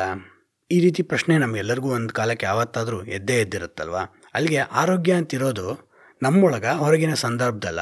ನಾನೇ ಎಲ್ಲಿ ಹೋದ್ರೂ ಈಗೂ ಮಾಸ್ಕ್ ಹಾಕ್ಕೊಂಡಿರ್ತೀನಿ, ಧೂಳು ಅಂತ. ಎಷ್ಟೋ ಜನಕ್ಕೆ ಎಂಥ ಧೂಳು ಕೆಲಸದಲ್ಲಿ ಕೆಲಸ ಮಾಡೋರ್ಗೂ ಸಹ ಏನು ಹಾಕ್ಕೊಳ್ದೆ ಯಾವ ಅಲರ್ಜಿನೂ ಇಲ್ಲದೆ ಇರ್ತಾರಲ್ಲ. ಹಾಗಾದರೆ ದೈಹಿಕ ಆರೋಗ್ಯ ಅಂತಿರೋದು ನಮ್ಮ ಪ್ರಕೃತಿಯಲ್ಲ, ಅಂದರೆ ನಮ್ಮ ಒಳಗಿನ ಪ್ರಕೃತಿಯಲ್ಲ ಅಥವಾ ಹೊರಗಿನ ಸಂದರ್ಭಗಳಲ್ಲ. ಸೊಗದ ಮೂಲವದೆಲ್ಲಿ ನೀಲದೊಳೋ ಕೆಂಪಿನೊಳೋ. ಸುಖ ನೀಲದಲ್ಲಿ ಕೆಂಪಿನಲ್ಲಿ ಇದೆಯಾ? ಈ ನನ್ನ ಏರ್ ಪ್ಯೂರಿಫೈಯರು ಬ್ಲೂ ತೋರಿಸಿದ್ರೆ ಏರ್ ಈಸ್ ಪ್ಯೂರ್ ಅಂತ, ಕೆಂಪು ತೋರಿಸಿದ್ರೆ ಏರ್ ಕೆಟ್ಟಿದೆ ಅಂತ. ಯಾರು ಸ್ವಲ್ಪ ದೂರದಲ್ಲಿ ಹೊಗೆಗೆ ಹಾಕಿದರೆ ಟೈರ್ಗೋ ಏನಾದರೂ ಸುಡ್ತಿರ್ತಾರಲ್ಲ, ಅದು ಆ ಹೊಗೆ ಏನಾದರೂ ರೂಮ್ ಒಳಗೆ ಬಂದರೆ ಕೆಂಪಾಗತ್ತೆ ನನ್ನ ಏರ್ ಪ್ಯೂರಿಫೈಯರ್. ಆದರೆ ಕೆಂಪು ಮತ್ತು ನೀಲಿ ಇದೆಯಲ್ಲ, ನನಗೆ ಎಷ್ಟು ಅದ್ಭುತ ಅನ್ಸೋದಂದರೆ ಅದೇ ಸಂಕೇತವನ್ನು ಈಗಿನ ತಾಂತ್ರಿಕತೆಯನ್ನು ಉಪಯೋಗಿಸ್ತಿದೆಯಲ್ಲ. ಆ ಕೆಂಪು ಮತ್ತು ನೀಲಿಯಲ್ಲಿ ನಿಜವಾಗ್ಲೂ ವಿಷಪೂರಿತ ಗಾಳಿ ಅಥವಾ ಶುದ್ಧ ಗಾಳಿ ಅನ್ನುವ ವ್ಯತ್ಯಾಸ ಇದೆಯೋ, ಅಥವಾ ನೀನು ಅದಕ್ಕೆ ಆ ಸಂಕೇತವನ್ನು ಕೊಟ್ಟಿದೆಯೋ, ಅರ್ಥವನ್ನು ಕೊಟ್ಟಿದೆಯೋ? ಬಗವೆನ್ನ ಮನಸ್ಸಿನೊಳೋ ಮಂಕುತಿಮ್ಮ. ಈ ಬಗೆಗಳು, ಈ ವೈವಿಧ್ಯಗಳು ಹೊರ ಜಗತ್ತಿನಲ್ಲಿದೆಯೋ ಒಳ ಜಗತ್ತಿನಲ್ಲಿದೆಯೋ? ಬಗೆವೆನ್ನ ಮನಸ್ಸಿನೊಳೋ ಮಂಕುತಿಮ್ಮ. ಈಗ 3ನೇ 4ನೇ ಸಾಲನ್ನ ಒಂದೇ ಸಲ ಓದಿದ್ರೆ ಇನ್ನು ಸ್ವಲ್ಪ ಸ್ಪಷ್ಟ ಆಗ್ಬೋದು. ಸೊಗದ ಮೂಲವದೆಲ್ಲಿ ನೀಲದೊಳೋ ಕೆಂಪಿನೊಳೋ ಬಗೆವೆನ್ನ ಮನಸ್ಸಿನೊಳೋ ಮಂಕುತಿಮ್ಮ. ಸ್ನೇಹಿತರೆ, ಹ್ಯಾಪಿನೆಸ್ ಅಥವಾ ಸಂತೋಷ, ಸುಖ ಅನ್ನೋದು ವರ್ಕೌಟ್ ಇದ್ದಾಗೆ. ನಾವು ಅದಕ್ಕೆ ಪರಿಶ್ರಮ ಹಾಕಿ ಬೆಳೆಸ್ಕೋಬೇಕು. ಕೃತಜ್ಞತೆ, ಕಂಪ್ಯಾಷನ್ ಇವುಗಳಿದ್ದಾಗ ಏನಾಗ್ತಾ ಹೋಗುತ್ತೆ, ಜೀವನ ದೃಷ್ಟಿಕೋನ ಬದಲಾಗುತ್ತೆ. ಸಂತೋಷ ಅನ್ನುವುದು ವಸ್ತುಸ್ಥಿತಿಯಲ್ಲ, ಅದು ಪರಿಶ್ರಮದ ಮೂಲಕ. It's an earned capability. ನಾವು ದುಡಿಬೇಕು, ಅಂದರೆ ದುಡಿಬೇಕು, ಆ ರೀತಿಯೆಲ್ಲ ಹೇಳ್ತಿರೋದು. ಸಂತೋಷವನ್ನು ಅನುಭವಿಸುವ ಮನಸ್ಥಿತಿಯನ್ನು ನಾವು ಪರಿಶ್ರಮದಿಂದ ಬೆಳೆಸ್ಕೋಬೇಕು. ಸಂತೋಷವನ್ನು ಅನುಭವಿಸೋದು ಮಸಲ್ ಡೆವಲಪ್ಮೆಂಟ್ ಇದ್ದಂಗೆ. ಹೇಗೆ ಜಿಮ್ಗೆ ಹೋಗಿ ವರ್ಕೌಟ್ ಮಾಡಿದ್ರೆ ನಮ್ಮ ಮಾಂಸಖಂಡಗಳು ಬೆಳೆದು ಶಕ್ತಿಯುತವಾಗುತ್ತೋ, ಹಾಗೆ ಸಂತೋಷವನ್ನು ಪಡುವ ಸಾಂದ್ರವಾದ ಮನಸ್ಸನ್ನು ನಾವು ಬೆಳೆಸ್ಕೋಬೇಕು. ಅಲ್ಲಿ ಡಿ ವಿ ಜಿಯವರು ಪ್ರಶ್ನೆಯಿಂದ ಕಗ್ಗವನ್ನು ಮುಗಿಸ್ತಿದ್ದಾರೆ. ಸೊಗದ ಮೂಲವದೆಲ್ಲಿ ನೀಲದೊಳೋ ಕೆಂಪಿನೊಳೋ ಬಗೆವೆನ್ನ ಮನಸ್ಸಿನೊಳೋ. ಅದಕ್ಕೆ ಹೇಳಿದ್ದು ಕನಕದಾಸರೇ, ನೀ ಮಾಯೊಳಗೋ ನಿನ್ನೊಳೋ ಮಾಯೆ ಅನ್ನುವ. ಇದು ಸಂವಾದಿ ಆಗತ್ತಿಲ್ಲಿ ಸಾಲು. ಎಲ್ಲಿದೆ? Is telling you to search. ನೀನೇ ಆ ಶೋಧನೆಯನ್ನು ಶುರು ಮಾಡು. ಸಂತೋಷ ಮತ್ತು ದುಃಖದ ಮೂಲಗಳು ನಿನ್ನಲ್ಲಿದೆಯೋ ಅಥವಾ ಹೊರಗಿನ ಸಂದರ್ಭ ವಸ್ತುಸ್ಥಿತಿಯಲ್ಲಿದೆಯೋ ನೋಡು ಅನ್ನುವುದು ಡಿ ವಿ ಜಿಯವರ ಬೋಧನೆ. ಫಲವಿಲ್ಲ ಕಾರ್ಯ ಕಾರಣವಾದದಿಂ ತತ್ವ ಸಿಲುಕದೆಮ್ಮಯ ತರ್ಕ ಕರ್ಕಶಾಂಕುಶಕ್ಕೆ ಸುಳಿವುದಾಗಿ ಗಳದು ಸೂಕ್ಷ್ಮಾನುಭವಗಳಲ್ಲಿ ತಿಳಿಮನದೆ ನೋಳ್ಪರ್ಗೆ ಮಂಕುತಿಮ್ಮ. ಫಲವಿಲ್ಲ ಕಾರ್ಯಕಾರಣವಾದದಿಂ ತತ್ವ. ಫಲವಿಲ್ಲ. ಯಾವುದಕ್ಕೆ ಫಲವಿಲ್ಲ? ಕಾರ್ಯಕಾರಣವಾದದಿಂ. ಕಾರ್ಯಕಾರಣ ಅಂದರೆ ಕಾಸ್ ಆ್ಯಂಡ್ ಎಫೆಕ್ಟ್. ಹೀಗೆ ಮಾಡಿದ್ರೆ ಹೀಗಾಗತ್ತೆ, ಹಾಗೆ ಮಾಡಿದ್ರೆ ಹಾಗಾಗತ್ತೆ. ಅದು ಒಂದು ಫ್ರೇಮ್ವರ್ಕ್ ಅಥವಾ ಒಂದು ಚೌಕಟ್ಟಿನಲ್ಲಿ ಯೋಚನೆ ಮಾಡಿದ್ರೆ ಆಗ್ತಿರುತ್ತೆ. ಆದರೆ ಕಾಸ್ಮಿಕ್ ರೆಲ್ಮಲ್ಲಿ, ಅಂದರೆ ಎಲ್ಲವನ್ನೂ ಮೀರಿದ ಅತೀತವಾದ ಈ ಅಸ್ತಿತ್ವದ ಮುಂದೆ ಅವ್ಯಾವೂ ಮುಖ್ಯ ಆಗಲ್ಲ. ಕಾಸ್ ಆ್ಯಂಡ್ ಎಫೆಕ್ಟ್ ಅನ್ನೋದಿಲ್ಲ. ಫ್ರಾನ್ಸ್ನ ಮಹಾನ್ ಚಿಂತಕ ಆಲ್ಬರ್ಟ್ ಕಮು ಅದಕ್ಕೆ ಅಬ್ಸರ್ಡ್ ಅಂದರು. ಅಬ್ಸರ್ಡ್ ಅಂದರೆ ಯಾವುದು ಅದಾಗಿ ಅದೇ ಅಸಂಗತವಲ್ಲ, ಆದರೆ ಒಂದಕ್ಕೆ ಮುಂದೆ ಇನ್ನೊಂದು ನಿಂತಾಗ ಅಸಂಗತವಾಗತ್ತೆ. ಈ ಪ್ರಶ್ನೆಗಳು ಆರಂಭದಲ್ಲಿ ನಾವು ಮಾತಾಡಿದಾಗ ಯಾವ ವಿಷಯವನ್ನು ಹೇಳಿದ್ವು, ಇಲ್ಲೊಂದು ಸ್ವಲ್ಪ ಆಳವಾಗಿ ಹೋಗೋಣ.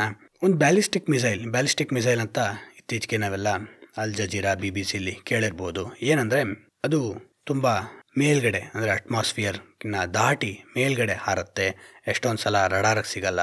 ಅದು ಬರೋ ಸ್ಪೀಡು ಆ್ಯಂಟಿ ಮಿಸೈಲ್ ಟೆಕ್ ಅಥವಾ ಥಾಡ್ ಅಂತೆಲ್ಲ ಇರ್ತಾರಲ್ಲ, ಅದಕ್ಕೆ ಕಂಟ್ರೋಲ್ ಮಾಡೋಕ್ಕಾಗಲ್ಲ, ಅಟ್ಯಾಕ್ ಮಾಡೋಕ್ಕಾಗಲ್ಲ. ಈ ಥರದ ಮಿಸೈಲ್ಗಳ ಮುಂದೆ ಅಥವಾ ನ್ಯೂಕ್ಲಿಯರ್ ವೆಪನ್ಗಳ ಮುಂದೆ, ಅಣ್ವಸ್ತ್ರಗಳ ಮುಂದೆ ಮನುಷ್ಯನ ಆತ್ಮವಿಶ್ವಾಸ, ಒಳ್ಳೆಯ ಚಿಂತನೆ ಯಾವುದಕ್ಕಾದರೂ ಅರ್ಥವಿದೆಯಾ ಅನ್ನುವ ಪ್ರಶ್ನೆ 2ನೇ ಮಹಾಯುದ್ಧ ಮುಗಿತಿದ್ದಂಗೆ ಮನುಷ್ಯನಿಗೆ ದೊಡ್ಡದಾಗಿ ಕಾಡಲು ಆರಂಭ ಆಯಿತು.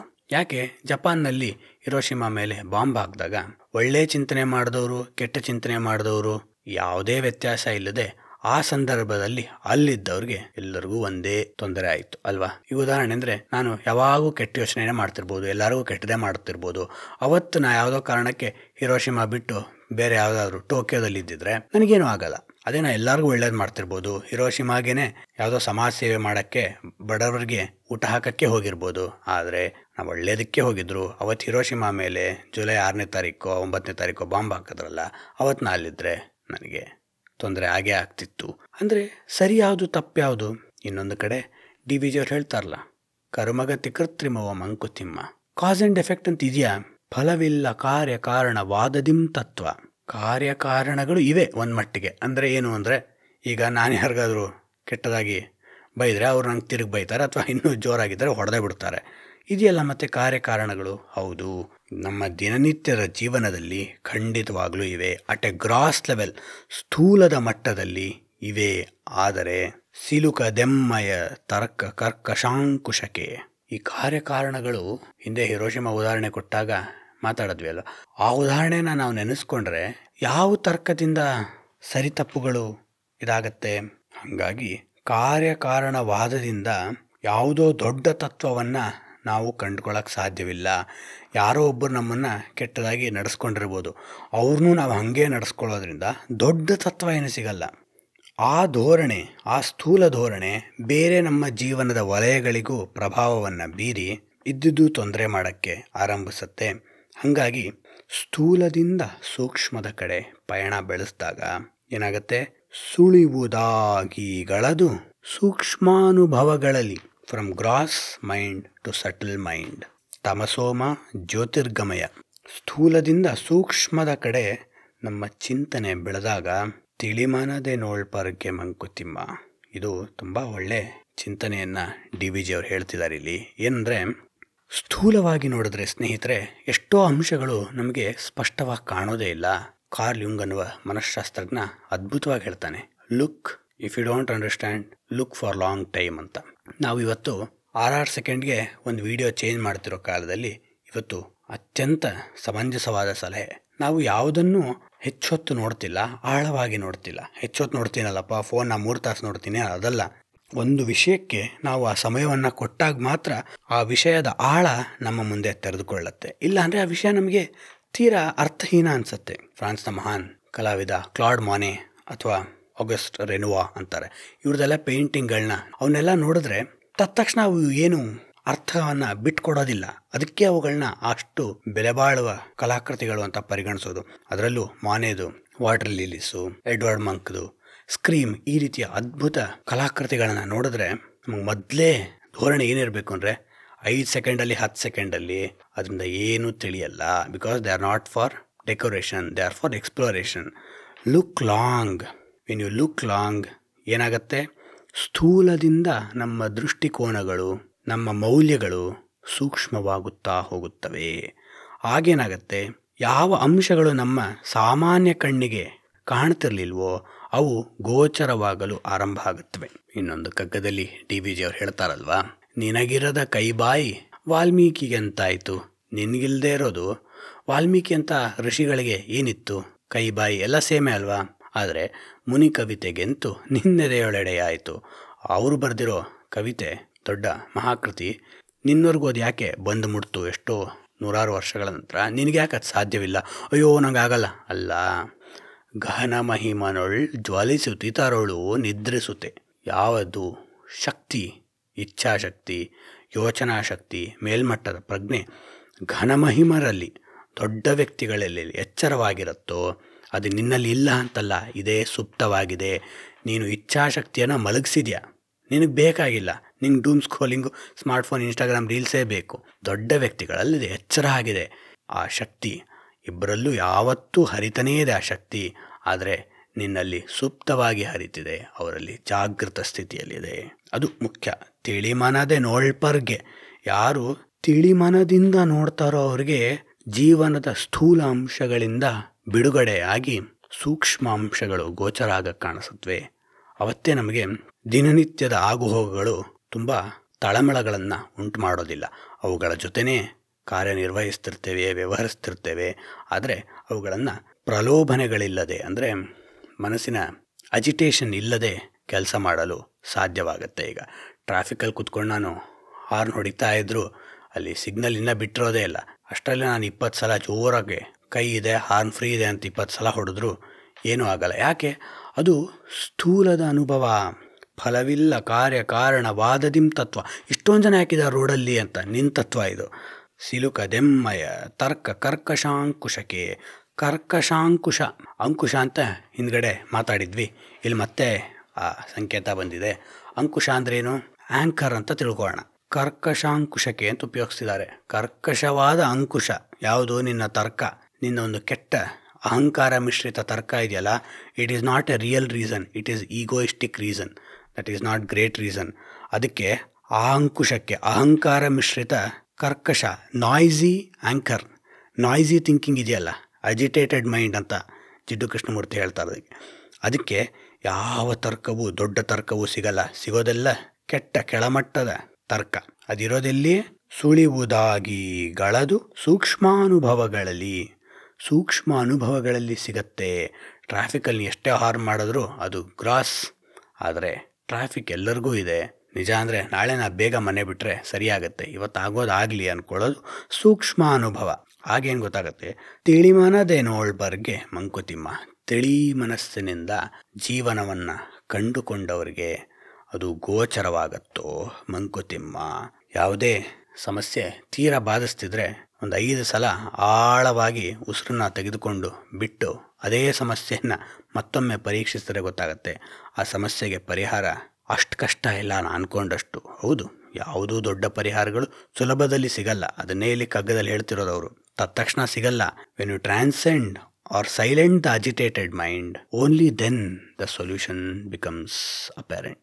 ಅದಕ್ಕೆ ನೀನಷ್ಟು ಟೈಮ್ ಕೊಡೋಕ್ಕೆ ಕಮಿಟ್ ಆಗ್ತೀಯ ಅಂದರೆ ಇದು ಈಗಿನ ರಿಲೇಷನ್ಶಿಪ್ಪಲ್ಲಿ ತುಂಬ ಅನುಭವಕ್ಕೆ ಬರ್ತಿದೆ. ಈಗ ನಾನು ನನ್ನ ಮಕ್ಕಳು ನನ್ನ ಮಾತು ಕೇಳಬೇಕು. ಯಾಕೆ ಕೇಳಬೇಕು? ಅದೇ ಒಂದು ವಿಚಿತ್ರ. ನಾನು ಅವ್ರು ಹುಟ್ಟಿಸಿದ್ದೀನಿ ಏನೇನೋ ಇರುತ್ತಲ್ಲ, ಅದನ್ನೇ ಬಿಟ್ಟು, ಅಥವಾ ದಾಂಪತ್ಯದಲ್ಲೇ ನೋಡ್ಬೋದು, ಇವ್ರು ನನ್ನ ಮಾತು ಕೇಳ್ತಿಲ್ಲ, ಅವ್ರು ನಿನ್ನ ಮಾತು ಕೇಳ್ತಿಲ್ಲ, ಈ ಥರ ಪ್ರಶ್ನೆಗಳು ಎಷ್ಟೊಂದು ಜನ ಕೇಳ್ತಿರತ್ತಲ್ಲ. ಇಲ್ಲಿ ಸಮಸ್ಯೆ ಉಂಟಾಗ್ತಿರೋದು ಏನಂದರೆ, ನಾವು ಇನ್ನೊಬ್ಬರನ್ನು ಅಗ್ರೆಷನ್ ಮೂಲಕ ಹತೋಟಿಗೆ ತೆಗೆದುಕೊಳ್ಳೋಕೆ ಪ್ರಯತ್ನ ಮಾಡ್ತಿದ್ದೇವೆ. ವಾರಲ್ಲ ರಿಲೇಷನ್ಶಿಪ್ ಅನ್ನೋದು, ಯುದ್ಧ ಅಲ್ವಲ್ಲ. ಆದರೆ ನಾವೇನು ಮಾಡ್ತಿದ್ದೀವಿ? ಅಗ್ರೆಷನ್ ಮೂಲಕ ಹೋಗ್ತೀವಿ. ಅಗ್ರೆಷನ್ ಈಸ್ ತರ್ಕ ಕರ್ಕಶಾಂಕುಶ. ಅದು ಅಹಂಕಾರ ಮಿಶ್ರಿತ ತರ್ಕ. ನೀನೋ ಇನ್ನೊಬ್ಬರನ್ನ ಕಂಟ್ರೋಲ್ ಮಾಡ್ತೀಯ ಅಂತ. ಅದೇ ಶಾಂತವಾಗಿ ಡಿಸ್ಕಸ್ ಮಾಡಿದ್ರೆ, ಇತ್ತೀಚಿನ ಪೇರೆಂಟಿಂಗ್ ಎಕ್ಸ್ಪರ್ಟ್ಗಳೆಲ್ಲ ಅದನ್ನೇ ಹೇಳ್ತಿರೋದಲ್ವ, ನೀವು ಟೀನೇಜ್ ಕಿಡ್ಸ್ ಜೊತೆ ಸಿಕ್ಕಾಬಟ್ಟೆ ರೇಗಾಡೋದು, ಜಗಳ ಆಡೋದು, ಹೆದರ್ಸೋದು, ಇದರಿಂದ ಏನೂ ಬದಲಾಗಲ್ಲ. ಸ್ವಲ್ಪ ಶಾಂತವಾಗಿ ಯೋಚಿಸಿ ಮಾತುಕತೆಯನ್ನು ನಡೆಸಿದ್ರೆ ಆಗೇನಾಗತ್ತೆ? ಸೂಕ್ಷ್ಮಾನುಭವಗಳಲ್ಲಿ ನಮಗೆ ಈ ವ್ಯಕ್ತಿಯ ದೃಷ್ಟಿಕೋನ ಏನಿರ್ಬೋದು, ಯಾಕೆ ರಿಲೇಷನ್ಶಿಪ್ಪಲ್ಲಿ ಕ್ಲಾಶ್ ಬರ್ತಿದೆ, ಇದು ನನ್ನ ದೃಷ್ಟಿಕೋನ, ಅದು ಅವರ ದೃಷ್ಟಿಕೋನ. ಹಾಗಾದರೆ ಇಬ್ಬರು ಕೆಲಸಕ್ಕೆ ಹೋಗ್ತಿದ್ದೀವಿ, ಇಬ್ಬರು ಫೈನಾನ್ಷಿಯಲ್ ಕಾರ್ಪಸ್ಗೆ ಕಾಂಟ್ರಿಬ್ಯೂಟ್ ಮಾಡ್ತಾ ಇದ್ದೀವಿ, ಕಲಹಗಳು ಬರ್ತಿದೆ. ಹಂಗಾರೆ ಕೂತ್ಕೊಂಡು ಮಾತಾಡೋಣ. ಈ ವೀಕೆಂಡು ನೆಟ್ಫ್ಲಿಕ್ಸು ಆಪಲ್ ಟಿ ವಿಲಿ ಟೈಮ್ ವೇಸ್ಟ್ ಮಾಡೋದು ಬಿಟ್ಟಿಬ್ಬರು 1 ಅವರ್ ಕೂತ್ಕೊಂಡು ಮಾತಾಡೋಣ. ಆಗ ಸುಳಿವುದಾಗಿಗಳದು ಸೂಕ್ಷ್ಮಾನುಭವಗಳಲ್ಲಿ ತಿಳಿಮನದೇನೋಳ್ಪರ್ಗೆ. ತಿಳಿಮನದಿಂದ ನೋಡ್ಬೇಕು ನೀವು. ಅದು ನಮಗೆ ಸಾಧ್ಯವಾಗ್ತಿಲ್ವಲ್ಲ, ಅದನ್ನು ಡಿ ವಿ ಜಿ ಹೇಳ್ತಿರೋ. ಅದಕ್ಕೆ ತಿಳಿಮನವನ್ನು ಮೊದಲು ಅಚೀವ್ ಮಾಡ್ಕೋ. ಆಗ ಸಮಸ್ಯೆಗೆ ಪರಿಹಾರಗಳು ಕಮ್ಸ್ ಆಸ್ ಎ ಡಿರೈವೇಟಿವ್, ಅದರ ಬೈ ಪ್ರಾಡಕ್ಟ್ ರೀತಿ ಕಾಣ ಸಿಗತ್ತೆ ನಮಗೆ. ಇವತ್ತಿನ ಈ ವಿಡಿಯೋನ ಒಂದು ಅದ್ಭುತವಾದ ಝೆನ್ ಕಥೆಯ ಮೂಲಕ ಮುಗಿಸೋಣ. ಅದು ಈ ಕಗ್ಗಕ್ಕೆ ಸಂವಾದಿ ಆಗತ್ತೆ. ಈ ಕಥೆಯನ್ನು ಪ್ರಖ್ಯಾತ NBA ಪಟು ವಿಶ್ವಶ್ರೇಷ್ಠ ಮೈಕಲ್ ಜೋರ್ಡಾನ್ ಅವರ ಗುರು ಫಿಲ್ ಜಾಕ್ಸನ್ ಅನ್ನುವ ಬಾಸ್ಕೆಟ್ಬಾಲ್ ಕೋಚ್, NBA ಕೋಚ್, ತುಂಬ ಯಶಸ್ವಿ ಕೋಚ್ ಅಂತ ಅವರನ್ನು ಪರಿಗಣಿಸಲಾಗುತ್ತೆ. ಫಿಲ್ ಜಾಕ್ಸನ್ ಹೇಳಿದ್ರಂತೆ ಮೈಕಲ್ ಜೋರ್ಡನ್ಗೆ, ಯಾವಾಗ ಕ್ಯಾಪ್ಟನ್ಸಿನ ಮೈಕಲ್ ಜೋರ್ಡನ್ಗೆ ವಹಿಸಿಕೊಡುವಾಗ. ಏನು ಕತೆ ಅಂದರೆ, ಒಬ್ಬ ರಾಜ ತನ್ನ ರಾಜ್ಕುಮಾರ ಶಿಕ್ಷಣವನ್ನು ಮುಗಿಸಿದಂತೆ ಎಲ್ಲ ಅವನಿಗೆ ಪಟ್ಟಾಭಿಷೇಕವನ್ನು ಮಾಡಬೇಕಾಗಿತ್ತು. ಆದರೆ ಇವನು ಒಳ್ಳೆ ಎಜುಕೇಷನ್ ಏನೋ ಪಡೆದಿದ್ದಾನೆ, ಶಿಕ್ಷಣ ಆಗಿದೆ, ಆದರೆ ರಾಜನಿಗೆ ಬೇಕಾಗಿರೋ ಸಂವೇದನೆಗಳು ಇವನಿಗಿದೆಯಾ, ಇದನ್ನು ಪರೀಕ್ಷಿಸಬೇಕಲ್ಲ ಅಂದ್ಬಿಟ್ಟು ಅವನ ರಾಜನ ನೆಚ್ಚಿನ ಝೆನ್ ಗುರು ಹತ್ರ ಹೋದನಂತೆ. ಆ ಝೆನ್ ಗುರುಗೆ ಹೇಳಿದಂತೆ, ನೀವು ಇವನನ್ನು ಪರೀಕ್ಷೆ ಮಾಡಬೇಕು ಅಂತ. ಆ ಝೆನ್ ಮಾಸ್ಟರ್ ಒಂದು ಅಸೈನ್ಮೆಂಟ್ ಕೊಟ್ಟನಂತೆ. ಏನು ಅಂದರೆ, 1 ವರ್ಷ ನೀ ಕಾಡಲ್ಲಿರು, ನಿನಗೆ ಏನೇನು ಕೇಳಿಸ್ತು ಬಂದು ನಂಗೆ ಹೇಳು ಅಷ್ಟೇ ಅಂದ್ರಂತೆ. 1 ವರ್ಷ ಏನೇನು ಕೇಳಿಸ್ತು ಅದೇನು ದೊಡ್ಡದು, ನೀ ಅದು ಮಾಡು ಅಂದ್ರಂತೆ. ಆಯಿತು ಅಂತ ಹೋದನಂತೆ, ಹೇಳಿದ್ದು ಮಾಡಬೇಕಲ್ಲ ಅಂತ. 1 ವರ್ಷ ಬಿಟ್ಟು ಬಂದು ಹೇಳಿದ್ನಂತೆ, ಏನೇನು ಕೇಳಿಸ್ತಪ್ಪ ಅಂತ ಕೇಳಿದ್ರಂತೆ ಅವ್ರ ಗುರುಗಳು. ಅದಕ್ಕೆ ಹೇಳಿದ್ನಂತೆ, ಹಕ್ಕಿಗಳು ಹಾಡೋದು ಕೇಳಿಸ್ತು, ಎಲೆಗಳು ಒಂದಕ್ಕೊಂದು ತಿಕ್ಕಾಟ ಮಾಡುವಾಗ ರಸಲ್ ಅಂತಾರಲ್ಲ ಆ ಸೌಂಡ್ ಕೇಳಿಸ್ತು, ಯಾವುದೋ ಒಂದಿಷ್ಟು ಹಕ್ಕಿಗಳದು ಹಮ್ಮು ಕೇಳಿಸ್ತು, ಬಾವಲಿಗಳ ಶಬ್ದ ಕೇಳಿಸ್ತು, ಗಾಳಿ ಬೀಸೋ ಜೋರಾದ ಶಬ್ದ ಕೇಳಿಸ್ತು, ಪೈರುಗಳಿರುತ್ತಲ್ಲ ಗೋಧಿ ಜೋಳ ಎಲ್ಲ ಬೆಳೆದಿರ್ತಾರಲ್ಲ ಅದ್ರ ಮೇಲೆ ಗಾಳಿ ಬೀಸ್ತಾ ಒಂದಕ್ಕೊಂದು ತಿಕ್ಕಾಟ ಸೌಂಡ್ ಆಗತ್ತಲ್ಲ, ಅದ್ರ ಮಧ್ಯೆ ಒಂಥರ ಸೌಂಡ್ ಬರುತ್ತಲ್ಲ ಅದು ಕೇಳಿಸ್ತು, ಸೊಳ್ಳೆ ಕಿವಿ ಹತ್ರ ಗುಯ್ ಅಂತಿರೋ ಸೌಂಡ್ ಕೇಳಿಸ್ತು, ಸಿಡಿಲು ಗುಡುಗು ಇವೆಲ್ಲ ಕೇಳಿಸ್ತು. ಓ ಹೌದಾ, ನೀನು ರಾಜನಿಗೆ ಬೇಕಾಗಿರೋ ಸಾಮರ್ಥ್ಯವನ್ನು ಪಡ್ಕೊಂಡಿಲ್ಲ, ಇನ್ನೊಂದು ವರ್ಷ ಇದ್ದು ಬಾ. ಸ್ವಲ್ಪ ಕೋಪ ಬಂತಂತೆ, ರಾಜ್ಕುಮಾರ ಅಲ್ಲ, ಮತ್ತು ಹೇಳಲೇದಂಗೆ ಮಾಡಲೇಬೇಕು ಅಂತ ಹೋದನಂತೆ. ಎಷ್ಟೋ ದಿನ ಆದಮೇಲೆ ಇನ್ನೇನು 2ನೇ ವರ್ಷನೂ ಮುಗಿಯೋಕ್ಕೆ ಬಂದಿದೆ ಅಂದಾಗ ಅವನಿಗೆ ಎಂದೂ ಕೇಳದ ಶಬ್ದಗಳು ಕೇಳಲು ಆರಂಭ ಆಯ್ತಂತೆ. ಅವು ಸಾಮಾನ್ಯ ಕಿವಿಗಳಿಗೆ ಕೇಳಿಸ್ತಿರ್ಲಿಲ್ವಂತೆ, ಶಾಂತ ಕಿವಿಗೆ ಮಾತ್ರ ಕೇಳಿಸ್ತಿತ್ತಂತೆ. ಶಾಂತ ಮನಸ್ಸಿದ್ರೆ ಶಾಂತ ಕಿವಿ ಇರುತ್ತೆ. ಆಗ ಸಾಮಾನ್ಯವಾಗಿ ಕೇಳಿಸದ, ಸ್ಥೂಲ ಕಿವಿಗೆ ಕೇಳಿಸದ ಸೂಕ್ಷ್ಮ ಶಬ್ದಗಳು ಕೇಳಿಸುತ್ತಲ್ವ, ಹಾಗೆ ಕೇಳಿಸಲು ಆರಂಭ ಆಯ್ತಂತೆ. ಅವುಗಳನ್ನೆಲ್ಲ ನೆನಪಿಗೆ ಇಟ್ಟುಕೊಂಡು ಒಂದೊಂದನ್ನೇ ಕೇಳಿಸ್ಕೊಂಡು 2ನೇ ವರ್ಷದ ಅವಧಿ ಮುಗಿದ ಕೂಡಲೇ ಗುರು ಹತ್ರ ಹೋದ್ನಂತೆ. ಏನು ಕೇಳಿಸ್ತಪ್ಪ ನಿಂಗೆ ಅಂತ ಗುರು ಕೇಳದ್ನಂತೆ. ನನಗೆ ಅವತ್ತು ಕೇಳಿಸಿದ್ವಲ್ಲ, ಗಾಳಿ ಬೀಸೋದು, ಎಲೆ ತಿಕ್ಕಾಡೋದು, ಸೊಳ್ಳೆ ಹುಯ್ ಅನ್ನೋದು, ಈ ಶಬ್ದಗಳೂ ಕೇಳಿಸ್ತು, ಆದರೆ ಅವುಗಳಿಗಿಂತ ಸ್ಪಷ್ಟವಾಗಿ ಇನ್ನೂ ಸೂಕ್ಷ್ಮ ಶಬ್ದಗಳು ಕೇಳಿಸಿದ್ವು. ಏನು? ಹೂವುಗಳು ಅರಳುವ ಶಬ್ದ ಕೇಳಿಸ್ತು, ಸೂರ್ಯನ ಬೆಳಕು ಹುಲ್ಲನ್ನ ಬಿಸಿ ಮಾಡ್ತಿರೋ ಶಬ್ದ ಕೇಳಿಸ್ತು, ಎಲೆಗಳ ಮೇಲೆ ಕುಳಿತ ಇಬ್ಬನಿ ಬೆಳಗ್ಗೆ ಹೊತ್ತು ಕರಗ್ತಿರೋ ಶಬ್ದ ಕೇಳಿಸ್ತು, ನೀರು ಆವಿ ಆಗ್ತಿರೋ ಶಬ್ದ ಕೇಳಿಸ್ತು. ಆವಾಗ ನಕ್ಕು ಝೆನ್ ಗುರು ಹೇಳದಂತೆ, ಈಗ ನೀನು ರಾಜನಾಗಕ್ಕೆ ತಯಾರಾಗಿದೆಯಾ? ಯಾಕಂದರೆ ರಾಜನಿಗೆ ಸಾಮಾನ್ಯ ಜನರಿಗೆ ಕೇಳಿಸದ್ದು ಕೇಳಿಸುವ ಸಾಮರ್ಥ್ಯ ಇರಬೇಕು. ರಾಜನಿಗೆ ಸಾಮಾನ್ಯ ಜನರಿಗೆ ಕಾಣಿಸದ್ದು ಕಾಣಿಸಿಕೊಳ್ಳುವ ಸಾಮರ್ಥ್ಯ ಇರಬೇಕು. ಆ ಸಾಮರ್ಥ್ಯವನ್ನು ನೀನು ಬೆಳೆಸ್ಕೊಂಡಿದ್ಯಾ. ಅಂದರೆ ಇಲ್ಲಿ ಎಷ್ಟೋ ಜನ ಕೇವಲ ಸ್ಥೂಲವಾಗಿ ನೋಡಿ ಬಿಟ್ಟು ಬಿಡೋ ಸಂದರ್ಭವನ್ನು ನೀನು ಸೂಕ್ಷ್ಮವಾಗಿ ಗಮನಿಸಿ ಕಂಡುಕೊಳ್ಳೋ ಸಾಮರ್ಥ್ಯವನ್ನು, ಚಾಕಚಕ್ಯತೆಯನ್ನು ಯಾವತ್ತು ಪಡ್ಕೊಂಡಿರ್ತೀಯೋ ಅವತ್ತು ರಾಜನಾಗ್ತೀಯ. ಅದು ಈ ಕಗ್ಗದ ಒಂದು ಸಾರಾಂಶ. ಸುಳಿವುದಾಗಿಗಳದು ಸೂಕ್ಷ್ಮಾನುಭವಗಳಲ್ಲಿ ತಿಳಿಮನದೆ ನೋಳ್ಪರ್ಗೆ ಮಂಕುತಿಮ್ಮ. ತಿಳಿ ಮನಸ್ಸಿನಿಂದ, ಶಾಂತ ಮನಸ್ಸಿನಿಂದ, ಲುಕ್ ಲಾಂಗರ್ ಅಂತ ಹೇಳಿದ್ವಲ್ಲ ಯುಂಗ್ ಹೇಳ್ದಂಗೆ, ಹೆಚ್ಚು ಹೊತ್ತು ಏಕಾಗ್ರ ಚಿತ್ತತೆಯಿಂದ, ತದೇಕ ಚಿತ್ತತೆಯಿಂದ, ಪ್ರಜ್ಞೆಯಿಂದ ಯಾವುದೇ ಒಂದು ಸಂದರ್ಭವನ್ನು ಅತಿಯಾದ ಭಾವನೆಗಳ ಕಲಬೆರಕೆ ಮಾಡದೆ, ಭಾವನೆಗಳು ಬೇಕು, ಎಲ್ಲಿರಬೇಕೋ ಎಷ್ಟಿರಬೇಕೋ ಅದು ನಮ್ಗೆ ಗೊತ್ತಿರಬೇಕು. ಆ ವಿವೇಕದಿಂದ, ಅದೇ ಅಲ್ವಾ ಭಗವದ್ಗೀತೆಯ ಕೃಷ್ಣ ಹೇಳೋದು, ಕೃಷ್ಣನಿಗೆ ಅರ್ಜುನನಿಗೆ ಇರೋ ಎಲ್ಲ ಭಾವನೆಗಳೂ ಇದೆ, ಆದರೆ ಆ ಭಾವನೆಗಳು ಮಿಸ್ಪ್ಲೇಸ್ಡ್ ಆಗಿಲ್ಲ. Arjuna is an example of misplaced emotion. Krishna is an epitome of well placed emotions. ಅವನಿಗೆ ಎಮೋಷನ್ಸ್ ಎಲ್ಲಿರಬೇಕೋ ಅಲ್ಲಿದೆ, ಎಲ್ಲಿರಬಾರ್ದು ಅದು ಕ್ಲಿಯರಾಗಿ ಇಲ್ಲ. ಆ ಸಾಮರ್ಥ್ಯವನ್ನು ಬೆಳೆಸ್ಕೊಂಡ ವ್ಯಕ್ತಿ ದೊಡ್ಡ ಸಾಧನೆಯನ್ನು ಮಾಡೋಕ್ಕೆ ಸಾಧ್ಯ. ಇವತ್ತಿಗೆ ಇದನ್ನು ಮುಗಿಸೋಣ ಸ್ನೇಹಿತರೆ. ಆದಷ್ಟು ಕನ್ನಡ ಪುಸ್ತಕಗಳನ್ನು ಕೊಂಡು ಓದಿ. DVG, ಕಾರಂತರು, ಬೀಚಿ, ಮಾಸ್ತಿ, ಕುವೆಂಪು, ಲಂಕೇಶ್, ಅಡಿಗರು ಈ ಥರ ದೊಡ್ಡ ದೊಡ್ಡ ಸಾಹಿತಿಗಳು ಕನ್ನಡದಲ್ಲಿ ಹುಟ್ಟಿದ್ದಾರೆ. ಅದಕ್ಕೆ ಕನ್ನಡ ಸಾಹಿತ್ಯವನ್ನು ನಮ್ಮ ಜೀವನದಲ್ಲಿ ಅಳವಡಿಸ್ಕೊಳ್ಳೋದ್ರಿಂದ ನಮ್ಮ ವೈಯಕ್ತಿಕ ಜೀವನಕ್ಕೆ ಎಷ್ಟೊಂದು ಲಾಭ ಇದೆ. ಹಾಗಾಗಿ ಕನ್ನಡ ಪುಸ್ತಕಗಳನ್ನು ಕೊಂಡು ಓದೋಣ ಅಂತ ಹೇಳ್ತಾ ಇವತ್ತಿನ ಈ ವಿಡಿಯೋನ ಮುಗಿಸೋಣ. ನಿಮ್ಮ ಅನಿಸಿಕೆ ಅಭಿಪ್ರಾಯಗಳನ್ನು ನಮ್ಮ ಯೂಟ್ಯೂಬ್ ಚಾನಲ್ನ ಅಬೌಟ್ ಸೆಕ್ಷನ್ನಲ್ಲಿರೋ ಇಮೇಲ್ ಐಡಿಗೆ ಬರೆದು ಕಳುಹಿಸಬಹುದು. ಧನ್ಯವಾದ.